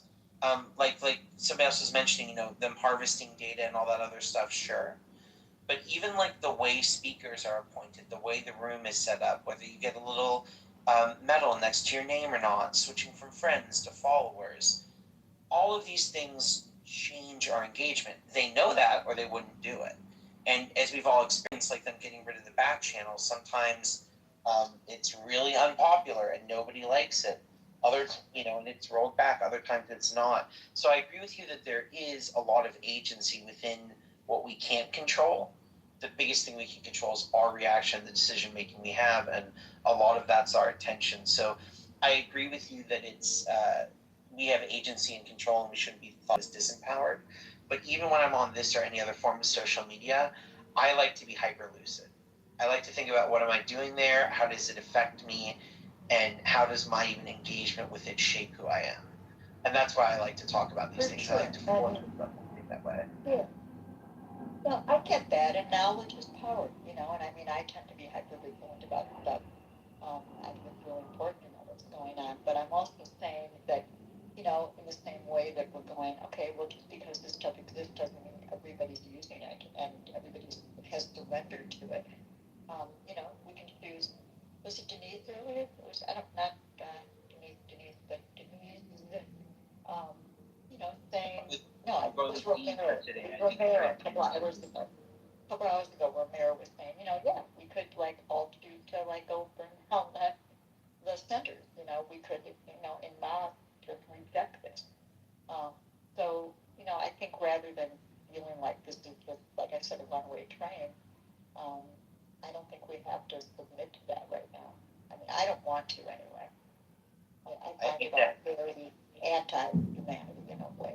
It feels very anathema to me. The way I was introduced by this article was a philosopher calling for a renewed humanism, which has been something I've been trying to work on communicating and embodying better. A real, yes to life, a real life affirming is that term I keep using, like saying that life matters and humanity matters, and a dead thing like a machine matters in its service to life only. It doesn't matter for itself, But yeah, any other thoughts before I read ahead on what happens on this rooftop balcony with the AI successionist bros? Yeah, I'll just co-sign what they're saying. I'm really not worried, and I'm in a space where they are pushing this on me. Yeah. And I know for a fact, with people that I talk to, that they want humans. This is why people are fighting back in their own private ways too, to be more connected with things. And I'm seeing it all over. And maybe I have the benefit of being in a very densely packed city, in a very densely packed borough, where I see the humanity fighting back, and which I'm excited. I'm excited to see what comes out after this part, after the part where they're saying we're all going to be AI, or nobody's going to drive cars, and we're all going to be, robots, and we'll have to live off UBI. I'm excited to see the pushback against that and what humanity does on a local level, but also more broadly in terms of, fighting back and reclaiming, why the hell we're here. I'm looking forward to that, actually. One of my, and I don't think the article addresses this, but one of my optimistic views about technology is if we didn't worship this economic system that desires endless productivity and growth, we are producing enough food and resource that if we didn't consume as much kind of what I will call useless trash, we're talking like stuff that you don't need to live. We're not talking food or essential medicine or healthcare or clothing or even basic transportation, but the other stuff, the useless trinkets, the, food that just gets thrown away in the fridge because we got too much and never time to cook because we're working too much. If we didn't have all that kind of excess, we don't need to work as much. Like, 3-4 day work weeks are very possible. Having the resources to support each other, taking the people that are injured and giving them care they need so they can have human dignity, paying people who have children so they can comfortably have housing for them and their children, and paying adults that don't have any children so they are never insecure, not worrying about payment and providing houses and basic resources. Like, we're there already. Certainly in the US, not globally, but a lot of nations are getting closer and closer there. If we didn't have this excess productivity, competition, endless bombing of other countries, like, the US has more than enough to live a good quality of life for every single American. It's a choice that our system doesn't have that. So this is the type of thing where I think AI can be a useful tool, like we mentioned, for diagnosing cancers, for writing pointless emails to automated, other systems that we need because there's an issue with our credit card, for designing a quick website so I can sell cupcakes on the weekend or whatever the hell I like to do. There's ways this stuff could be used to enrich our lives, and there's ways that it can be used to destroy our lives. And somebody mentioned this earlier. It's not so much that I don't trust AI at all. Like, I don't have some inherent trust or distrust. I don't trust the people that are running it and the way it's being done. And I think that's a big point on how I feel about it. Is it's not a Ludditism to get rid of it. It's that I want it to be done the right way. Denise, did you want to? I saw you were. I actually didn't realize I was off mic, but that was me that said that. Like, I just don't trust them. They're creepy weirdos, and those of you in the room who don't know me, I attend TED. I go to Aspen Institute events. These people are very strange, and they don't want to die. They control every element of their life, and they don't want to die. And it's bizarre how much that is a central piece of this. They want some place to download their consciousness. Yeah. They want some way to cheat death, and they're not going to be able to do it. So I literally am not. The more I've spoken to them, the less I worry. To be honest, I think it will be painful. Don't hear me saying I don't think it's going to be painful. I think it will, and I think it's going to be painful more because of us than almost because of them. Because we can't get over, we love to say the word trillionaire. Oh my gosh, can you believe he did it? We can't stop talking about it. We can't, this is wow. Like it's our enamored posture that makes us vulnerable to them. And yes, they have captured our governmental system, and they have created incredible harms. But you know me, I'm corny in this way. I am a student of history. And I liken this, this is our Harriet Tubman moment, right? I don't doubt. That's big phrasing for you because I know how much you value Tubman too. I value her. She's my like true north, right? But I don't think that she sat and wondered, what are the slave owners thinking about me? I think she sought to free people. Right, so that's my reaction. Like, I think this is interesting. Don't hear me saying I'm listening, and I think it's interesting, but I'm not afraid. I'm not. This doesn't daunt me. As a matter of fact, it does the opposite. It kind of lets me know how important it is to raise your voice and to speak up and to push back. They're not better than us. They're just rich. That's all they are, is rich. Well, and I think there's a second thing they're unmoored by morality. I think that's where they completely unmoored. Completely unmoored. And I think there's a difference between being amoral and immoral. And that's one of the things I wish we as a nation could see, because I don't think it's competing morality. I think it's being untethered by morality versus having a morality. Which is why I think these amoral people look at AI and they're like, what's the difference? Like, I ain't got morals. I'm just trying to do my thing. The AI is just trying to do its thing. Same. But to your point, I want to read the next section, Denise, because it connects directly. Can I just add one thing? I'm sorry. You always can. Okay, cool. I think at the core, these people are not happy people. I think they're afraid of pain.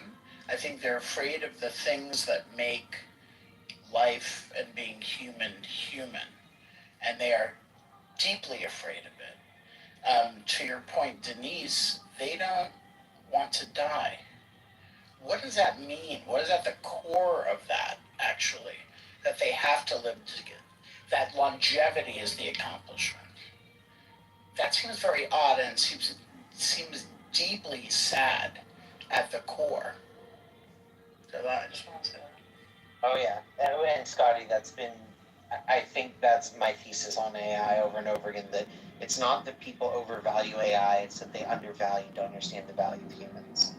So on this moment of immortality, let's read to the next section here.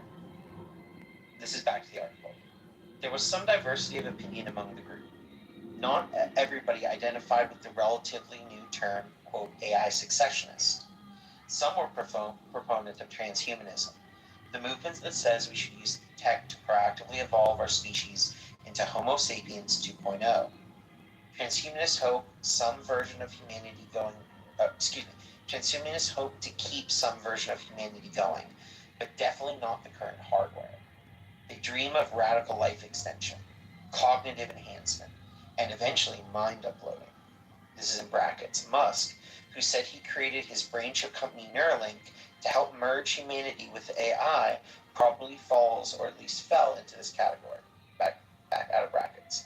Others were post-humanists, those who want us to give rise to descendants that move beyond humanity altogether.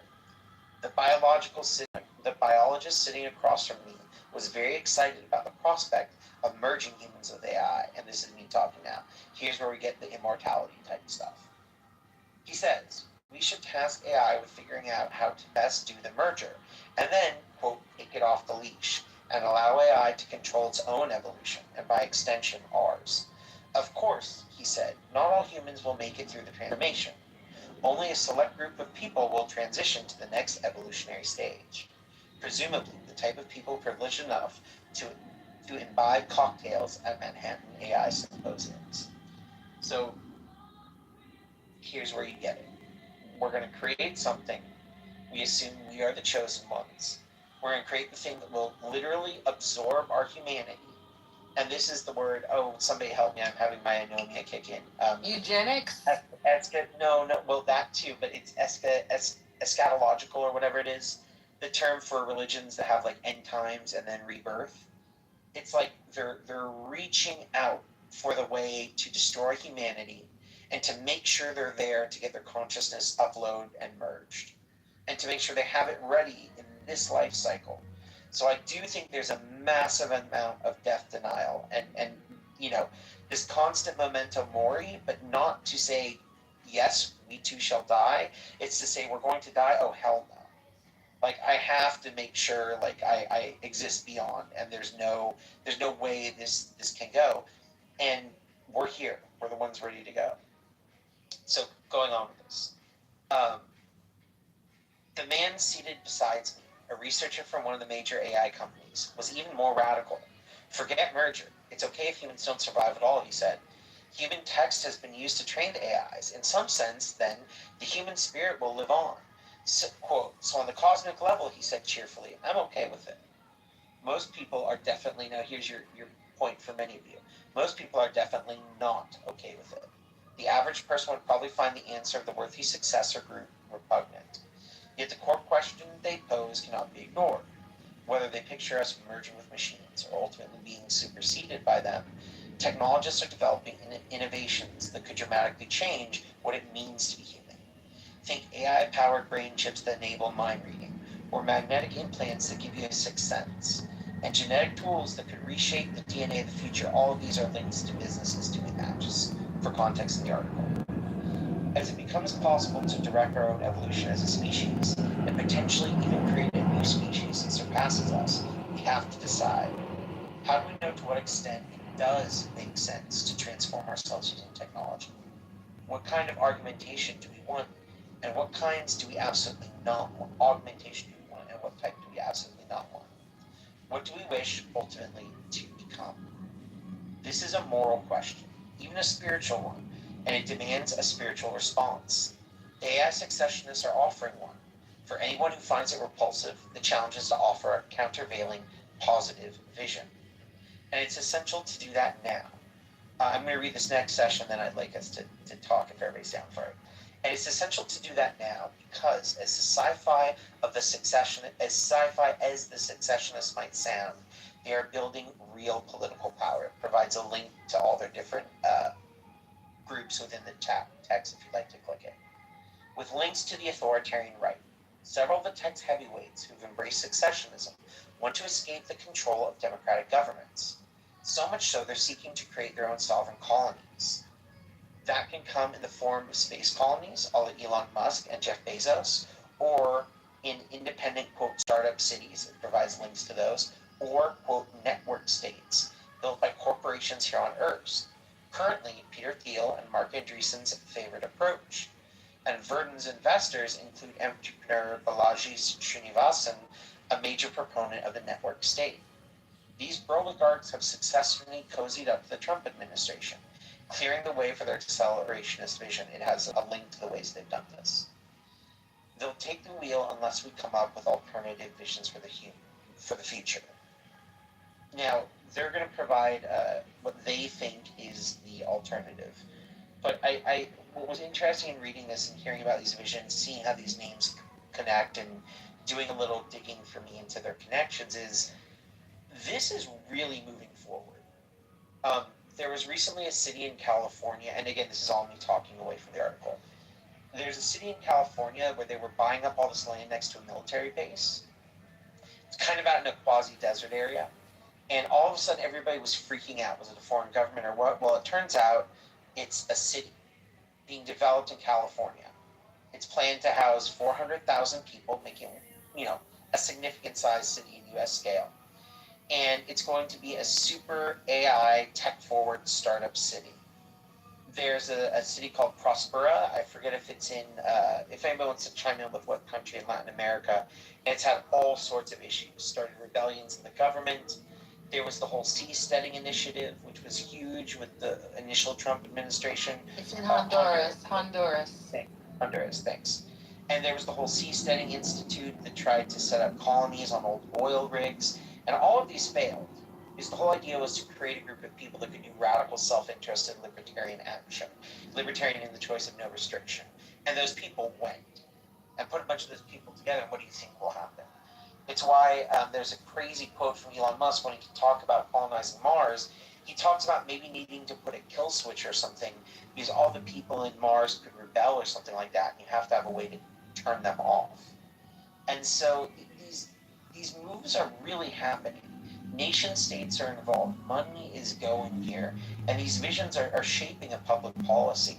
Sam Altman is everywhere on the media right now. Elon Musk runs multiple of the largest platforms. And don't forget, Oracle, run by Ellison and those people who are building all the data centers and trading billions of dollars with these companies, they're buying up the media and CBS, and all of a sudden critics, people like Stephen Colbert and others, they're silenced. They're shut down. And it's not that they're permanently done, but when we want to talk about canceling, there's nothing more explicit than canceling a literal TV show and buying the whole damn network. So I think as much as this is something to, do you want to be afraid of or not, I don't want to talk about the internal emotional state. It's something that's causing real harm. It's rewriting our social landscape, our media landscape. It's rewriting our vernacular. Go onto the app and scroll down the rooms and watch how many AI rooms or reaction to AI rooms or rooms about these people who are funneling literally hundreds of millions of dollars to get these people elected so they can have billions to sink into SpaceX, which only profitable division is its AI division, which is a failure now. That's just, if you all want to look this up, leasing their data centers to other AI companies. It's meaningful. It's powerful. It has causal effects on the real world that affect my life. And again, how we respond to that is all of our choice. And yeah, no one of us is going to be like, oh, you know what, I think AI companies might be kind of bad, and I think AI secessionism shouldn't be a thing. But like the article's pointing out, they have, and this is my analysis, there is a religion-shaped hole in our society. And if anybody knows me on here in my day-to-day life, I'm not a part of any organized religion. I'm not trying to start up one, but there's there's this movement called meta-modernism that I really respect. And it says, like, throughout history, there was an area, a period of time called antiquity, where religion and spiritualism and being grounded in nature defined humanity. And then modernism comes around. And this is the Enlightenment, and we move away from religion and away from authority and away from nature and towards technology and development and science and rationality and free markets and democracy. And then boom, the story of everything comes there. And then it's in this dialogue with postmodernism saying, hey, maybe not everything is good. Maybe burning up the planet to make profit isn't great. Maybe rationality has created bigger tools of war. This comes out of World War II, where some of the smartest scientists were calculating how to best burn human bodies. And so, other people criticized it and said, you're just trying to destroy it. You're using all your, new age type language to try and deconstruct what's worked, and you don't even mean anything, and you're all inserting psychology and power struggles, and none of this counts. And then there's a movement that comes after this, and most people don't even acknowledge it. It's new, and I found it meaningful. It's called metamodernism. And it says, look, antiquity and religion served a purpose. It got us here. Millions of years, not thousands. Who knows how many of that? There were stories, there were myths, there was community, there was nature. We were worried about sustainability. Wasn't a tech jargon. It was what a society needed. We planted different fields and foods because we knew we had to survive multiple seasons and couldn't just engineer our way out. And modernism gives rise to amazing things, medicine, technology. It starts to bring ideas about every person having a certain type of value. And then you get like this new idea is metamodernism. It says, look, antiquity had a value. And modernism created this stuff that's useful. And then postmodernism has a lot of critique that's really accurate, but the other things were still valuable. And metamodernism says, what we kind of need is all of them. We need an antiquity and a story and a specialness to life. What religion gave people was a sense of value and meaning and a grand, how do I put it, mystical story, something that centered us in a sense of the beautifulness of the cosmos and how to put it together. And modernism comes and gives us technology and rationality in this structured, organized ways that build stuff that we all use, like the phones we're all on right now. And postmodernism critiques that and says, hey, you're saying you're also good. You're not good. Y'all are doing monstrous stuff in the way of making all these cool doodads and widgets. And you better criticize that. There's not just one story, and there's not one truth, and rationality won't solve everything. And metamodernism says take them all. We're going to need something like a religion to inspire us. It doesn't have to have a Bible and a sacrifice and get a tithe and all that. And we're going to need science and rationality to tell us what we can do. And we're going to need critique of all those things and differing viewpoints and to recognize power structures so we don't enforce that monstrousness. And so I think we're at a time where we desperately need this. And I think I used to be very averse to the term spiritual because I don't personally identify as a member of an organized religion. And I think they can be really problematic. But I do think there's something in my life when I look at a beautiful tree or I connect with another person in dialogue, or I look into a person's eyes deeply or see a rainbow, that there is something sublime and beautiful and bigger. And I think if we don't see that spiritualness in things, it leads us to look at an AI and somebody writing your loved one to write you a final letter before they die and say, they look really similar, they're both passed. And I think that's one of my fears, that I think is a very valid call for a new type of spiritualism, a new type of something that affirms life, and not just affirming it as a death, whether we're all going to die and be brought back, but affirms life as it is right now. So I know that was quite a viewpoint. That's my viewpoint on this article at this point. Just wanted to open it up if anybody wants to come up, because I see so many friends down there listening. Thanks for being here, and people on stage. Anybody want to chime in with thoughts on that? Oh, Scotty, if you want to speak on Spinoza's God for a second, you get a massive fist bump. No, I don't have anything to say, but that's more aligned to where I am.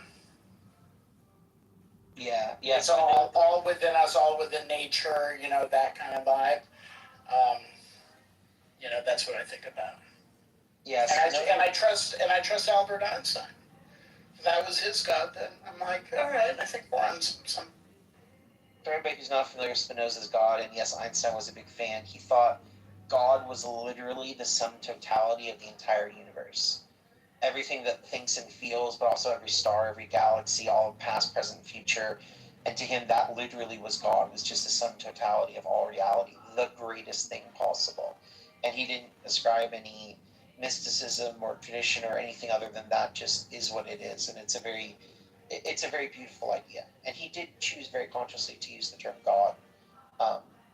So yeah, I've always been a fan of Spinoza's God. I think it's a cool concept. I appreciate that, Scotty, for bringing that up. Anybody else? Yeah, anybody else have any thoughts or reflections?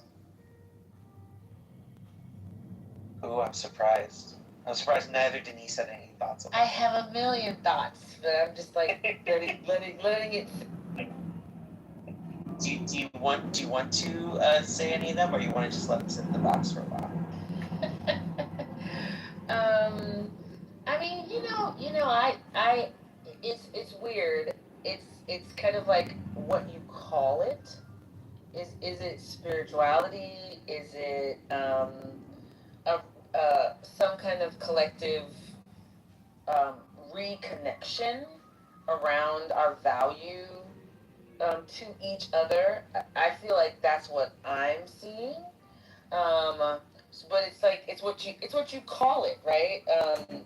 It's how what you label it as. And so this idea of like you need all three. I think that's probably true. I think that's right.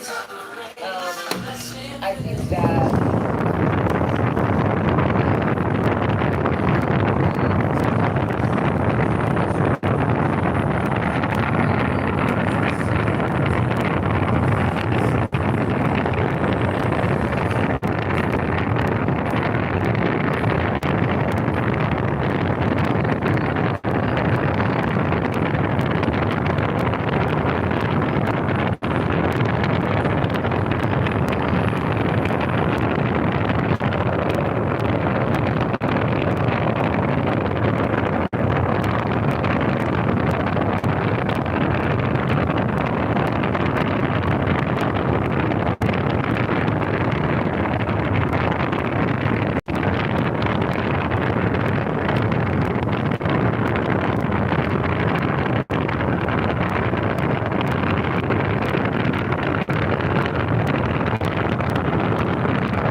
representative governments work best.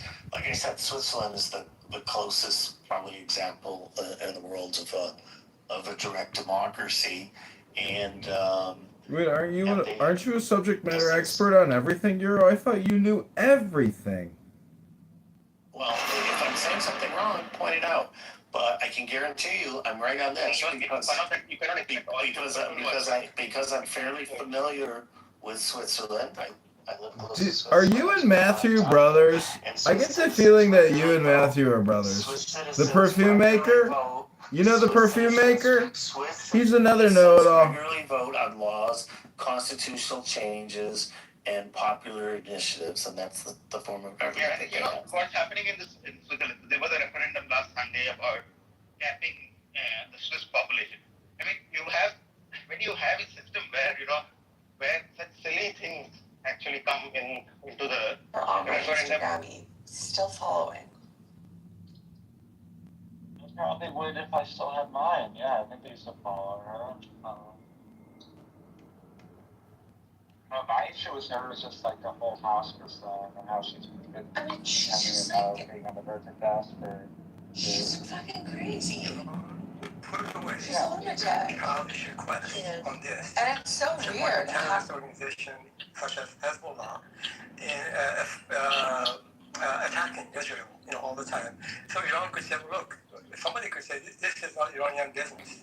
They have no business to dictate what Israel can or cannot do in Lebanon and take that away off the negotiation.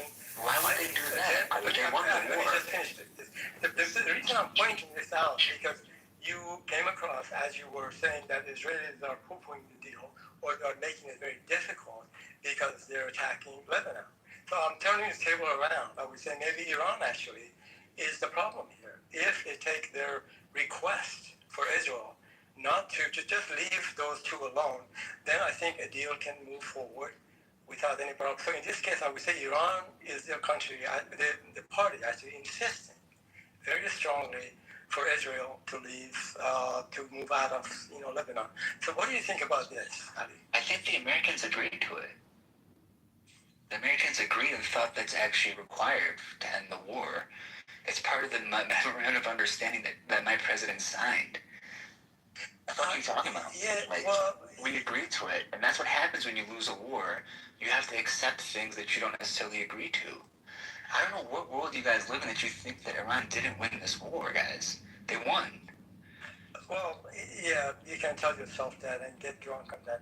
How did they not win? If it wasn't in 2 more, I don't know if you know this or not. In about 3 more weeks, if we continued where we were, Brent was going to $150 a barrel. We're already seeing the economic ramifications globally. This wouldn't have gone well if we continued. We were at a breaking point. I realized, Ali, that the Iran's oil producing capability has already been permanently damaged. By the end of May, Cargill was completely filled, the tanks there. So they had to wind down production, which produces I forget exactly, but it essentially causes like a waxy buildup. I know that sounds funny. No, you can't stop producing oil. I understand that, but you realize also our Gulf allies were getting into that same predicament, right? So that causes also another problem. The question was who was going to be able to last longer. The U.S. was using shadow shipping lanes to escort tankers throughout and hugging the coast of Oman, etc., etc. So oil was getting out. I'm sorry, you think enough oil was getting out that it wasn't affecting global supply? I think it was affecting global supply, but I think Iran was already hurting. You're right, more than any other country. Right, but this is also a fight for their existential survival. It's like a fight for existential survival for them. Yeah, I know everybody in the Middle East is fighting for their existential. But it wasn't an existential fight for the United States. There's no reason for me to pay $5 a fucking gallon for oil. Yeah. So he was getting specific domestic pressure. Yeah, but There were Indians who were worried about getting cooking gas. There was no significant pressure in the United domestic States. pressure. None. Okay, sure. So let me go back to your. I mean, I can certainly tell you in California, the prices are higher here than anywhere else, and it's not because of the war in Iran. I can tell you my price. Hold up, Ali, $2 a gallon. Ali, 1 second. Alan, first of all, hello. Hey, Ralph. Second off, how are you? Good. You want to help out me a bit? You mind to help out? Help out how? Like this. Oh, Jesus. I'll go mad with power. I swear I can't. It's okay. We need a crazy Armenian. But what's it called? Where was I going with it? I think you sent me the article, or you sent me that under Biden, that oil without any wars, gas without any wars was still higher than under Trump with a war. Was that you who corrected me one time, I think, in the back? No, I'm not saying. I just checked my messages to you. I didn't see anything, but that wouldn't surprise me if that was accurate. I mean, as soon as Biden came out with the war, we're funding in the war with Ukraine, prices in California went up to $700. $7 a gallon for premium, which I need. And the other thing, my 1 month's gas bill to heat my house, which was normally $230 in the winter, was $700. Oh, and I told you gotta sell that Mercedes. I know you Armenians, you love those Mercedeses. Yeah, I know. We can't. Look. I can't show my face to other Armenians if I'm not driving a G-Wagon. Come on, you know that. I know. It just matches your face. That's where Bucksy look.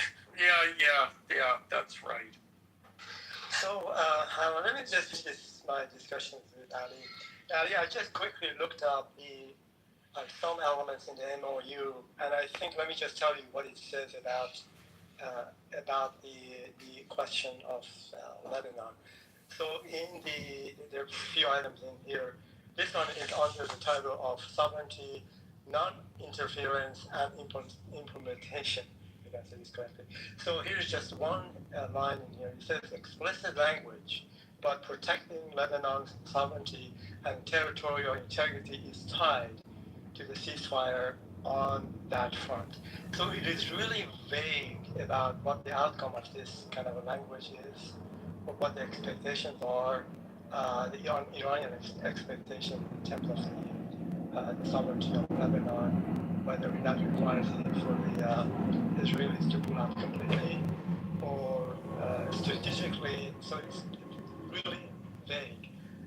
Maybe you have something better than I have, that it basically says that the Americans... I mean, I think territorial sovereignty usually means that there's not other country in Yeah, I fully understand that. I don't usually there's not an occupation. What I'm trying to tell you is really a vague language in here. That's what I'm trying to tell you.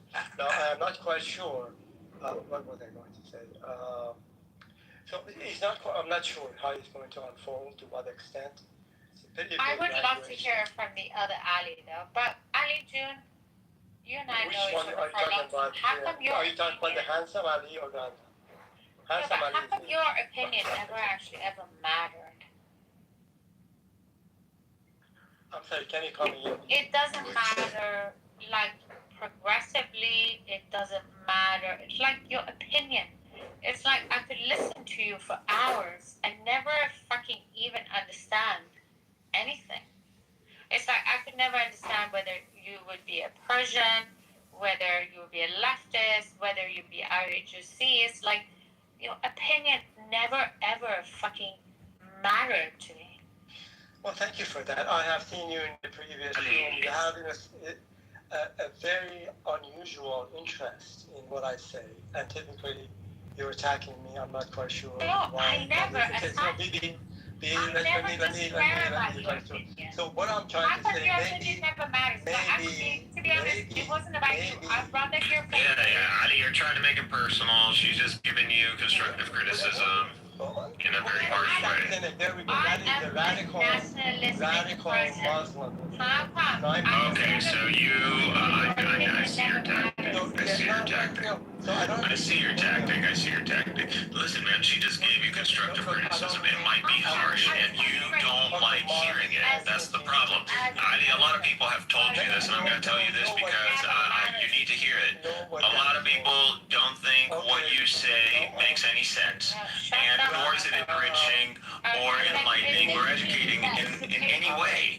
You always complain. Everybody knows you're an atheist. Check. Everybody knows you're an Iranian. Check. Everybody knows that you can speak English decently. Great for you, bro. But that's only an accomplishment in Iran, not in the United States or in the Western Hemisphere, in the Western sphere, or the Anglosphere.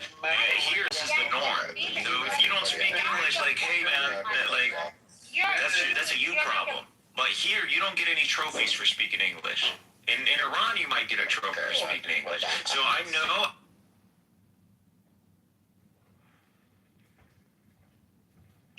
Who's muting? Who's muting, man? Alan's muting. 1 second, Alan's muting. Alan wants to say something. Yeah, how does this relate to the memorandum of understanding? Thank you. What memorandum of understanding? The one we're talking about. Between the United States and Iran? Yeah. Correct. Well, 60 days, it's going to be negotiated. There's no memorandum of understanding other than to stop the war. Yeah, okay. So, I'm sorry, but Ali's particular effectiveness with what he does or does not say is not related to that, nor our opinion about what he says or does not say. That's true. It's up the moderators to decide and moderate the room. That's their. We already know moderators moderate the room, Alan. Can we just Then why are you talking about what BB said to him? Because we're allowed to say that and people entertained it, Mr. Moderator. No, because BB is drunk. And so if moderators entertained it, that must be the topic of conversation. And now I just stopped. Okay, so you went back to, you reset the room, Alan. You could just say, I'm going to reset the room. Yeah, well, I could have said it that way. I said it my way instead. Which is no problem with that, but just for further clarification. I'm building with you. I'm not being an antagonist to you. I know you're not. We're all good. Now I'm going to say something. You know, I looked it up. I looked up what are the points. I read the memorandum. Then I went to Google, and there was one of the things that said was, would you like to see how this compares to Obama's deal? And I said, okay, let me see that. And then I asked the question, is it fair to compare this to Obama's deal, considering the terms haven't even been, the final terms haven't even been signed yet? And it said, well, no, it's not fair or accurate because this is a ceasefire deal. Okay? I don't see how when two countries are warring and they come to some kind of understanding, how that can be seen as a failure. Now, I expect that both sides are going to say, ha ha, we won. But we have yet to see what's going to happen in the next 60 days. The only other thing I'll comment on, and then I will release 3-day records exam process, defending nearly 20,000 of our signatures. In the end, as I've been saying all along, we're well over the required 25,000 signatures. That people are saying, oh, we're giving it to Iran. 150 billion of that is from private investors, and the rest of it comes from various sources, including other Middle Eastern So before the breakdown, Alan, what are we trying to say? So you agree with me? So I don't that this know. is just a ceasefire. Maybe I You're an do, abortionist, cynic, pro-legal but all I've heard abortion, you and say you is don't trust his That's why I lies. asked the question. So you agree with me that this is just a ceasefire? No, it's an MOU to get to a ceasefire. They're different. That's what a ceasefire is, to get to the conditions of an end. Marshall is modified conditions of an end. Take ceasefire. Just one argument. No, they're not. But things why the fuck am I hearing the other Do I give him the when box I then? said the I'll let last you thing Yes, I will yes. Do say, I give him the and box then or what was people the are code, speaking sir? over me. HR10. He gave me the code. I mean, nothing quick ticket out of the room, just so you know. That's fine. You know, did that ever matter to Cynic? Marshall, did that ever matter to Cynic? You could at least have a decent conversation. Marshall, but did that ever matter to me? Did I ever consider a lesser intelligent lie as a means to stifle freedom of speech? Which are legally I'm an American, I believe in freedom of speech, and I believe in freedom of speech reason applies to and the government. intellect Doesn't being apply to the necessary to elevate never will. You just don't know what the more intelligent than I am, Marshall. You don't know what You don't actually understand what freedom of speech fucking means. All right, I can only take one person talking over me at a time. Now the point is, and this was the only point I was going to make, was that $300 billion is not coming from America, and it's contingent on Iran making itself investable. Meaning, if it's a war-torn, terrorist-inducing Surveillance country, video inside nobody's going to Playmakers, invest. Games, Cards, and Collectibles in Hudsonville shows the This is where you'll find some of the best quibaritos in Chicago. A quibarito is a sandwich made with flattened fried green plantains instead of bread. It comes with garlic and a filling consisting of oh, that's what you love me again. Hey man, if you guys want to run a service, just keep this going. Just keep this going. In Chicago's Humboldt Park neighborhood, and you'll find some of the best ones. Alan, I appreciate you. I appreciate your knowledge because I believe that you have that, like, it belongs to you. You know, you grew up so, like, you could be Armenian, you could be whatever, but mostly Chicago. Thank you, Mimi. And here's the thing. Cynic, you may think me stupid, but you're not smart enough. No, I'm cynic, no, Mimi, not you, cynic. No, listen to me, Mimi. Of you as stupid. I think of Marshall as stupid. No. I believe that whatever you say, it comes from somewhere a level. No, but also I believe it comes from a level of experience and also a level of honesty. I don't think you ever are dishonest, by the way. Well, thank you, baby. And cynic, you may be smarter than me, but you're not smart enough to understand when somebody's complimenting a mod, maybe you should not say anything. Anyways, next 26-27 season is a fantastic season. Welcome. The thing about, oh my god, the drunk woman gotta be stopped. This onslaught has to be seized. Oh my god, it's gonna hit my... Oh, shut the fuck up. Who is this Marsha guy? Who are you? What is she doing? What place? How you gonna do it? You continue to suffer this project lie. You onslaught smash. Who the fuck are you guys? The driver speeds away. She comes to a fork in the road and veers right, then jumps the center median and crashes into a help clinic. The officer opens the door and then this happens. The car door smashes him into the truck. Topic, The car crashes discussion, again into reason. the help Let's center. go. She takes off. This time with the passenger side door wide open. Hits a tree and comes to a stop. southern Lebanon. Everyone knows that. Occupation long term is not going to happen. It already happened before. The definition of insanity is to repeat the same thing expecting a different result. If Israel occupies the southern Levant, this is what's going to happen. Within the next few years, they are going to coordinate the attacks against the permanent positioning of the IDF over there, and you're going to see high casualty events among the IDF, and then they're gonna post that online, and that's going to be a psychological angle, and that's going to be enforcing their base, and the Israelis are going to continue asking, why are we there? Why are we losing troops? And even though we have no valid claim to occupy the land, and the international community isn't going to recognize this territory as part of Israel. We're going to keep it as a buffer zone. You're just going to lose troops. You're in this high-tech loitering warfare battlefield that we have today. A bunch of drones from Hezbollah will cost millions, yet alone the human life, which is what we're already seeing. You might not be seeing the combat footage, but I keep up with this stuff. I promise you, the some game warfare, but the Israelis from opposing them. Like, there's not going to stop, because Hezbollah's an existential threat to Israel. So, if Hezbollah's an existential threat to Israel, why?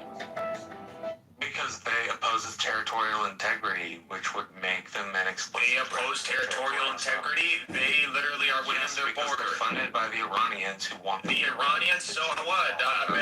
Israel's funded by the United States. Is the United States violating the sovereignty or the integrity of the Arab world? Their budget accounts for one.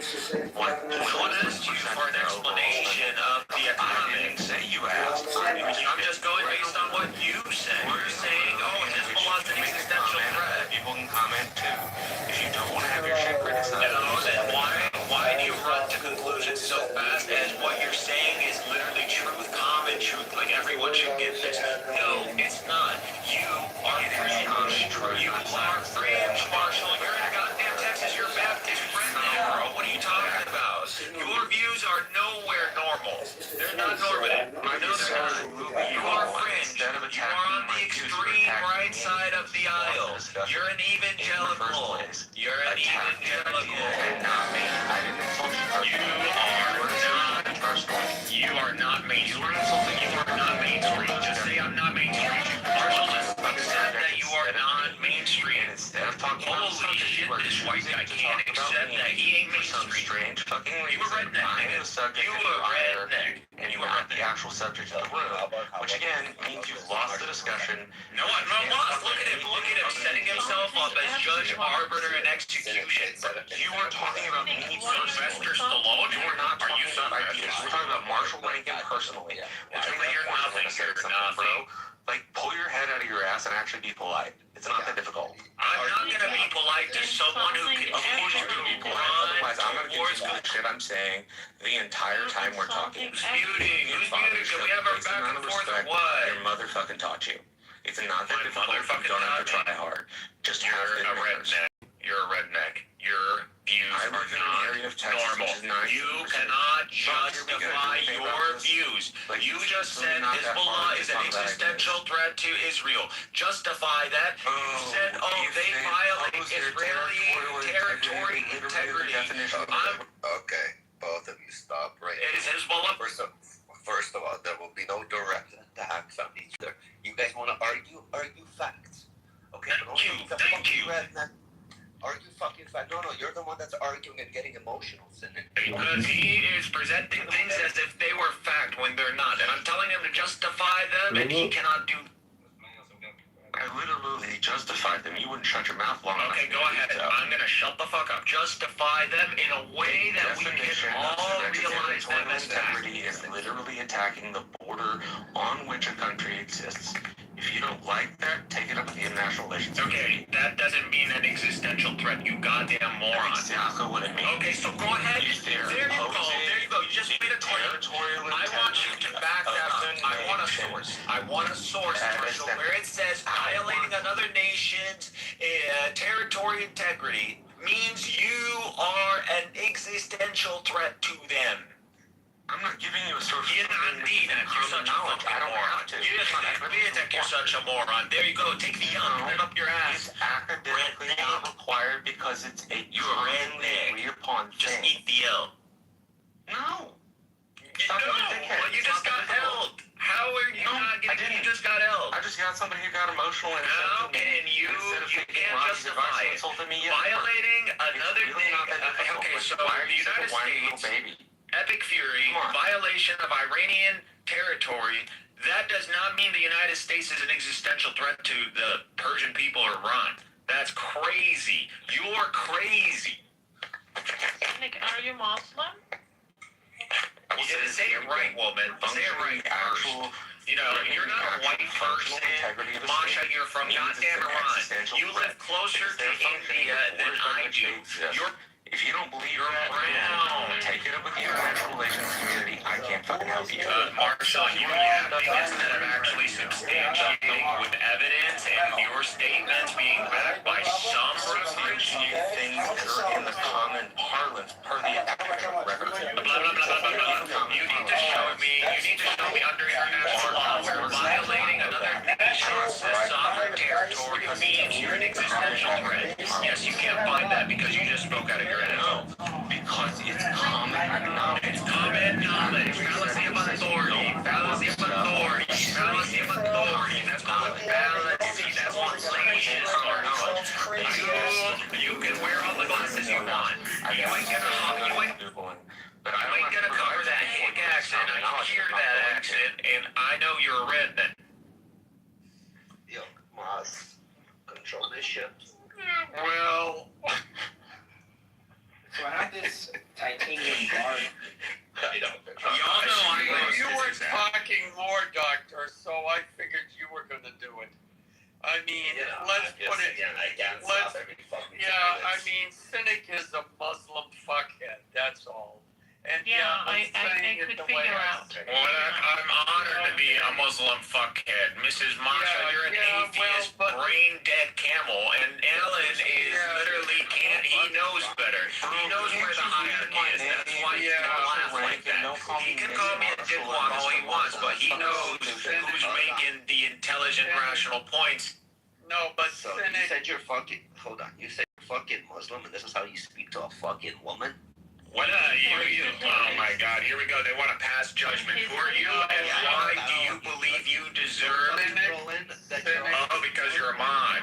Because you think some electronic green badge of hierarchy makes you somehow being a dickhead. The hell up, Better manners. Marshall, you literally don't know manners because you clearly don't know reason. Your Muslim ass stinks so bad that all of us, not only Persians, including other nations, I don't know, I gotta say to everybody else, are just disgusted by how talkative you are and how disrespectful. It's not about your... Again, another opinion that is irrelevant to the conversation, that doesn't help us obtain a fact or verify a fact. Identity. That word that you're fucking Muslim and then you wanted to fucking attack the woman. This is a serious question. Why are you Muslim men like this? Most of you, all the time. You just can't have. You just can't have a simple conversation. He's Muslim though. That's a fucking great way to describe that you're fucking Muslim. I just want to say hi. Really proud. I mean, I think there's a stereotype that's just not fitting. I mean, Cynic is Cynic. I mean, people have heard Cynic speak in other rooms. He's very opinionated, and they attack him, he'll attack him back, regardless of their man or woman. But no, Muslim men by far and large are men are respectful of women. Dean, we've just endured 10 minutes of this fuckhead. Well, leave it alone.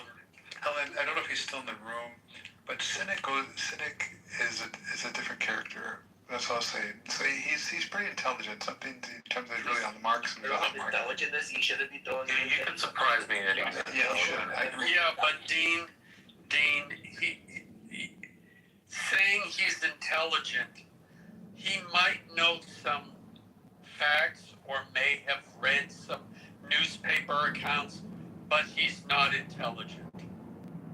I mean, I've heard him speak another time. Sometimes he's really on the mark, sometimes he's really off the mark. But I just you know, I wouldn't say big deal. If my gill's not. I mean, I understand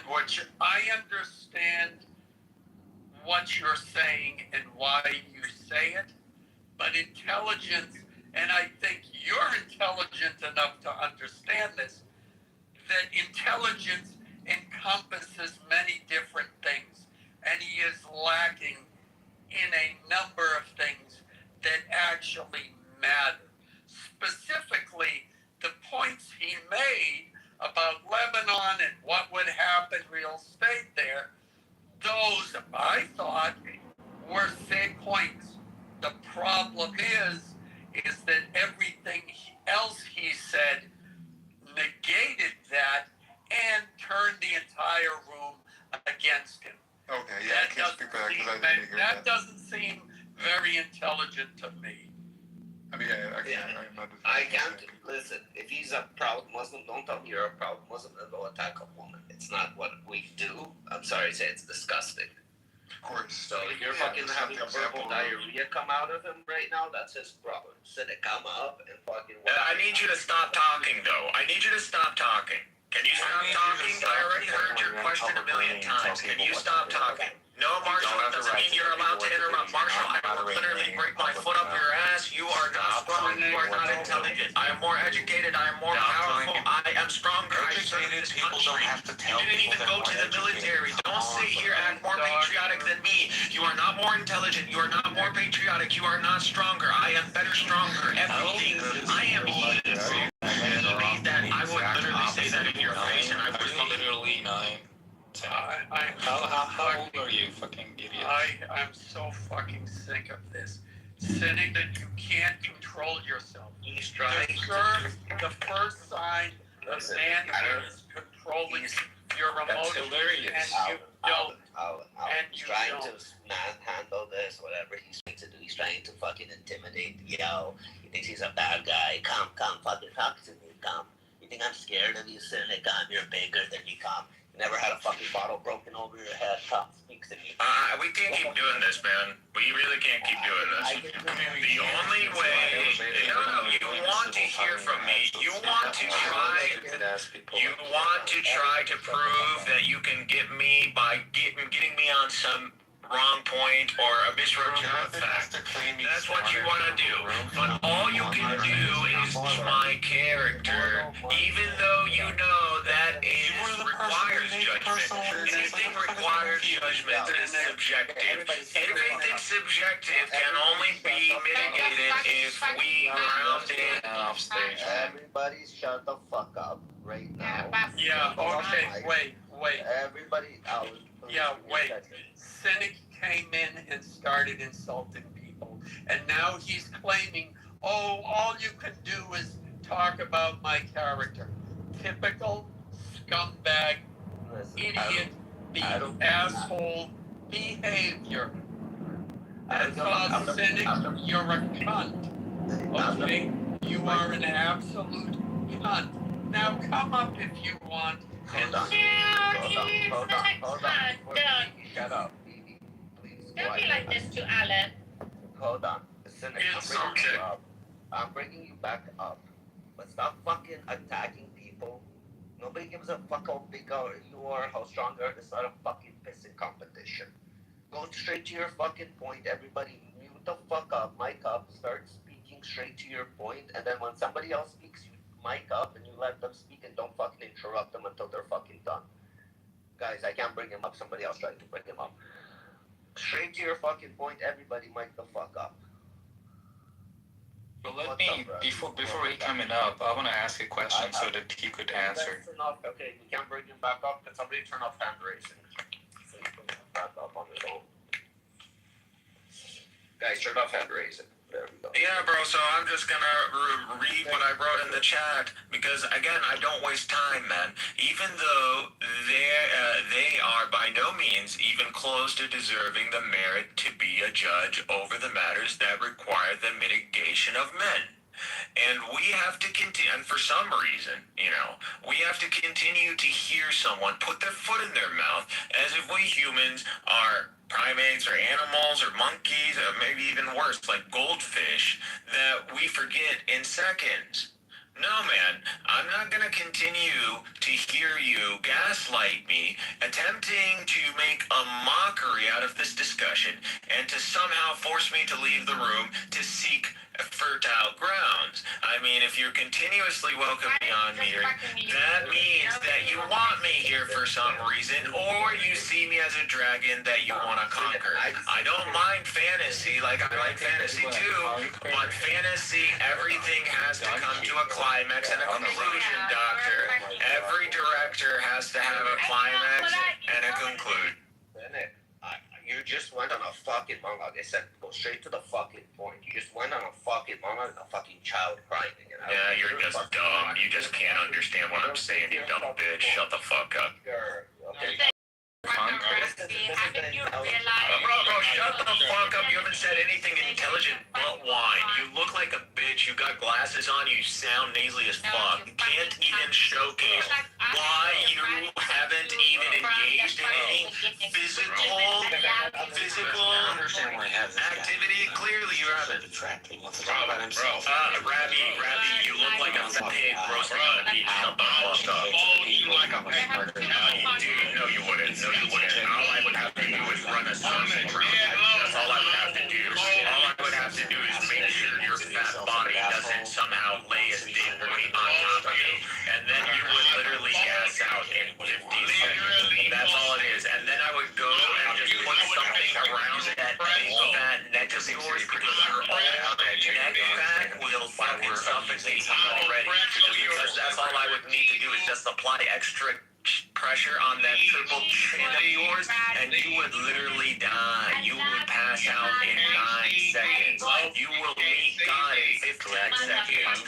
You will begin to showcase signs of blacking in your blood cells in 25 seconds. That's how bad. Okay, I thought I wanted to. I wanted to let it. I don't know who came on stage. You were complimenting how smart he is. This is the intelligence level. I haven't heard nothing smart except the attacks. The fuck is a Muslim. He's on like he's a Mark. I don't give a fuck. Not that he's a Muslim. It's that he's not a value-add principle. It's just that he's not a value-add. That's it. Again, he's not a value-add because he yells at people. Listen, again, it's not yelling. It's attacking. It's Muslim by fucking force. You know what they say, either convert or die. This is what he's trying to do. Like one of those attacks. No, he's not doing that. McHill's is somebody. If you say something, you make a personal attack, you make a personal attack back. Nobody else gives I don't agree with it. I don't agree with anything. Any of this. He was the one making the personal attacks to begin with. He got frustrated and started insulting him. Listen, I gave him multiple challenges.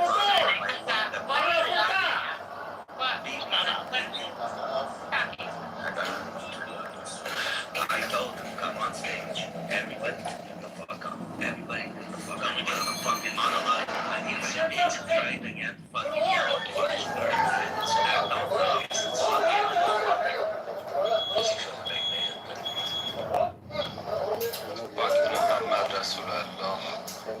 What is the answer to this question? What did he say? Oh, I just said that Muhammad, the Prophet, do you know him? Dean, do you know Muhammad the Prophet? Just continue. Oh, so you do know him. I ended up having bruised eyes, bruised nose. Oh, I just said fuck him. That's what I said. Alright, look, this is ridiculous. Okay. If you guys allow this type of, I wouldn't say that about Jesus, Moses, Abraham. I'm not saying any religion. I would say that to any religion that would be stopping human beings from being It just shows your character, right? It just shows your character. Don't become fucking. I mean, moderators, if this is the type of person. Again, Dean, you're right. Dean. Of value. If you're right, Immortal, don't sing to fucking. Okay, so let me justify this. Look, you'll meet God at the day of judgment with that. There's a religion. Dean, now you have to just close your mic. There's a religion. I mean, you're the one. Now, if I'm speaking that, then you're gonna be like your friend now. No, I won't be my friend. You're not a mod. Just a second, Dean. You know, I know that you think Islamophobe. thing is that there are some people who are traumatized by Islam. So you cannot tell them that they are Islamophobe. They are traumatized by Islam. Don't tag me with the traumatization or anything. I'm not traumatized. Close my head. I make my point. Says it began planning 6 months ago for this opening ceremony, which the agency People says are will be attended traumatized by white people or black people or Jews. Is that give a right to just say things with that similar? But we are not traumatized by the skin color of someone. We are traumatized by their beliefs, by their religion. Right. Their religion. People are traumatized by the Jewish religion. No, and just Jews. listen. Does that give them a right, though, Let me explain for you. There is this certain religion that has the privacy. Just a second. Dean's right. We're not gonna attack right now Islam religion. You guys wanna attack points? Attack fucking points. Okay, I wanna say my point now. No, I just Masa, man. I'm sorry, Mortal. I actually don't know apologies to you. Masa, by that rationale, if they take that approach, can some people are traumatized by Jews, have been killed by Jews and had family members killed by Jews, can they say similar things? Is that acceptable to you? Have Jews killed someone for not being Jew? Exactly. Have they done this? Have they called people infidel if they quit their religion? Hold on. Mortal, you can have your turn. I'm talking to Masa right now. Yes, of course they have. They've killed non-Jews. They've justified killing non-Jews. They've called them animals and trash and so forth. Of course they have. They killed them because they are not. Is it something that they have as a rule? Like calling infidel. Do you know what is infidel? Not with you. If you're not giving enough information, then the information you're providing is biased, and you have to be reminded. I have respect for her. I have no respect for you. What do you mean I have respect for her? Hold on. No. Infidels, you are just neglecting the fact that Islam is calling people who quit their religion as infidel and would be able to kill them. Their blood is free to be spilled only because of changing their mind. You're trying to filibuster. You're trying to block me from making my point. I'm not going to let that happen. All right? I'm going to speak to Masa and just hold your horses. It changes how elections are funded. Some clean candidates can win without selling. In the name of religion, they kill many non-Jews. No, I didn't say if they have killed non-Jews. I asked this. Have they killed someone for not wanting to be a Jew? Have they done it?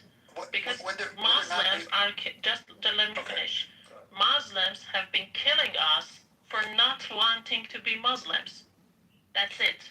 Yeah, the Christians have done the same, but Muslims have been killing Iranian When in recent history has a Christian executed anybody for that? Please, I'll fucking wait. Killed millions upon millions. That's not what I asked, Dean. I asked where in recent history has a Christian fucking done this? No, I was really specific. Where recently has this happened?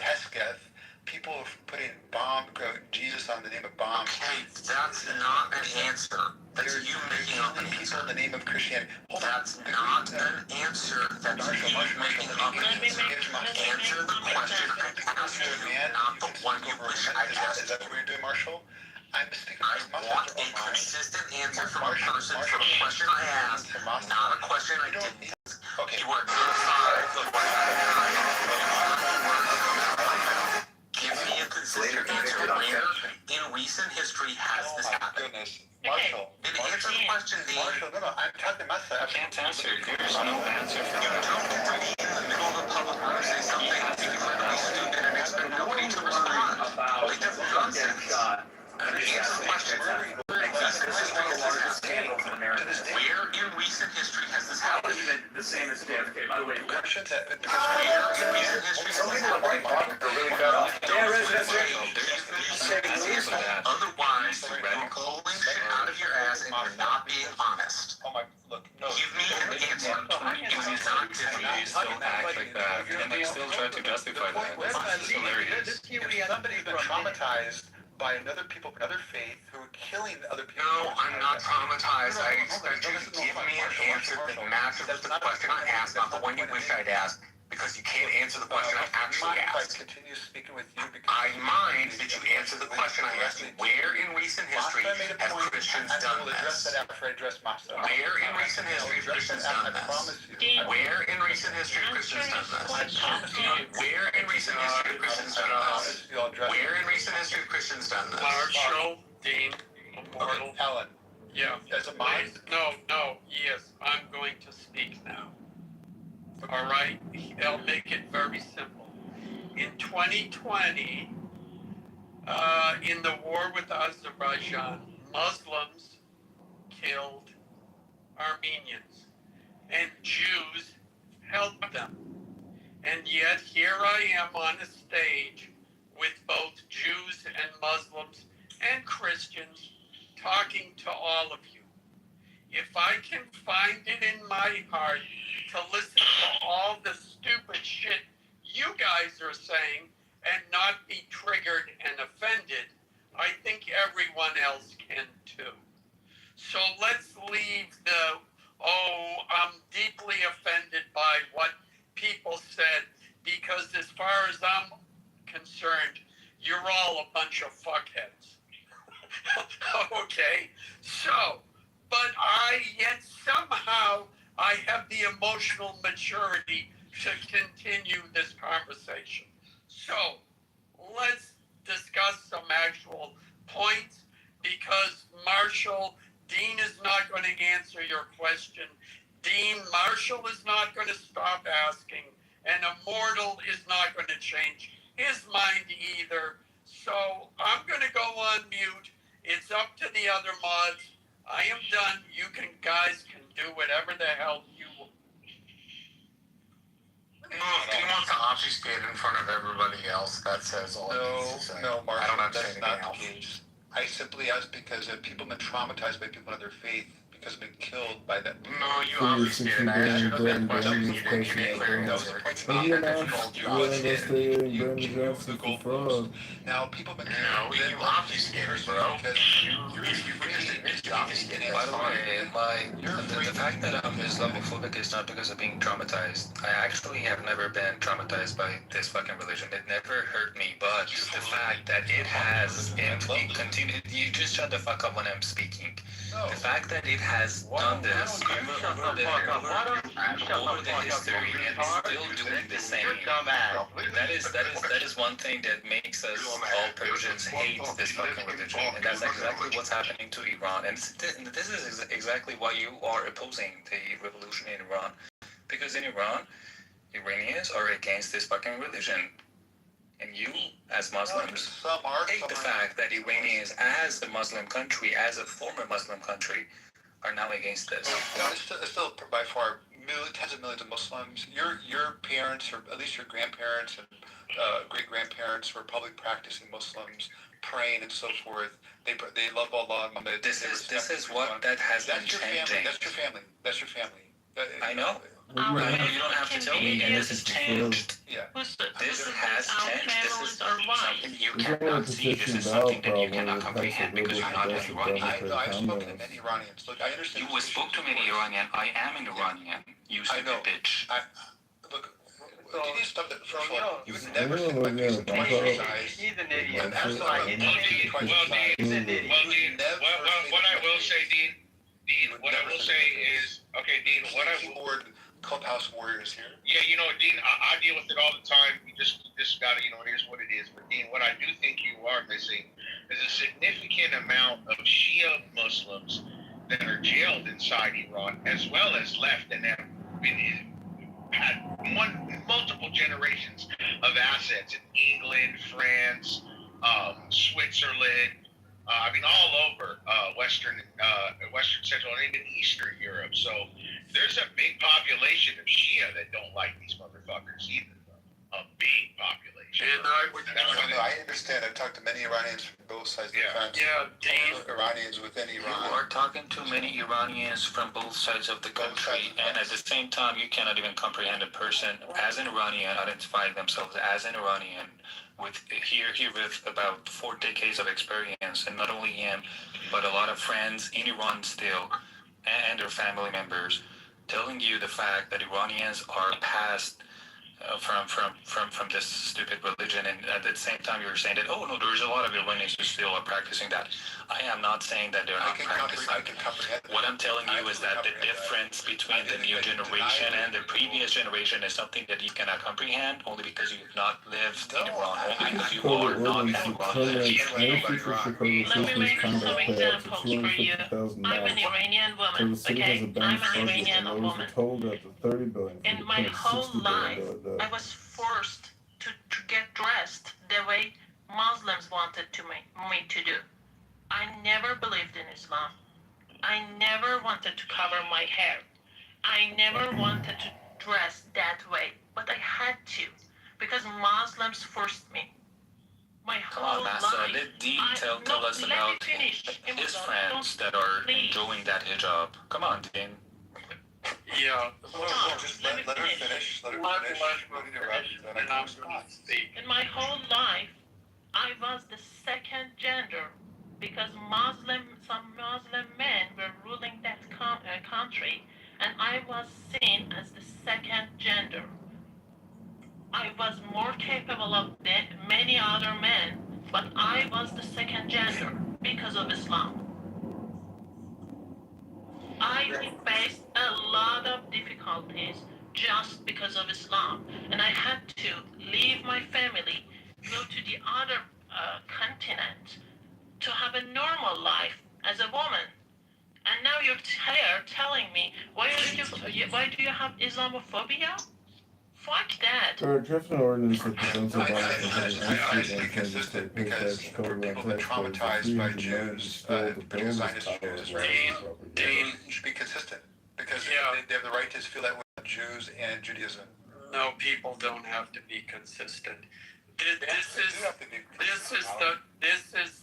is the fact. There were 75,000 mosques in Iran. 50,000 of them have closed. Iran was always, while Persians were Muslim, it was also a secular country. And after the revolution, it became the crap fest it is today. And you may have spoken to a lot of people, Dean, who are pro IRGC. And there were people like Massa, and maybe you haven't spoken to them, but I think that if the religion is thriving in a country, and that's all anecdotal evidence, I think the fact that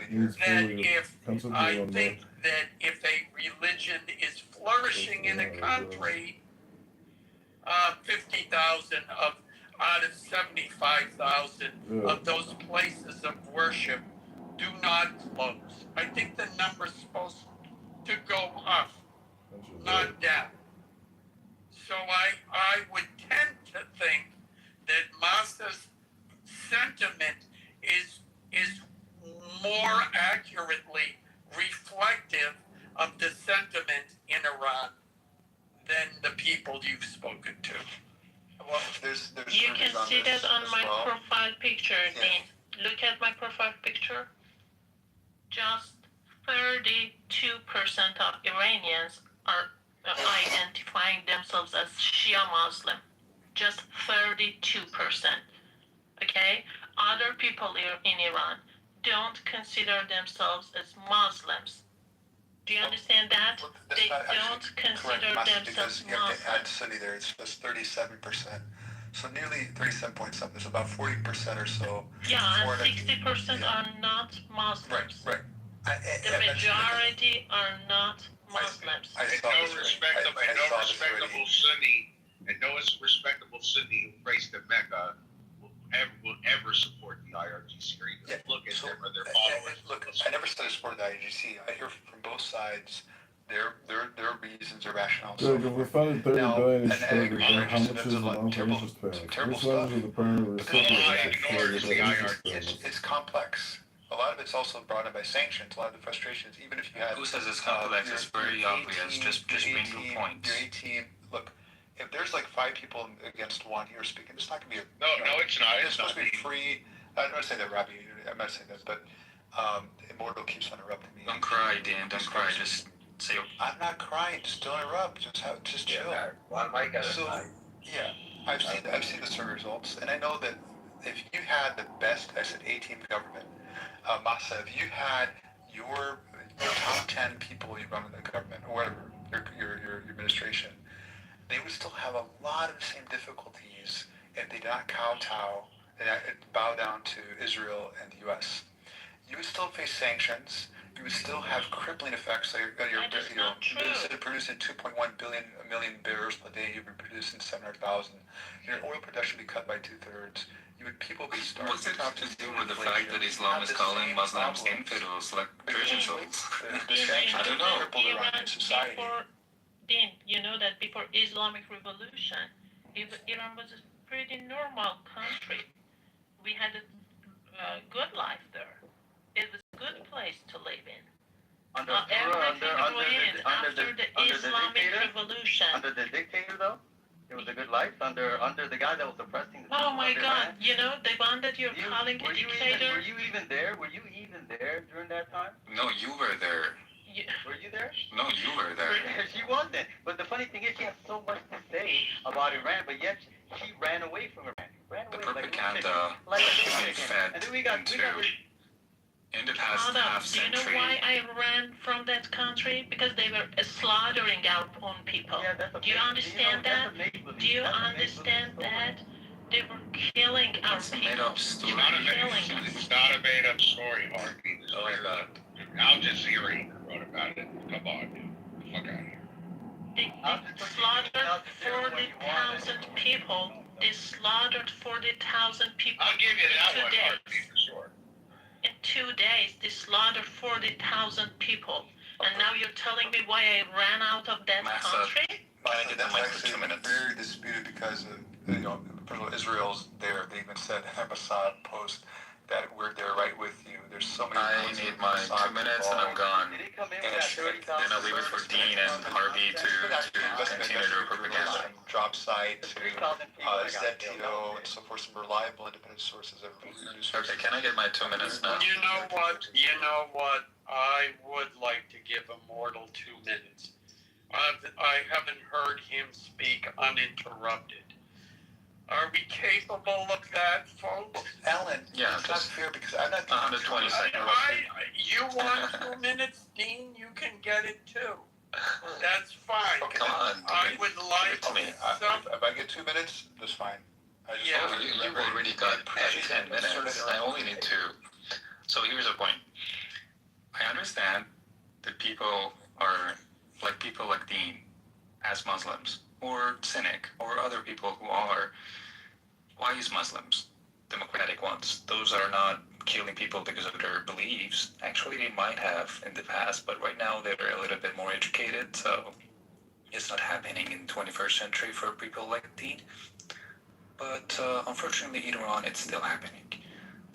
Again, people say that, we have our own contacts. We call people from Iran. I have Iranian friends. I call them, and I hear from both sides. This corn can sell for up to $1,000, and in China, some people even wear it as jewelry. At first glance, it looks like it's made from colorful gemstones, but it's actually real corn. This special variety is called glass gem corn. Its incredible colors come from years of selective crossbreeding.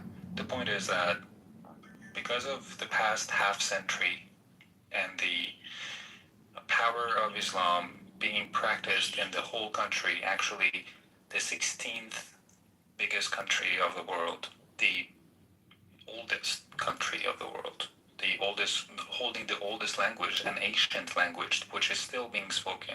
And these are all facts, right? The fact that Islam has been invaded to Iran 1400 years ago, and after so many ups and downs, They eventually got into the power, and they ran the country for half a century, like the way that it happened in the past 48 years. Iranians, they have changed. The generation Z has 100% changed. Other generation, Gen X, and even baby boomers are now changing. And this is not something that you would see. You would say that, oh, I still have friends in Iran who are, saying their practices, practice their religious, I don't know, things. They do their prayers and stuff. But the fact is that they are in minority. I still have my parents as practicers, but they are in minority. The next generation is not gonna even throw a dime into this religion belief of killing people because of their beliefs, calling people infidel because of changing their opinions, or making women wear scarf because of trying to make the society less toxic with the men and women relationship. This is not happening. People in Iran, because of these iPhones, because of these VPNs that have been very popular in the past few decades, are now accessed to the media, to everything that has to be given through everything but the propaganda that regime was working on for half a century, are now aware of the rights and are now standing in front of you. And yes, we are only 100 million. You are 2 billion. This is spreading. We're contagious. Thanks so much. Thank you for sharing that. This is a video showing a then 18-year-old Maya Hamilton. I think that was about 3 minutes or so uninterrupted. Oh, okay. Well, you were just about in the past 40 years, Islam eventually got in power the past 40 years. Oh, it's Muslim dynasties. Iran has been Muslim, ruled by Muslims since the 7th century. The Mayas, the Abbasid dynasty, the Safavid, Zand dynasty, Qajar, and so forth. Yeah. You have all these dynasties, the Turkomans and so forth. So Iran, for about 1,400 years, have been ruled by Muslims. We're talking about the Shia ideology. Guys, it's not going to work. You're interrupting me. Please. Yeah, Mortal, hold on a second. Mortal, to be fair, he didn't interrupt you. Let him speak uninterrupted as well. Yeah, if somebody has a poor memory, we would just write down notes and respond, right?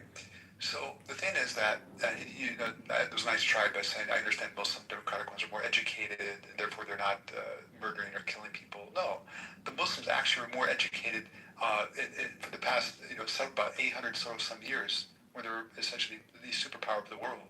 There were, Europeans were sending their kids, their young men, to learn from in Muslim universities in Iran, and what's now Iran, in Cairo, and Baghdad, and so forth. In Morocco, you have Fez, Timbuktu. There were, Europeans were going all over the Muslim world to learn, and they were highly educated. Many of the foundations of our phones and airplanes and so forth were because of Muslims. That's, if you don't take it, take it from a white woman, that be it a Christian whose name is Carla Fiorina, the former CEO of Hewlett Packard. She laid out, she said, basically a brilliant civilization that spanned 800 years and so forth. And she praised it for, most paragraphs. And this is the Islamic civilization from the year so and so and so. Now, the thing here said about, there are just two sides. No, I know there's not two sides. You said I became aware of that, right? I'm not aware of that because I'm not Iranian. No, I've heard many different perspectives. It's very nuanced. I've heard from Ali, who also has a very nuanced position. Of course, there's not two sides. I wouldn't say that. And Iran, I think, is a very remarkable civilization. You're right, it's one of the oldest civilizations. Iranians have paved the way in many of the world's best inventions of the Iranians. When it comes to the best Sunni scholars came from Iran. Like, Bukhari, Muslim, and so forth, Imam Ghazali, and a number of Sunni scholars have become Iran. So now, last point, because there's more points in that, but IRGC propaganda and so forth. Of course, IRGC. I'm not apologizing for them. I know they've done some horrible things, and using religion, as some others have done throughout history, amongst other religions as well, using religions to weaponize it for political gain, power, and so forth, manipulate people. It's a stronghold. Christians have used it, Jews have used it, Buddhists have used it, and so forth.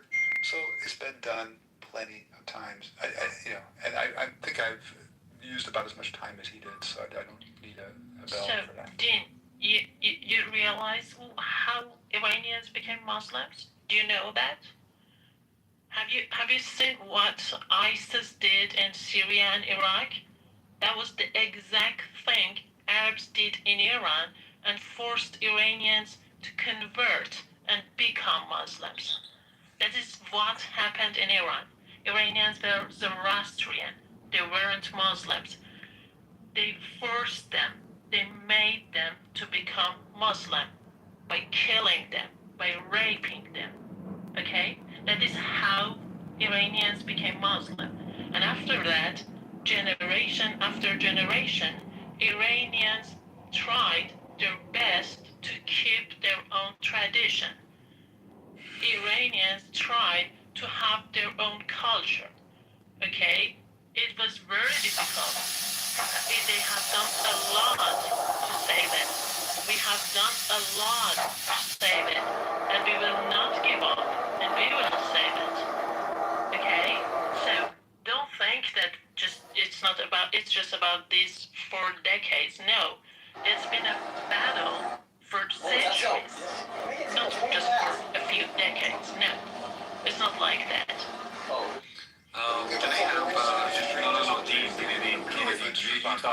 you talk just about your previous point?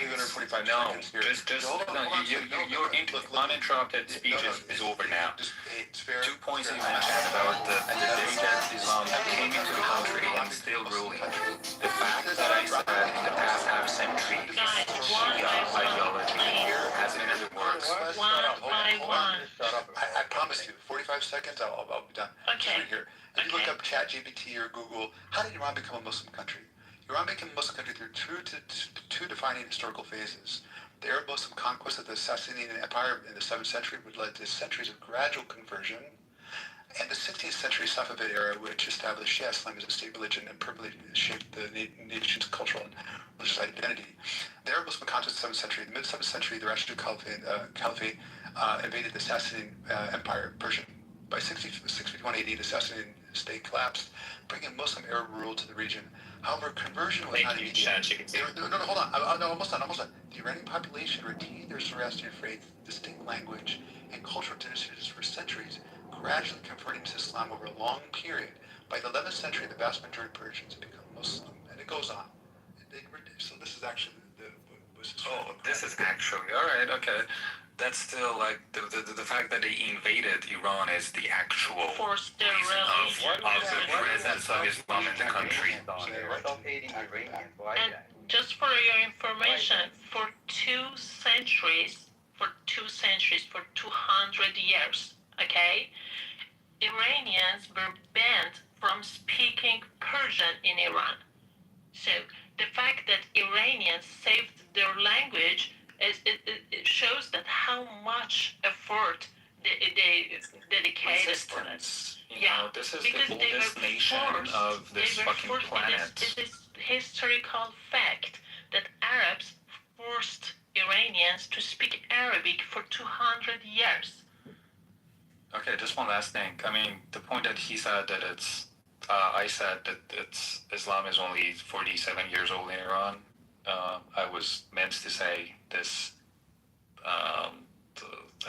Shia ideology of working out the Holy Book of Quran, holy in your opinion, satanic to mine, as the law of the country, and to regulate everything around it, including hijab, including the blood, the price of the blood of the women is like 1/3 to the men, as in the trains.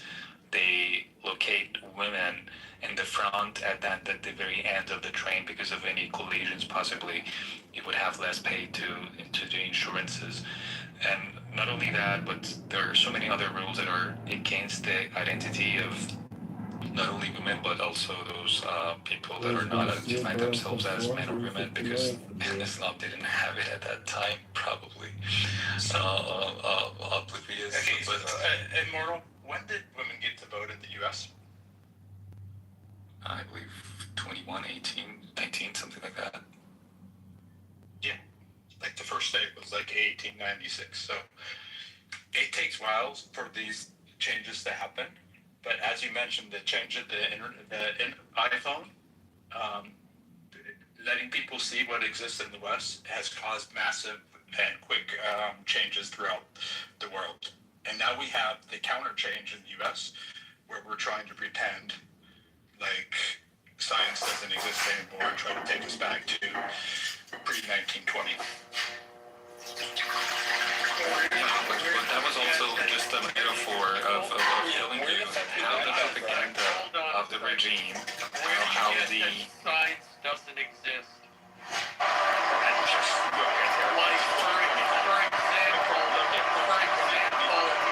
many sexes are there? Exactly. I'm sorry. I'm not going to entertain that with you. No, you made a statement. Back it up. How many sexes are there? There's two sexes and multiple different genders. No, there's only sex and gender are the same thing. Yeah, for someone that's not educated. Thank you. No, I'm very educated. Okay. Yeah, I'm very educated. Okay. All right. Where did you go to school? I went to school. Where did you go to school?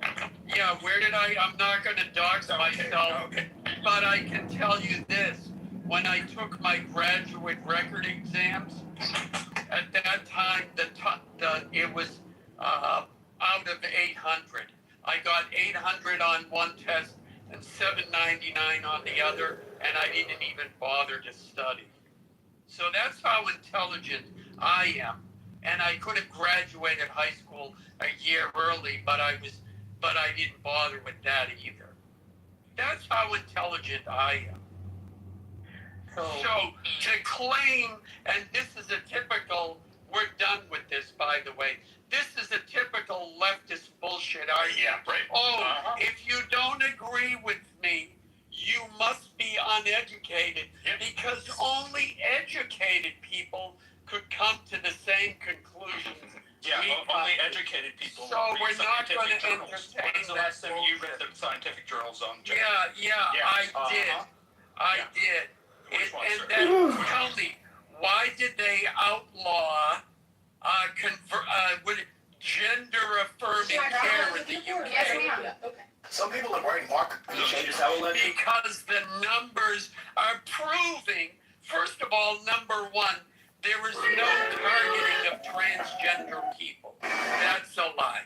Number two, transgender people are not being murdered. That's another lie.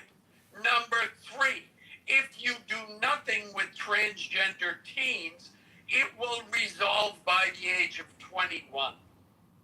Those are the facts. Okay, but they didn't outlaw it. They outlawed it for a certain age group. And that's fine. I think I have no... That's not my... Yeah, in any event. Why did they take gender dysphoria out of the DSM-5? You and I can argue this another day. Let's let the Muslims fight each other. Yes, Stan, why did they remove gender dysphoria from the DSM-5? Can you explain this there? What Immortal said, that Iran just essentially became a Shia nation 4 years ago, is this factually incorrect? Iran, just look this up, Iran officially became a Shia nation over 500 years ago. In 1501, when the Shah Ismail, the founder of the Safavid dynasty, declared 12-verse Shiism as a state religion.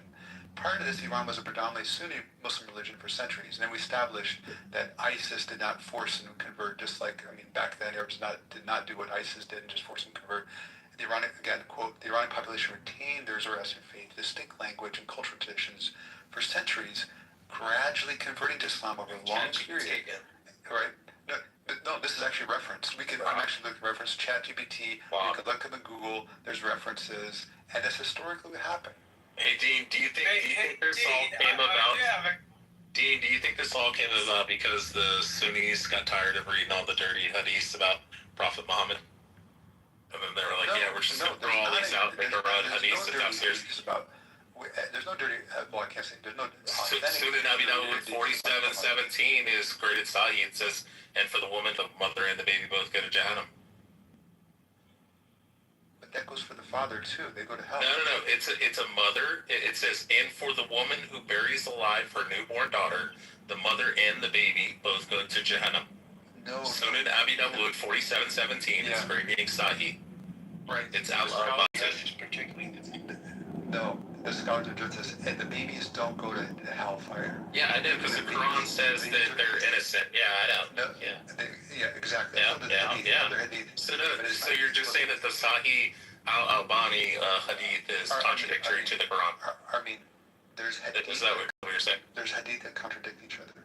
So they contradict the Quran. This is because, look, if you They want to learn... can't contradict the Quran. The Quran says... Yeah, it does. Yeah, it contradicts the Quran. No. So Because the hadith contradicts the Quran. Actually, the hadith isn't as big. Yeah, I just said the hadith contradicts the Quran. The Quran says the baby's innocent. The hadith in al-Albani says that the baby goes to hellfire. Okay. What is a hadith? There's 15... It's a writing. Okay, just listen a moment so you can understand. Yes, there's the hadith that contradict the Quran. Hadiths have different grades. They go from... Yeah, Sahih, Hasan, just hold on. Yeah. How many criteria used or needed to grade a hadith? I don't know. I just know it's graded Sahih. So, is Sahih strong chain of narration or no? Very Swiss cheese understanding. Dean, let me ask you a question. Is Sahih strong chain of narration? Hold on, listen. I know, I'm just asking a question. Just listen to Can you give me clarification on that so we can proceed? You can teach me about whatever you know better than I do, that's fine. But if you want to learn... Dean, if it's graded Sahih, does that mean strong chain of narration? Actually, there's many grades to hadith. Even the ones that are fabricated, known to be lies, are preserved. Yeah, From like fabrication, all the way from fabrication to the most authentic gradation. And each one of the class Da'if, Hasan, and so forth, and Sahih have different grades. There's 15 criteria that are established to grade a hadith. Now, sometimes hadith do contradict the Quran, and these happen predominantly to be the ones that are lesser grades. The ones that have higher graded hadiths that don't. Any hadith that contradicts the Quran is not accepted, at least either in full or in part. Okay, can you explain why this is graded Sahih? Yeah, I know, but Dean, you're missing why it's graded Sahih. So, do you want it in the chat? There's other with this. Abu Dawud is a scholar of hadith. There's other hadith scholars who. Alright, it's in the chat. It's in the chat. Can you just click on the Hold on.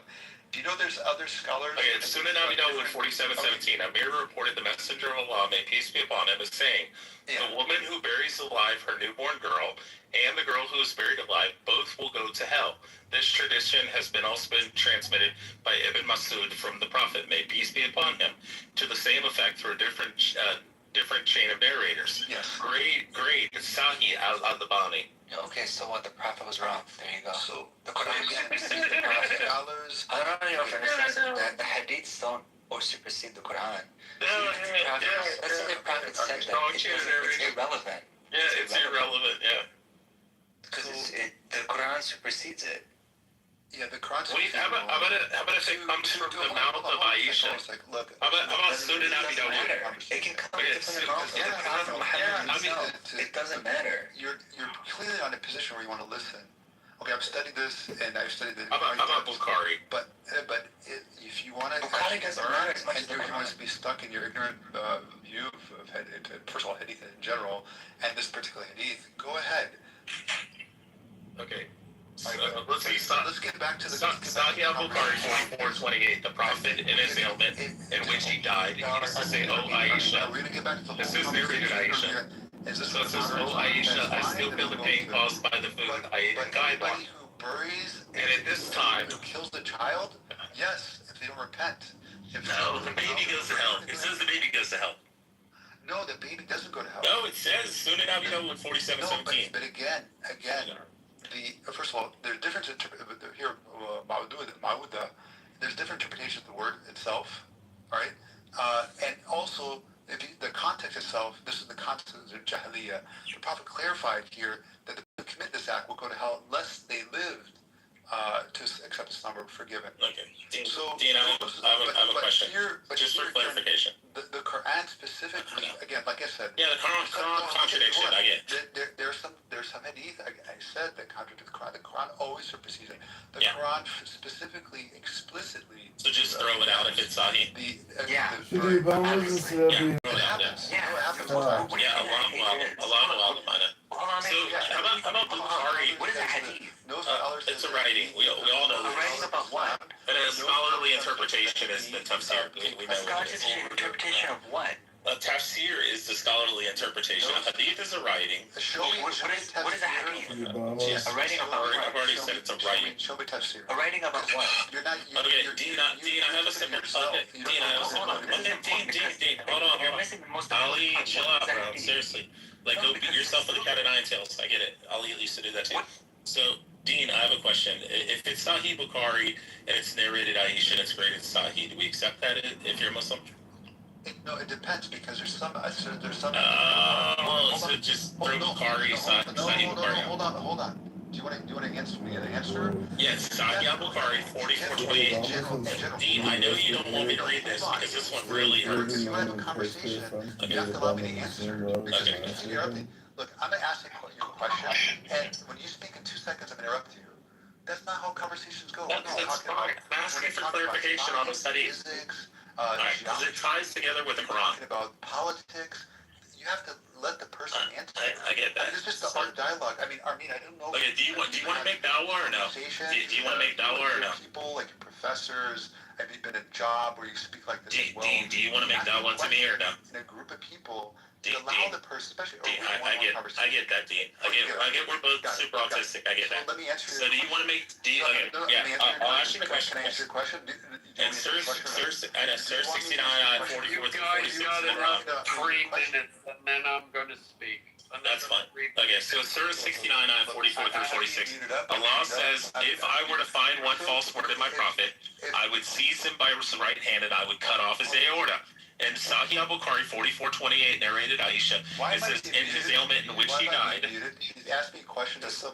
No, I'm not asking you a question. You can just wait till I'm done. Sahih Bukhari 4428 narrated Aisha, the prophet in his ailment in which he died. Just a second, one by one. Dean, just wait. And also, guys, you have hijacked the room. Like, let the other people speak as well. Be fairly, I feel like being, not afforded the opportunity. He asked me as a question, jumps to another. No, I'm asking the question by reading this. Planting a grenade and then he jumped to another question. You don't want me to read this. I get it. It's really, really detrimental to Muhammad. I promise you, I'll address your next question. I promise you. But can you let me answer your first question, the second question you asked? I already answered your first. We'll move on for that one. Okay, cool. Okay. So it says... I'll answer your second question. I'll promise you I'll answer your third one. Had the messenger made up something in our name? Okay, you're just... It says, Surah 69. Surah 69, 44 through 46. Dean, I get it, bro. I know you don't want me to read this one aloud. It's really hurtful to Prophet Muhammad. No, I'm showing how Prophet Muhammad's a fake prophet. Bro, I'm literally going to show you how Prophet Muhammad is a fake prophet. I get that, Dean. How about you just stop being, chill? No, he's not. Jesus is. Jesus is sinless, blameless. Dean, is Jesus sinless? No, I'm not even talking about the Trinity. I'm saying that Jesus is sinless. Muhammad is sinless as well. Yeah, Muhammad raped a woman. He raped a little child. He raped an idol. Yeah, he did. Aisha was 9. She didn't have her menstruation until after the Battle of Kitover. Well, she was 15. So did God impregnate her when she was 12? Are you saying that Aisha was lying when she said that she didn't have her menstruation until after the Battle of Kitover? Were they also going to hell? I guess Dean's just saying that Aisha is a liar. Bible? Is that true? Alright, I'll go ahead and just read this. I'll just turn my volume all the way down so I can't hear Dean. Had the Surah 69, 44 through 46. Had the messenger made up something in our name, we would have certainly seized him by his right hand and severed his aorta. That's Surah 69, 44 through 46 in the Quran.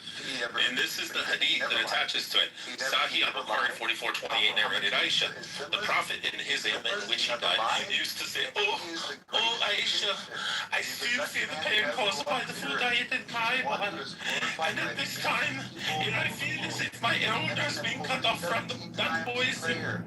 And the greeting on it is Sahih. Jesus is more glorified than anyone in the world. His name is mentioned most often. Yeah, Muhammad died for poison. Muhammad, no. Muhammad died from poison 5 years after the Battle of Khaybar, yeah. He fell ill. He fell ill and they carried him around like a gimp. Many of the prophets. They carried him around like a gimp. Hey, guys, The guy that killed, according to Jesus, he was staked to the cross. I mean, that's what Christians believe. Why are you doing what aboutism all the time, Dean? John, I mean, Rich. Oh, yeah, what's up? Dean, guys, listen. Somebody is texting me, and I told you you had 3 minutes. I've given you 5, Yeah, all right? Go ahead. I'm going to speak, and then you guys can go back to fight. First of all, I find it silly when people argue over what was written in a book that some people claim was written by God or a prophet of God 1,500 or 2,000 years ago. People are going to believe what they want to believe. Having said that, I want to address the point about Islam's reputation by conversion by the sword. Certainly that took place, but the more effective practice was that, I don't know how to pronounce it, I call it the jizz tax. Yeah, jizz. Which, first of all, anyone who was poor, who could not afford to pay it, they converted to Islam. Second of all, when you look it up in Google, it said, well, it wasn't conversion by the sword. Islam swept throughout the Middle East because of military conquest. Well, we know once one army conquers a region, then who's ever left over has to do what the fuck that army says. And while Islam certainly didn't say, well, you belong to us, you gotta become Muslims now. They certainly did make it very they made it certainly life was much more difficult being taxed like that. And certainly we can be sure there were social pressures that put on anyone who didn't. So now I am standing here. It's kind of accurate to say they weren't all forced conversion. Literal forced, convert or die. But then on the other hand, no. But then, on the other hand, there's about, I forget the number, there's about 350,000, maybe more, depending on the estimates, of former Armenians who literally were given the choice, convert to Islam, or we will kill you. And some of them said, okay. And then there are others, they were just teenage girls who they killed their parents and they were forced to marry and became Muslim brides and were raped. So, that's kind of where I stand on that. Now, the rest of you... respond to that. No, Dean, there's no response. That's actually not true. It isn't true. Go fuck yourself. Literally, Dean, shut the fuck up. Go back to arguing with Fridge. Shut the fuck up. It's not going to happen. I'll let you share half my name. It's not true.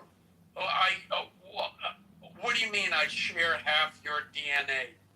My name, I said, Alan Dean. I thought you said DNA.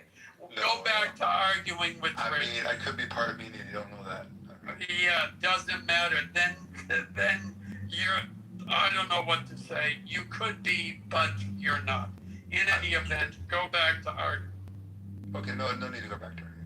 But here, Islam, first of all, the jizya is not a forced conversion. Jizya basically is a tax for non-Muslims that would afford them protection from Muslims. Many, particularly Jews, historically, Jewish historians, rabbis, and so forth, they sought refuge in Muslim countries from Christian onslaught, which is 10% tax, and they did not have to fight in the army themselves. But if they were to serve in the army, then they didn't have to pay the jizya. The jizya afforded the religious minorities protection, also access to public works, water, and so forth. So that was a tax, much less than a third or a half the salary, depending on how much you make. So that was one. That if we look here, it's particularly about convert. Well, some of the things you said did happen, of course. But if you actually look into the course of history, just how did Islam spread throughout the world? Just quick look. And I could say my own answer, but just look up through Google. Islam spread rapidly across the globe through a combination of early military conquests, expanding trade routes, peaceful missionary activity, and Sufi orders. Rather than rely on a single method, the faith grew over 1,400 years through these interconnected factors, taking deep root from the Middle East to North Africa, Central Asia, and Southeast Asia. The expansion of the religion occurred in several major stages and through different prominent mechanisms, military campaigns. Following the death of the Prophet Muhammad, peace be upon him, in 632 AD, the Rashidun caliphs expanded outward from the Arabian Peninsula to regions like Levant, Egypt, and Persia. Arab Muslim forces conquered territories by exhausted and weakened empires. These conquests established a vast Islamic empire and an administrative elite class, providing social, economic, and political incentives for the local populations to convert over centuries. Trade and commerce. Far beyond the borders of the early caliphates, Islam spread via merchants and travelers. Muslim traders dominated pivotal commercial networks like the Silk Road in Central Asia, the Trans-Saharan, I'll finish in 30 seconds, the Trans-Saharan caravan routes in Africa, and maritime trading networks in the Indian Ocean. As they established settlements, they intermixed with local populations, naturally introducing Islamic teachings, customs, way of life. Did you realize that you cannot read what you search on ChatGPT as the fact? Yeah, because ChatGPT is extremely biased. It has something called any type of artificial intelligence. Yeah, but of course, I can pull up references. It has sycophantic behavior, so it bases it upon your Just a second, you can continue. Just a second, you can It's called sycophantic behavior. Provide an overview. Just a It'll lag you. Alan said was Dean, just oh my not an God. accurate way of painting. Dean, just a second. I'm letting you to speak. Just a second. I want to just mention one thing. For what I said, I have books. Okay, they're books. There are historical books that were written by Iranians and non-Iranians about the Arab conquer. Okay, I'm referring to the books, not ChatGPT, not Google. Okay, thank you.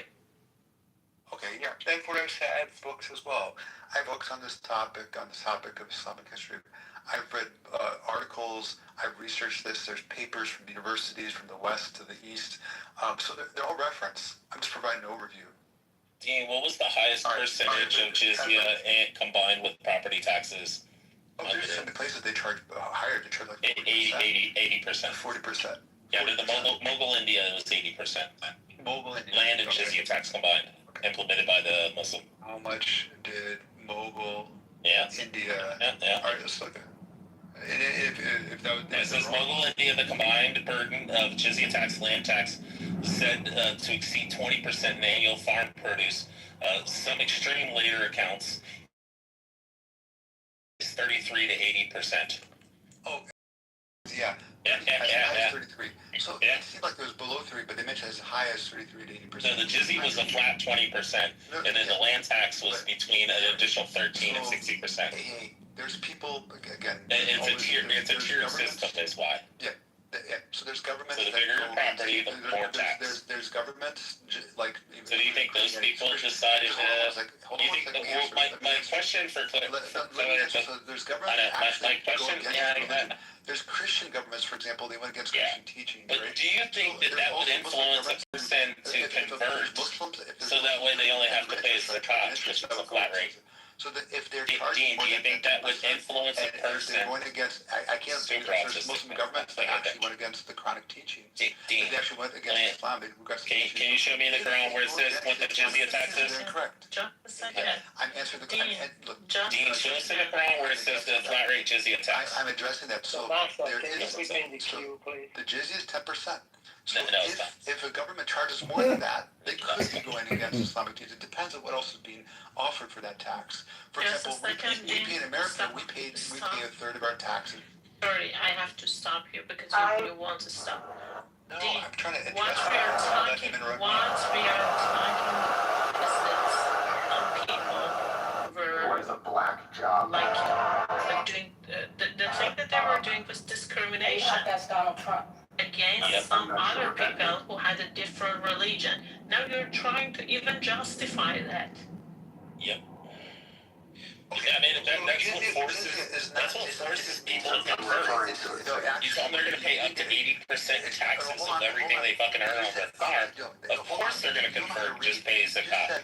On the high end, it was 33%. Yeah. The bigger farmers, I guarantee, are going to convert. You misrepresent even. It's 33 to 80%.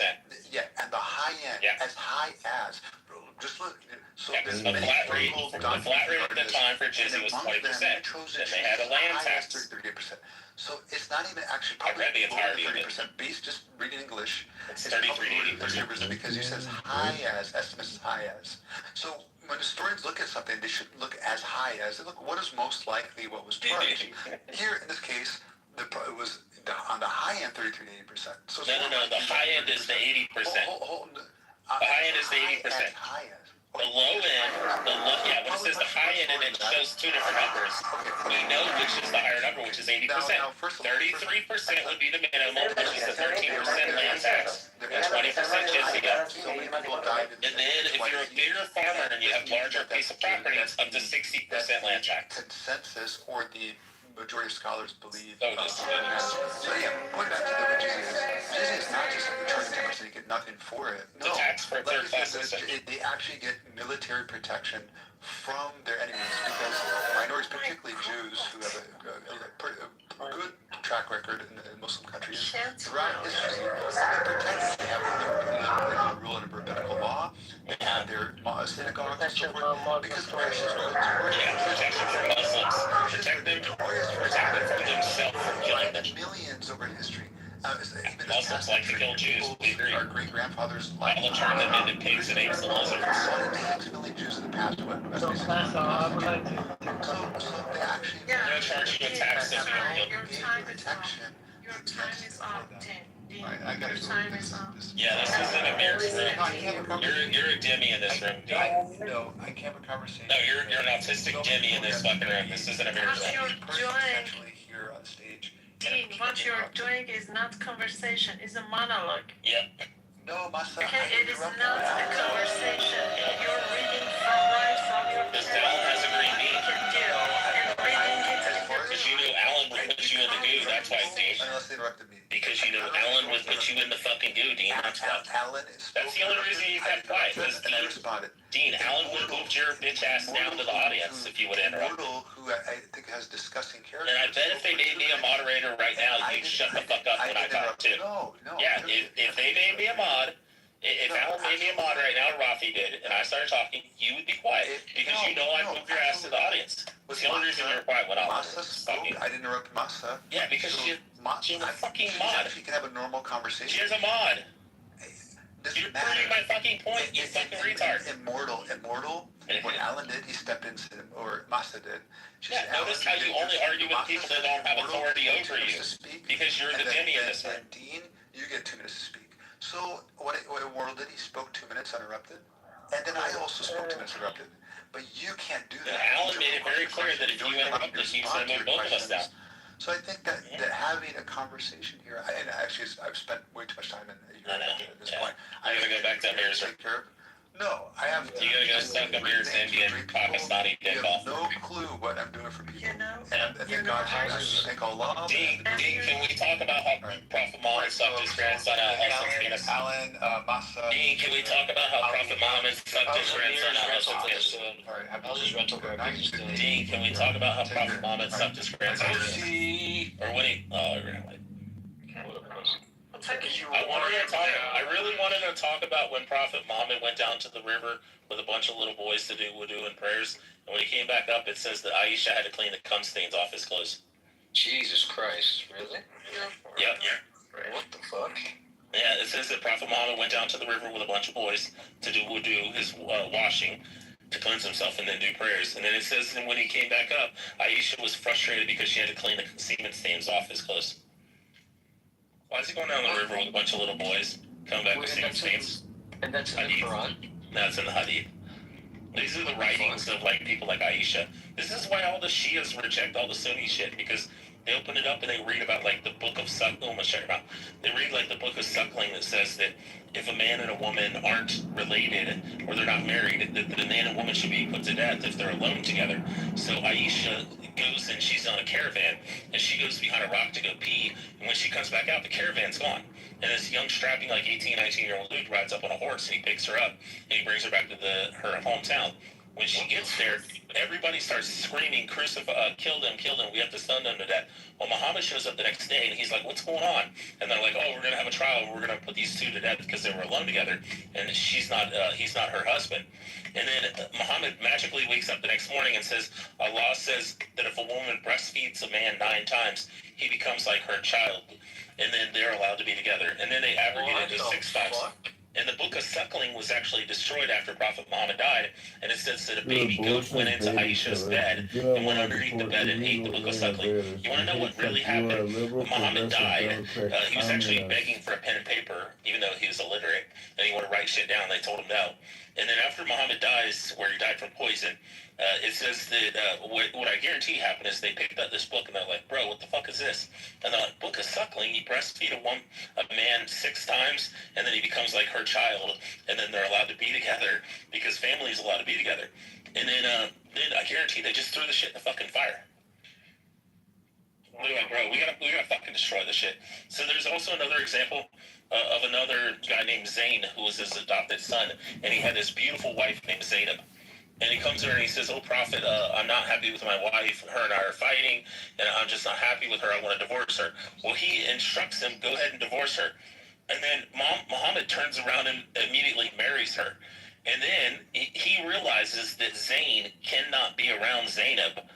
I mean, this is my interpretation on it. So he then abrogates and removes adoption, because he was his adopted son, which would make him like his son, his blood son, through adoption. Then Zayn, who's his adopted son, would be the stepson of Zainab, which is his ex-wife, which means he could still be around her. Now, what's going to happen when the husband leaves his wife and then he's still around? You know they're still going to have feelings and they're still going to fuck. So Muhammad says the only way I can get out of this is to abrogate all adoption. So in Turkey, a couple years ago, they had the big earthquake where all those people died and shit. All those kids are not allowed to be adopted. They're not allowed to take your last name. They're not allowed to call you father. They're not allowed to accept any of your inheritance. They're just pretty much like fucking people who live in your house. So imagine, Lucian, you're a kid. You're 10 years old. Your mom and dad died in an earthquake in Turkey. And a family comes along and they say, hey, we're going to take you into our house and we're going to raise you as our child. And you say, you're 10 years old and you're like longing for your mom and dad. And you want to call this person, you want to call me your father. I would tell you and instruct you, hey, Lucian, you're not allowed to call me your father because I'm not actually adopting you, and you can't have my last name, nor can you have any of my fucking inheritance. And it all happened because Muhammad stole his fucking adopted son's wife away. He's a total piece of shit. He just literally made shit up as he was fucking going along. He would just wake up the next day and be like, oh shit, I need to like Jesus. On the top of that, actually, he forgets his own verses that actually he heard in the cave, and he cannot remember them. Now, note that actually these are the words of God being given to him by Archangel Gabriel, and was not a fly on the wall to tell you exactly what happened. That cave, man was lunatic. And also he claimed at times he spoken to Satan. So satanic verses, by hand, and I can go into more detail with this. So the point is this, yes, he's just, let me just wrap this Islamic. Quran, the book, does not have a single thing of value in it that has not been thought about, written, behaved, and practiced by others way before Muhammad. But it is full of menacing ideas, fatwas, Sharia laws, honor killings, and killing the apostates and the rest of it. And the litany of horribly, horribly bad ideas is in them. So and then on the top of that, shamelessly steals the stories in the Old Testament and New Testament, and changes some of the ending, beginning, or the middle of the stories, and to fit the narratives of the tribes and the culture around Muhammad. Thank you, Ali. Okay. I appreciate you for saying. No, finish. Okay, that's fine. I accept the share. That's fine. If that's what you meant. No. I appreciate you for separating. Okay, sorry. No, that's okay. I mean, I like to hear what you have to say, but you just have to finish it. No, I was saying. That's fine.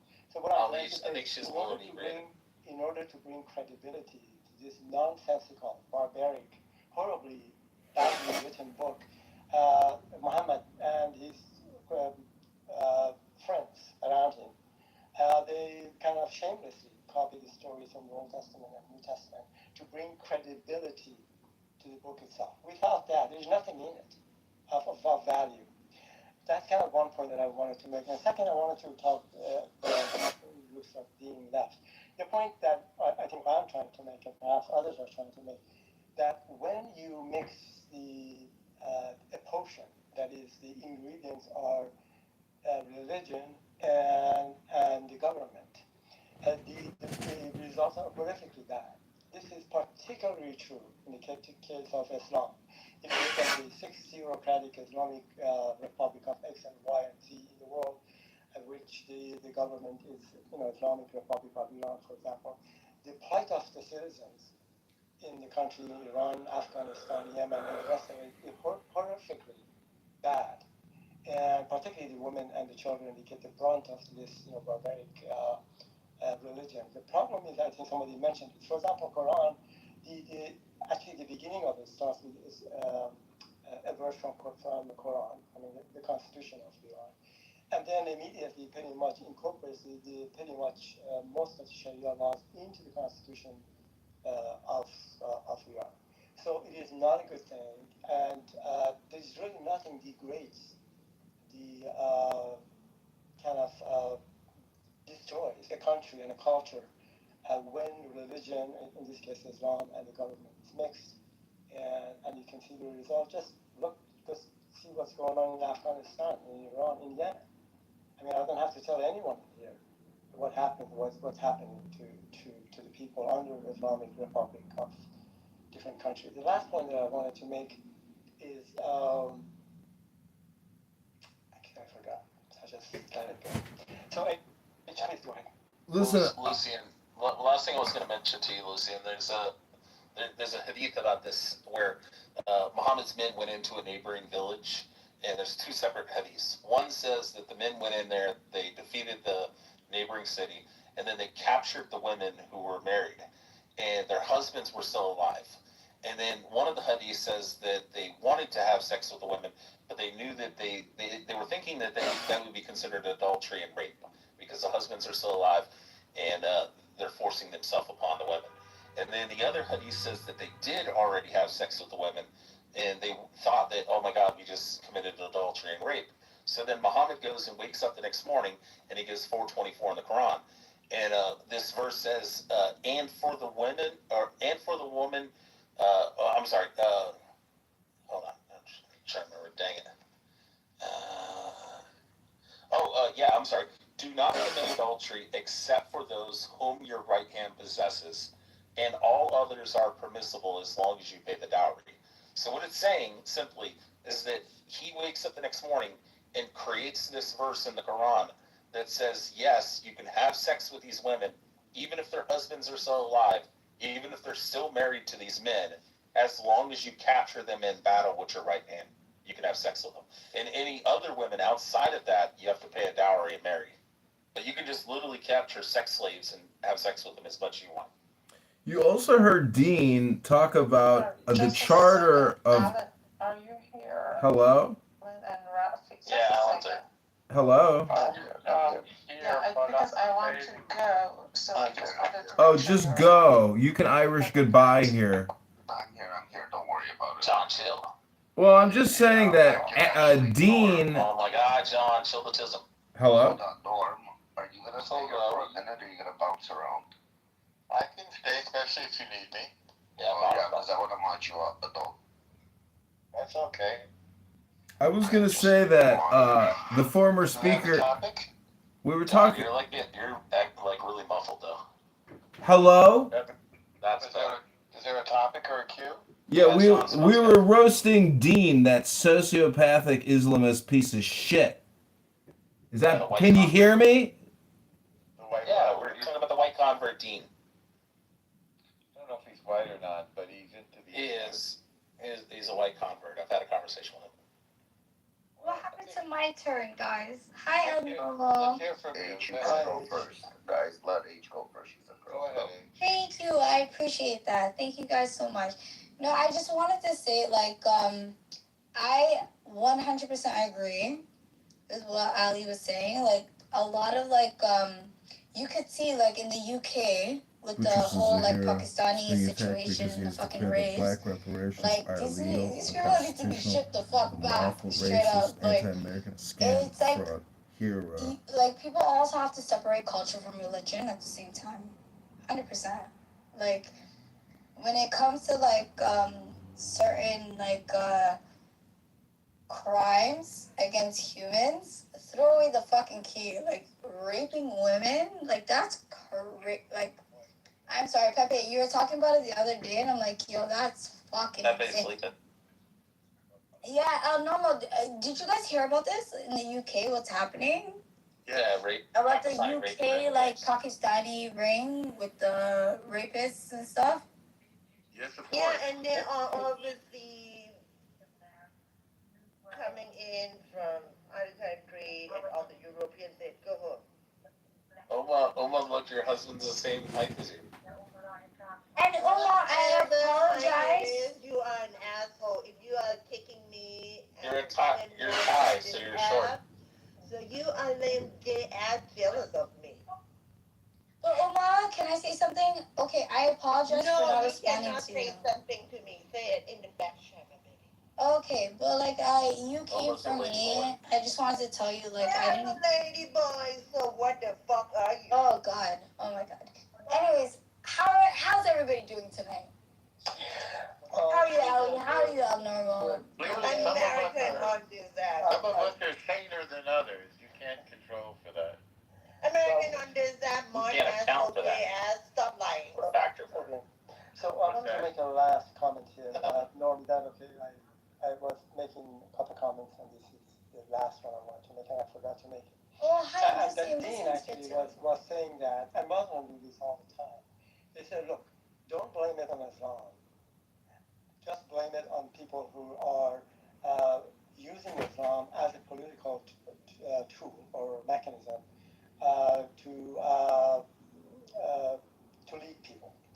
And so, in a sense, they are saying, the Islamic Republic of Iran and Hezbollah and Houthis and ISIS.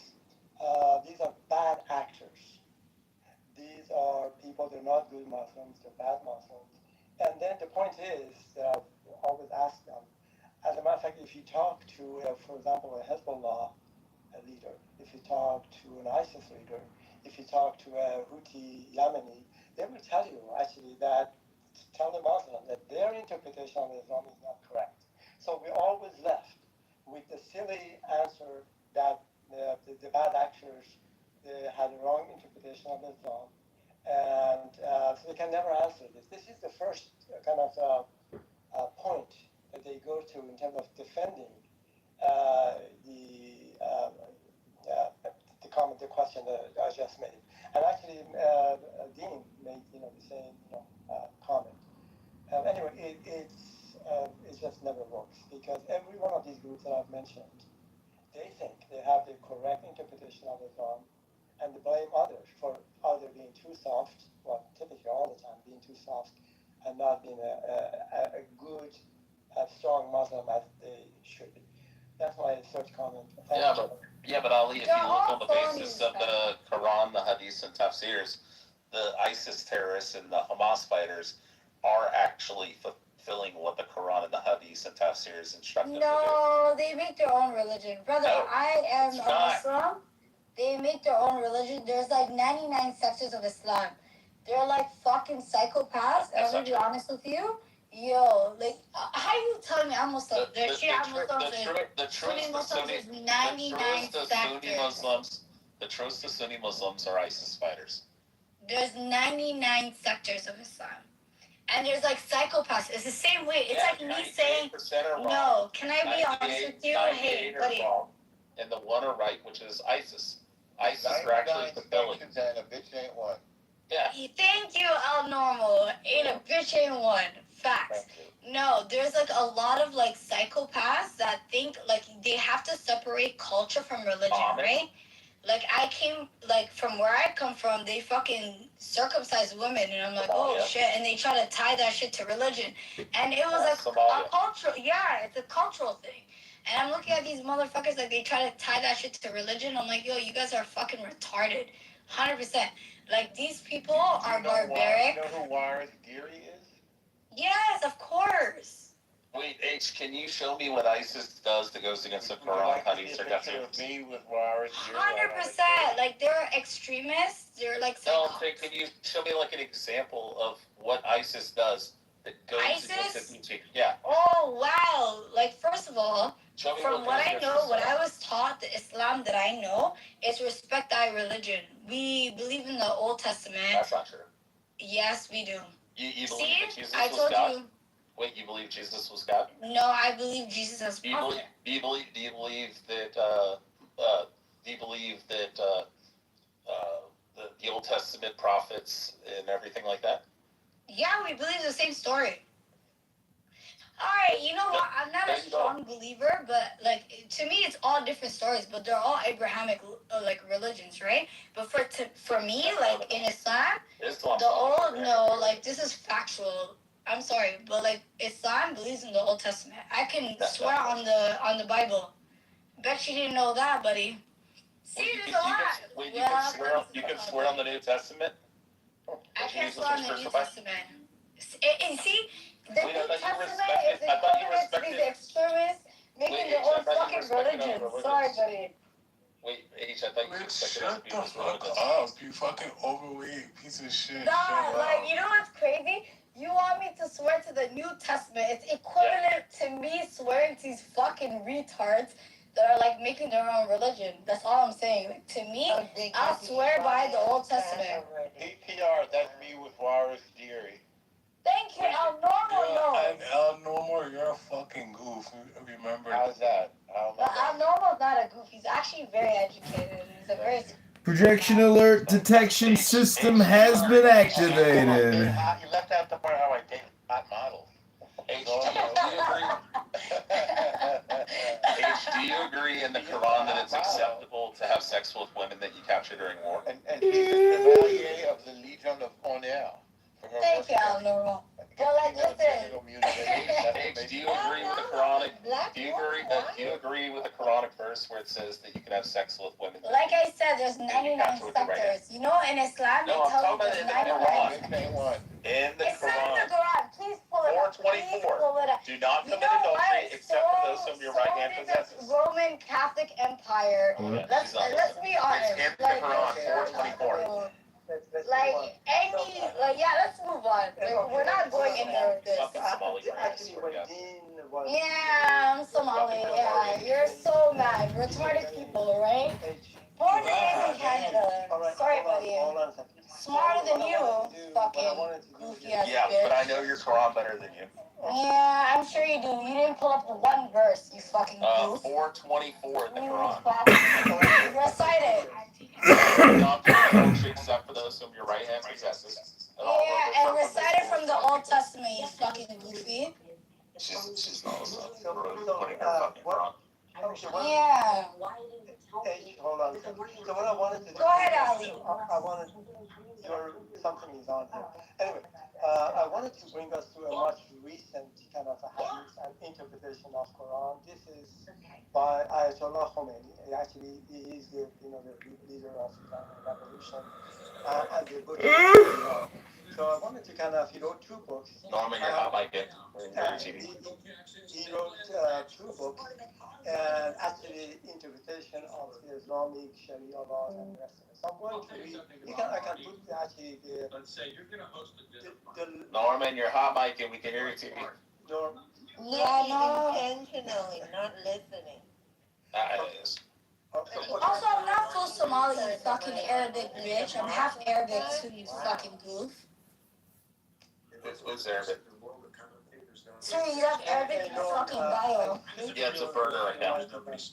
Yeah, shut up, you goof. Also forbidden are married women except for captives in your possession. This is a lost commandment to you. Oh, forbidden. I mixed up a lot of shit, you idiot. I'm not just full. I'm actually just half Somali, you fucking goof. In your possession. I mixed up white. You're white then. Like I'm a quarter white, but you're white, you fucking goof. God literally says that you can capture women. Yeah, and like my mom was Christian, and you know what? You're a fucking goof. You're a goof ass bitch. You're retarded Somali. Yeah, I'm half Somali, but you know what? I'm so proud to be Somali. One drop rule. More proud to be Somali than a drop. Oh, a drop? My mom's white. Yeah, but one drop's all that matters. Yeah, you're a fucking goof. It makes you functionally retarded. You're functioning retarded. Sorry, Ali. Sorry, Ali. No, that's okay. Let me just do this. What I'm going to, as I mentioned before, I'm not quite sure. Ayatollah Khomeini wrote two books very recently. He doesn't get laid. He gets no bitches. I can tell. Rafi, mute Norman. Norm, something's going on, Norm. Maybe he just left his room. But anyway, so on purpose. Did you ask me something? Was that? Yeah, you're hot micing. You got your TV playing. We can't hear you. Yeah, I'm watching soccer. Yeah, you can mute. We're all watching soccer. I love it. Who's your team, El Norman? Norman's only leaving the mic open because he doesn't want to hear H talk. Oh, Colombia won. So Norm, I wanted to just. Yeah, it's so funny. All right, thank you, Norm. So anyway, I have to repeat. Anyway, the point I'm trying to make, these are Ayatollah Khomeini wrote two books. He presumed to be similar to the rest of the scholars, which Dean was, pounding on his chest and talking about various hadiths. So a man wrote the book, and I will put the link in the chat. So I'm going to read some excerpts from his book. Here we go. This shows you the level of stupidity and barbaric, and actually I can't even find words to describe this. Here we go. A man can have sex with animals such as sheep, cows, camels, and so on. However, he should kill the animal after he has his orgasm. He should not sell the meat to people in his own village, but selling the meat to a neighboring village is treason. If a man commits the act of sodomy with a cow or a camel, their urine and their excrement become impure, and even their milk no longer should be consumed. The animal must be killed as quickly as possible and burned. And this is the last one I'm going to read. And there's just two books, this kind of a nonsense. And anyway, next one. If a man sodomizes the son, brother, or father of his wife after their marriage, the marriage remains valid. This is the kind of garbage that the leader of the Islamic Republic of Iran, the head of the revolution, the man that the Shia Muslims, some of them in Iran to look up to, or at least they did. This is the kind of nonsense or hadith that we are talking about. So what I'm just trying to tell you, there is not a single thing of value in any of these, the book Quran itself, or the hadiths written in here. And I'm going to land with this. And would you believe a man that he cannot read, he cannot write, literally a lunatic, and he goes to a cave periodically for 23 years, and then he comes out and he says that he had a conversation with Archangel Gabriel, which gave him the verses from the original book, which is actually in heaven. And then there was not a fly on the wall to tell anyone actually that he was telling the truth or not. As I mentioned before, he cannot even remember his own verses. Also, he claims that he has had discussions with Satan at the same time, which completely, entirely takes the credibility away from him in terms of having actually a discussion with one of the three archangels, Archangel Gabriel. This is the kind of nonsense we're talking about. I'm going to land with this. Islam, which is not actually a religion, it's really a cult, which has shamelessly stolen from the Old Testament and New Testament to give the book some level of credibility. And even that project has failed miserably because it has produced the menacing ideas and the behavior that we see right now in the world, which is shameful. And that's all. Norman, can you bring BB up, please? Thank you. I'm complete.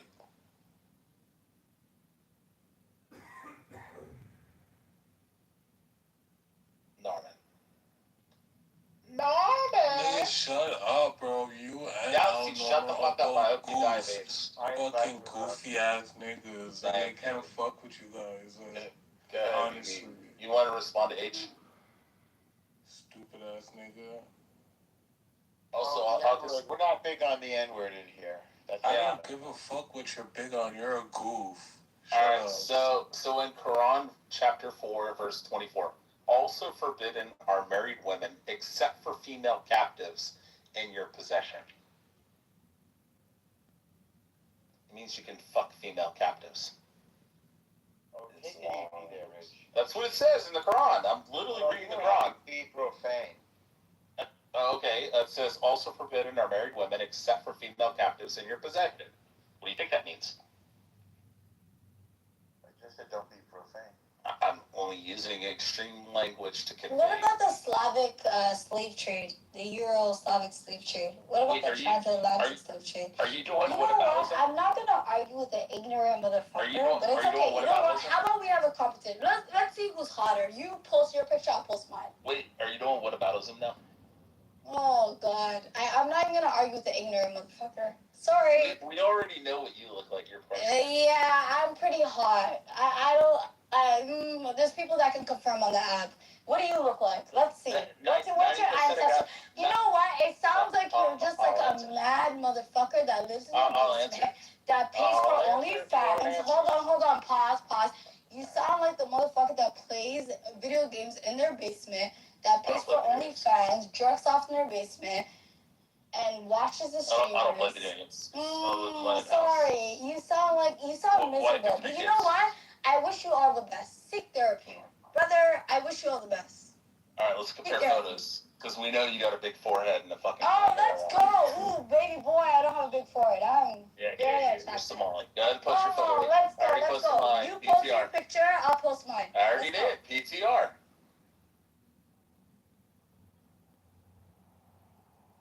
Go ahead. Alright, let's go.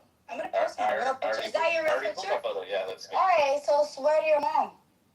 Swear on my mother's life, yeah. No, you swear on your mother's life. That's you? I swear on my grandmother's grave. I swear on my mom's life. I swear on my kid's life. I swear on my wife's life. I swear on my... Okay, awesome. So I'm gonna post mine. Let's see who looks better. Why is it everybody thinks... Is my picture attractive enough that everybody thinks that it's not me? They're like, that's not you. It's not attractive at all, but it's... Yeah, right. Uh-huh. I don't know. You look like a school shooter. Uh-huh.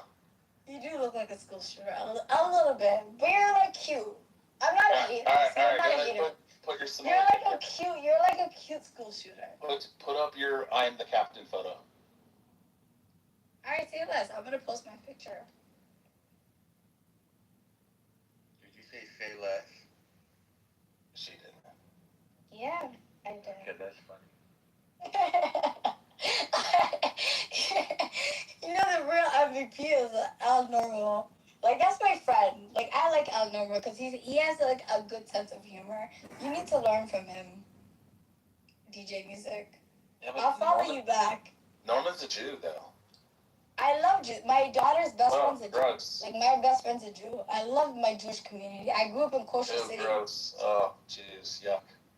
Oh, wow. What do you mean, yuck? That's fucked up. See? The Jews You're are gonna live terrible. a They just very, complain all you the know time. what? You're gonna live a very, like... The Jews love to argue. See? He's gonna live a very boring life. Yes, You know, the you're Jews love to racist, you're argue. gonna live a very... Jews are the nicest people. Norman said no, they don't. No, they don't. They're so kind. Yo, you're gonna live a very boring life, bro. Thank you. We are very kind people. I agree. Oh, so you're Jewish too? Yeah. Okay, so why didn't you leave with that, you fucking idiot? Yeah, that was the whole point. Wow, you have a lot to learn, buddy. H, I'm still waiting for a picture. Ali, you seen what I look like. But now that he added me, I'm gonna back channel him. Well, I'm waiting to see your picture, actually. You seen my picture, Ali. No, I couldn't. I'm waiting. No, but you seen my picture before. But I'm not gonna put it on the full fucking stage. I'm gonna exit the chat and then you guys can see it and then I'll come back in. Cool? Okay.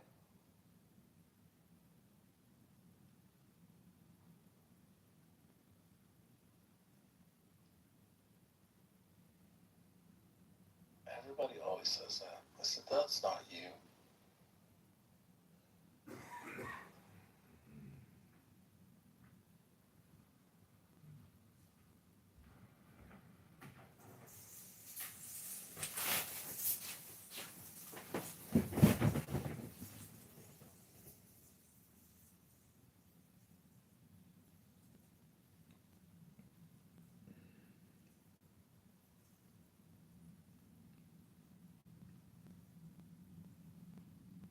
Hello? Hello, Norman left.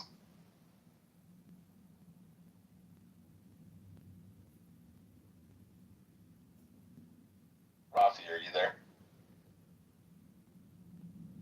Yeah, man. Fuck. I lost my. I was gonna have. Thank you. Oh damn it! I was gonna. Since Norman left, I thought Rafi was. Hey, what forehead? What fucking forehead, you fucking goofy ass bitch? Yeah, look at the forehead. Look at the big ass forehead. There is no forehead. Sorry, buddy. A giant forehead. I swear to God, I have a forehead, you dumbass. You can play a fucking movie on that thing. Sorry, you sound like a hater. But anyways, I'm going for a smoke. Are you guys gonna keep me company? Yes, I'd like to discuss the... Rafi will, because Rafi's smoking right now. Whether this is your picture or not, I like the curves. I would like to discuss... I would like... Don't worry. Hello? I'm gonna have John read the validation. Hello? He's such a hater. See? Hello? Go have your smoke, sweetheart. Go on mute. Go on mute and go have your smoke.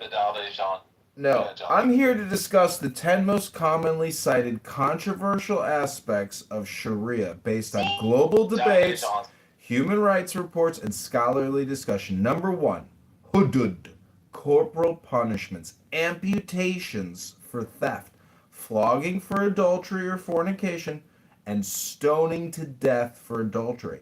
Traditional interpretations prescribe these for certain crimes against God.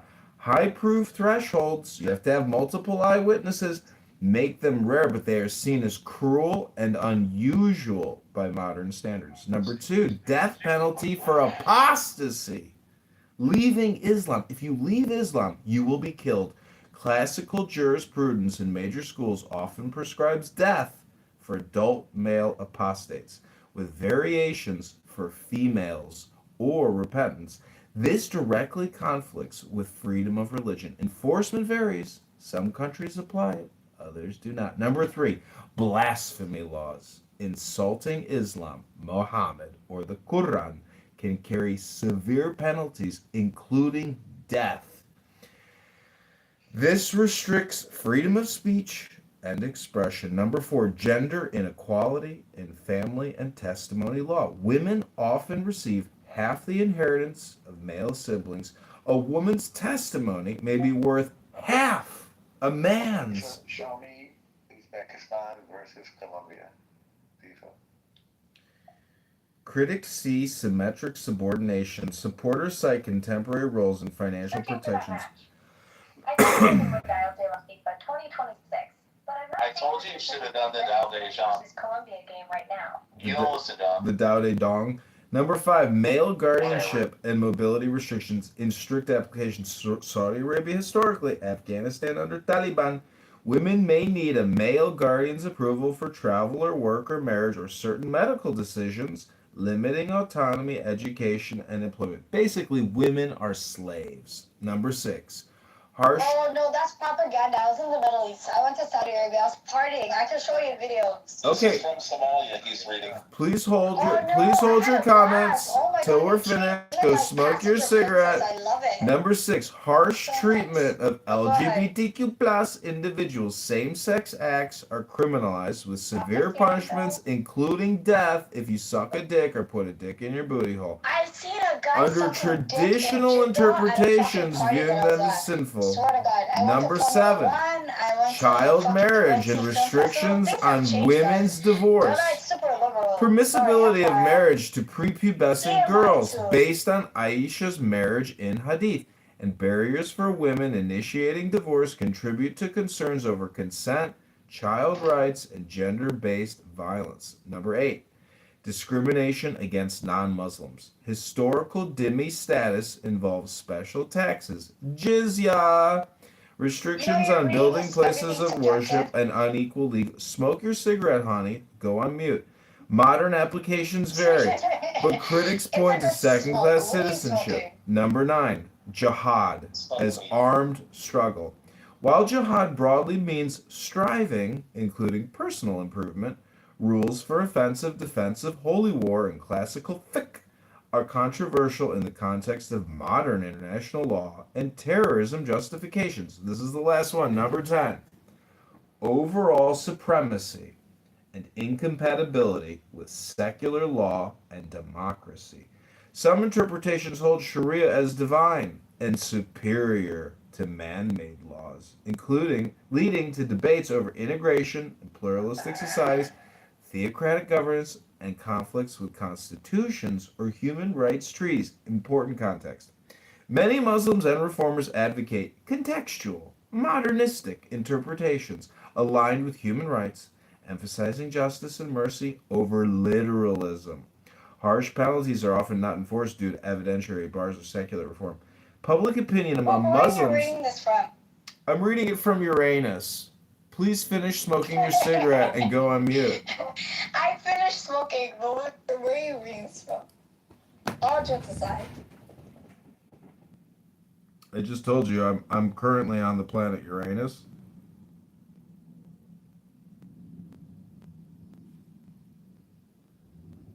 And I'm on Pluto. Some girls really like the anus jokes, John. Yeah, tell them normal. Like, the anus jokes doesn't scare me. Are you gay? Do you like to put it up the ass? Or, like, what? Are you asking John or me? I'm asking Book. You said Uranus, so I want to know what's your fascination about the anus? Oh, there's no fascination. We're into astronomy. Oh, is it being serious? It's a planet. Oh, I see it as Uranus. Like, you know, your actual anus. So you're obsessed with anus. Oh, man. I'm obsessed with whatever. I hear you. Well, you know what? Some women can derive great pleasure from that. El Normal, you know what they say? If she smokes, You know what? she They have pokes. nerves over there, and I can see why men are into it, and they fight with their sexuality, like Book.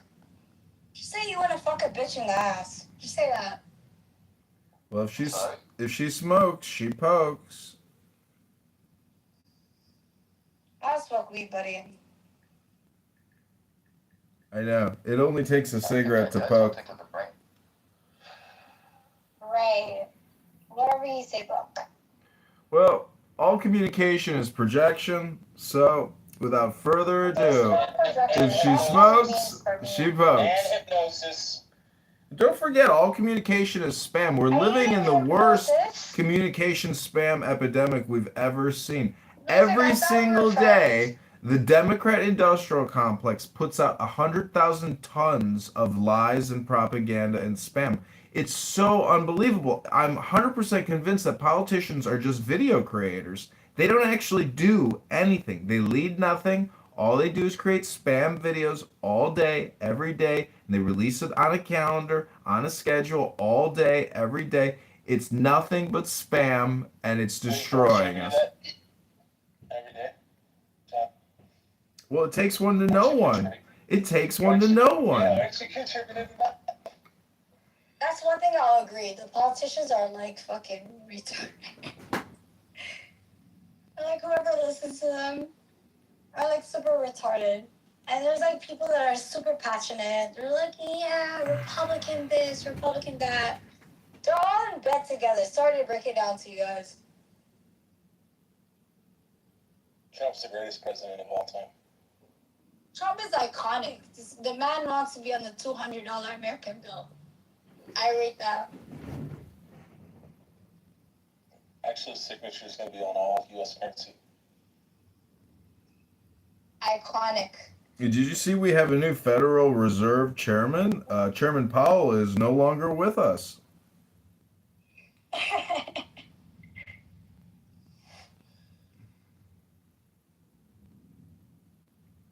BB, why are you staying on mute? Yeah, BB, why are you staying on mute? BB's being a coward. Super cowardly. It's because she's IRGC. Talk your shit. No, it's not cowardly. I'm fucking sleeping. I just hit my vape pen. I got a migraine. Leave me alone. You guys are stupid. What's the point? There's so much without us. You have to say wow. You have to say wow. Can I hear a wow? Yeah, but how's it gonna make a difference whether I'm writing or I'm talking? Oh, I thought this wasn't. Never mind. Anyway. BB, how do you feel about Somalia? I don't give a fuck about Somalia. Honey, can you get me another glass of gin? So, my question is, if we think that separation of state and church is a good idea, why don't we think that separation of state and economy is a good idea? Because, for example, in Chicago, we're $60 billion in debt, but the mayor is passing out billion-dollar tax subsidies. Hello? What state are you in? Not sure. I'm in Chicago. It's next to Uranus. It's next to Uranus. How did you feel about the Knicks winning? The rack? Oh, I don't follow the basketball. People are very excited, so I'm happy for them. But the point is, if we think Sharia is a shitty system, why do we think the combination of state and economy is a better solution? It's all just a fucking scam. The federal government is creating these multi-billion-dollar frauds and giving the money to fraudsters. If the government wasn't in charge of creating the money and passing it around, there wouldn't be any problems. I agree. Don't hate the player, hate the game. Suddenly I I'm gonna have to kneel. I have to a lot of Jewish people in my life, and it's like, no. I mean, I don't even know about you. No, Bibi, don't let him put you on the spot. Bibi, don't let him put you on the spot. I have not met more graceful, more honest, and more generous tribal people, by the way. How do you feel about the And RTC? I have actually met, like, people who came from, like, with tattoos. And so whenever you doubt whatever Not about tattoos. yourself or whatever. Not the tattoos. Okay. BB, how do you feel about the RTC, BB? Where were the tattoos, baby? IRGC is like on the side. It's like, so IRGC. I don't know, where are the tattoos? I'm interested. They're so brave, BB. No, with the tattoos on the biceps or the abs, like what's sexy part about it? I cannot say. You know what? BB's a little drama right now. From a strategic point of view, because I am very sort of like, what's it called, nationalistic. It's like, why the fuck wouldn't you want to have people, they're fucking very capable. But the problem is, they were brainwashed. So whenever John, do you agree that BB is almost as pretty as Eva? Where they I are think she different is. persons, I don't know what happened to my compliment. it is not about the Well, we Jews. gotta It's spread the about love. imagine all that talent, all that brilliance. It's like Could have after actually been utilized to protect and support. Baby, I think you're almost as pretty as I just want to say you're welcome to everybody that I got BB started. No, BB sounds like she's pretty cool. Pretty But drunk. I she's almost as pretty as Issa, isn't she? Oh, where is Issa, you guys? I haven't talked to Issa in like forever. It just means Everybody that is talking about everybody Issa. are not like degenerates. I think the IRGC is degenerate by the way they've been like somehow conditioned. They could have been like, they could have also been like super brilliant.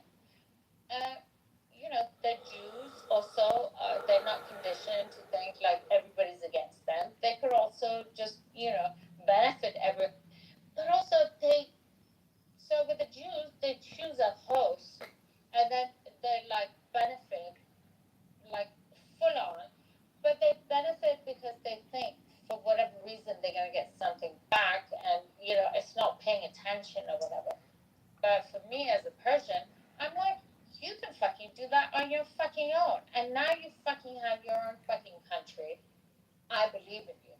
I don't believe that there is anything bad. In you. Anyway, it might not, but I say the same thing like Nathan. I believe I'm like, in you. Okay, wait, let her finish. Ali, be nice. Oh, come on. She'll be finished tomorrow. Yes, Elle. Okay, Al, no more. Your picture is so. One thing that I find peculiar about you. Your picture is so funny. I find very peculiar about you. Shut It's up. like, You like to buy. What is he? What is she, Ghanaian? What'd you ask me? No, but it's, What is she, Ghanaian? She's Somali. It's kind of like your dichotomy, but She's a famous Somali model and chevalier of the I can do whatever Legion I of can do. Honneur en France. But whenever you do, which mostly, Yeah, look at her forehead. if we do go through, Oh God, like she is. like how much you fucking benefited. It's like Cool. I don't have people from the village somehow lies within. Ali, nice try. You did it because I don't have a forehead. Your forehead is probably bigger than mine. but you were always bigger than smarter yours? than everybody else. No, but I was telling Ali his forehead's probably bigger than mine. No, it's Oh, I thought you were talking about I something just else. wish that liberation. And I think you could be as smart as you deserve ever to be within that liberation. And whoever is going to give that to Drunk you, and incoherent. Obviously. You could go for a 5-mile run and come back and we'd still But be going. hopefully, like, No, you guys let her finish. Let her finish. She won't be finished You know, until I 2027. don't want you can't. But then if Well, everybody Shiach will come before she's has finished. to have that awareness about themselves, then you also will be demanding that. Norman, do you think that her what smells like alcohol? It's almost like that. You don't want me to be vulgar, so I'm not. He said, does her pussy smell like alcohol? Yeah, it does. Say it. I guarantee it You does. now behave. She sweats it out. Music, be nice. Be It nice. smells like vodka at the end. No, you're the one who said it, H. I heard you. You fucking know. Don't drive me into this shit. And I'm You're messy pussy song. I bet it smells like vodka. I bet it smells like vodka and martinis. I know music, be cool, be cool. Like, be But for you,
Yeah,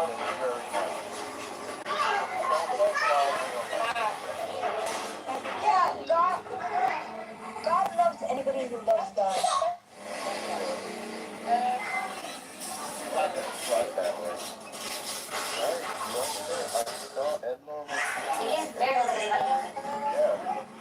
We were hanging out. He's actually still alive. We went to Coney Island. He's on the island somewhere, right? Coney Island, yeah. We're riding on the roller coaster together. You guys, can we move on from this? Like, can we have a fun conversation, guys? Yeah, they was probably touching each other arse, you know? They're. Oh, yeah. No, let's move on. Like, this But is we were thinking of boring. yours, though. Yeah, abnormal. How do you feel about losing the war? Oh my God, can we talk about science? The people you Oh, I obtain, hope we there don't, is but value I'm happy in that the we way didn't. that you can actually break it out and The get somewhere with IRGC these really needed people. to get its ass kicked, That and I'm kind of when glad that we were the ones if to you do it. actually manage to Yeah, do that, You you guys. manage to do that because it is not only about you, it's not Something to only be about very them. proud of. Don't you agree? It's about something. Yeah, You guys, can we move on from this? Can we like have like an actual fun conversation?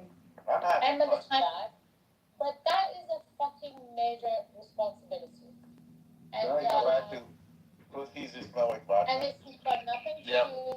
It does. Oh my Smells like God! rubbing And then alcohol. you guys wanna blame me for saying it? You guys are Norman, fucking imagine putting your face down there. It smells like rubbing alcohol. To do Dude, you're getting very graphic. a level of How else are you gonna smell it, Norman? What? How else are you gonna smell it? Oh my God! Can we have a fun conversation? Like in all honesty. We're having fun. You didn't know it. You prefer someone like I don't know. This is not fun. I feel like you guys are like like making BB feel like. You want to have fun? All right. BB, can you tell us about when the IRGC beat the bottom of your feet?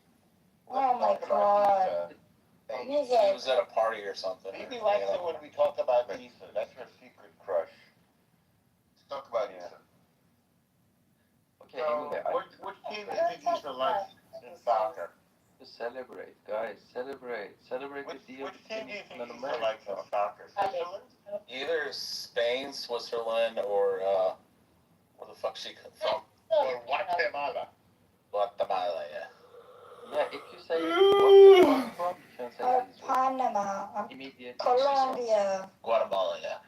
Yeah, Israel is the most what the fuck country ever. It's a great, yeah, what the fuck? It's so amazing, I agree. Yeah. Like, what the fuck, man? I can't believe this place is so But amazing. Ali, it's not that I don't like it because it's more that I don't like it because I don't like it for myself. Ali, I don't think Israel is the second greatest country on earth beside the I U.S. don't You guys, can we have a different conversation? Because this conversation is turning people. unsustainable. It depends on the day, though, Rich. I'm thinking with Norman. Okay, fine. I'll come back later when you guys are What's that, having a Norman? fun conversation. Yeah, but, Okay. It depends on the day, Rich. Sometimes I feel like Israel's better than the U.S. Come on, tell them. Music, America normal, Yeah, but this Ali, BB. Yeah. country We ever. all be cool. We're the coolest. Yeah, Ali, can you see the We Iran all symbol? have a normal conversation. We're the cool cats of Clubhouse. How Yeah, do you but say? between Ali and I mean, we'll disagree around majors actually. Yeah, but we both. Ali, I love the fact that Iranians are begging to get bombed. It's amazing. Oh God. See? Ali, you're I'm such a gonna come back. pacifist. You're such a pacifist cuck, Ali. Yeah, shut the fuck up, boy. Such a pacifist Rich, cuck. where do you think we should hit them next? Still talking. Everywhere. You Let's cock. start someplace. Thermonuclear weapons. But it doesn't mean that I don't Your love shit is all Ali, but like man. kids, You like lost this it. is Okay, you guys, what happened to peace? as far as like What happened to music? What happened to peace? Oh no, what happened to peace? Ali, what Oh happened no, to peace? I want to What happened to carpet peace? bomb Gaza with thermonuclear weapons anyway. Oh my God. And every other Muslim awful. country in the But world. then maybe I can convince him that maybe I I want to wipe know 1.8 billion people off you the face take of it the earth. so far, That's and then there'll be other that is that can terrible. take it a little And bit okay, further. so I do not believe that was your real picture. It is my real picture. You shouldn't be like talking like racist and shit like that. Come on, brother. It's not racist. Islam's not a race. Oh, okay, whatever. It's like, Okay, let's make this conversation fun. Let's move on to Lebanon and Israel and the demands of the Memorandum of Understanding. Hatred. It's not an irrational fear. It's obvious that Israel will never stop attacking the terrorists in Lebanon. They like start freaking out. Hello? Hello? Hello? Hello? Hello? Hello? Hello? I don't get mad. Look, you guys. Hello? Hello? Stuff like that. Hello? Hello? Hold on, baby. Hello? Look, music. Hello? I don't get upset. I wish I had Hello? Thanos' gauntlet, Hello? and I would snap my fingers. Hello? Hello? Hello? Hello? For me, I Hello? don't get upset. I Hello? don't get angry. Hello? For me, how I see Hello? people. H, I have a question. What if I didn't harm any of the Muslims? He's a If I had, but hold on. Hello? If I had No, Thanos, but music, let me Vivi, hold on. What if I had Thanos' gauntlet and I could snap my fingers and Muhammad never existed? You want to collect all the infinity rings. Okay. No, I just, yeah, that's fine. I snap my fingers and Prophet Muhammad never existed. Imagine how great the world would be. You know what's crazy? All the Christians would be still be in Iraq and Syria and Lebanon and Egypt. Music. Can I tell you something? No. No. Go on mute. For me, Go on mute. Go smoke another cigarette. Hello? Feel bad for you. You do? Hello? And why? It's Why would you because feel bad for me? That I hate because I Muhammad? want you to be seasoned. I want you to understand the world. I want you to travel. Wow. I want you to music. It's not even that. Music. I want you to meet people. I want you to understand. No. You're not understanding. I want you to meet people. I want you to travel. I want you to understand. I've been to 11 countries and lived in 4. You see, then maybe you didn't have a good experience. Hello? Maybe you No, I had didn't an go amazing around the experience. locals. I lived in Hong Kong, Singapore, and the Philippines for 3.5 years. Hello? See, but you didn't go to the Muslim countries. No, I went to Colombia, I went to I Japan, stayed I away went to from Singapore. Malaysia and Indonesia because I hate Muslims. Hello? See, but that's the thing. Like, you're like I hate isolating Islam. yourself. Music, you know what I call it? I don't get mad because I call it like just ignorance. Hello? You know? How is it ignorance? I know the entire religion inside You now. just said you avoided all the Muslim countries. No, because you did not expose yourself I enough hate Islam. around, but that's the thing, like you didn't expose yourself I'm around not saying I hate the people who are Muslims. I'm saying I hate Islam. Hello? No, but that's the thing, you haven't exposed yourself around Hello? But I have by the way. plenty of Muslim friends. Music, but if you did, out of respect for them, you didn't Hello? like out of respect for your friends, you would have been like, yo, You you think know? I'm like closed-minded and shit? Music, you are close-minded. No, I'm not closed-minded. Hello? Because you know why? If you had friends, you guys, all jokes aside, if you had friends, right, out of respect for them, you would have been like, alright, you know what? No, because Like, here's reality. there's a couple of retards. There's a couple of Here's the reality. When the Mahdi comes to the earth, every Muslim, including your entire family, is going to want to kill us all. Oh my God! See, like propaganda. Can I tell you a story? Okay, music. I'll tell you a story. Music. I'll tell you a story. That when the sacred months have ended, it says lay in wait and besiege and kill all the ones who disbelieve in Allah. It says kill all the polytheists. Hello? Hello? Hello? Oh my God, Rich, here we go again. Get a fucking life. Get a fucking life. Get a fucking life. Get a fucking life. Do something with your life. This is not fun. This is a waste of time. Oh my God. Hello? Hello? Hello? Between the points of the pentagram, starting at upper right, the words below are arced in a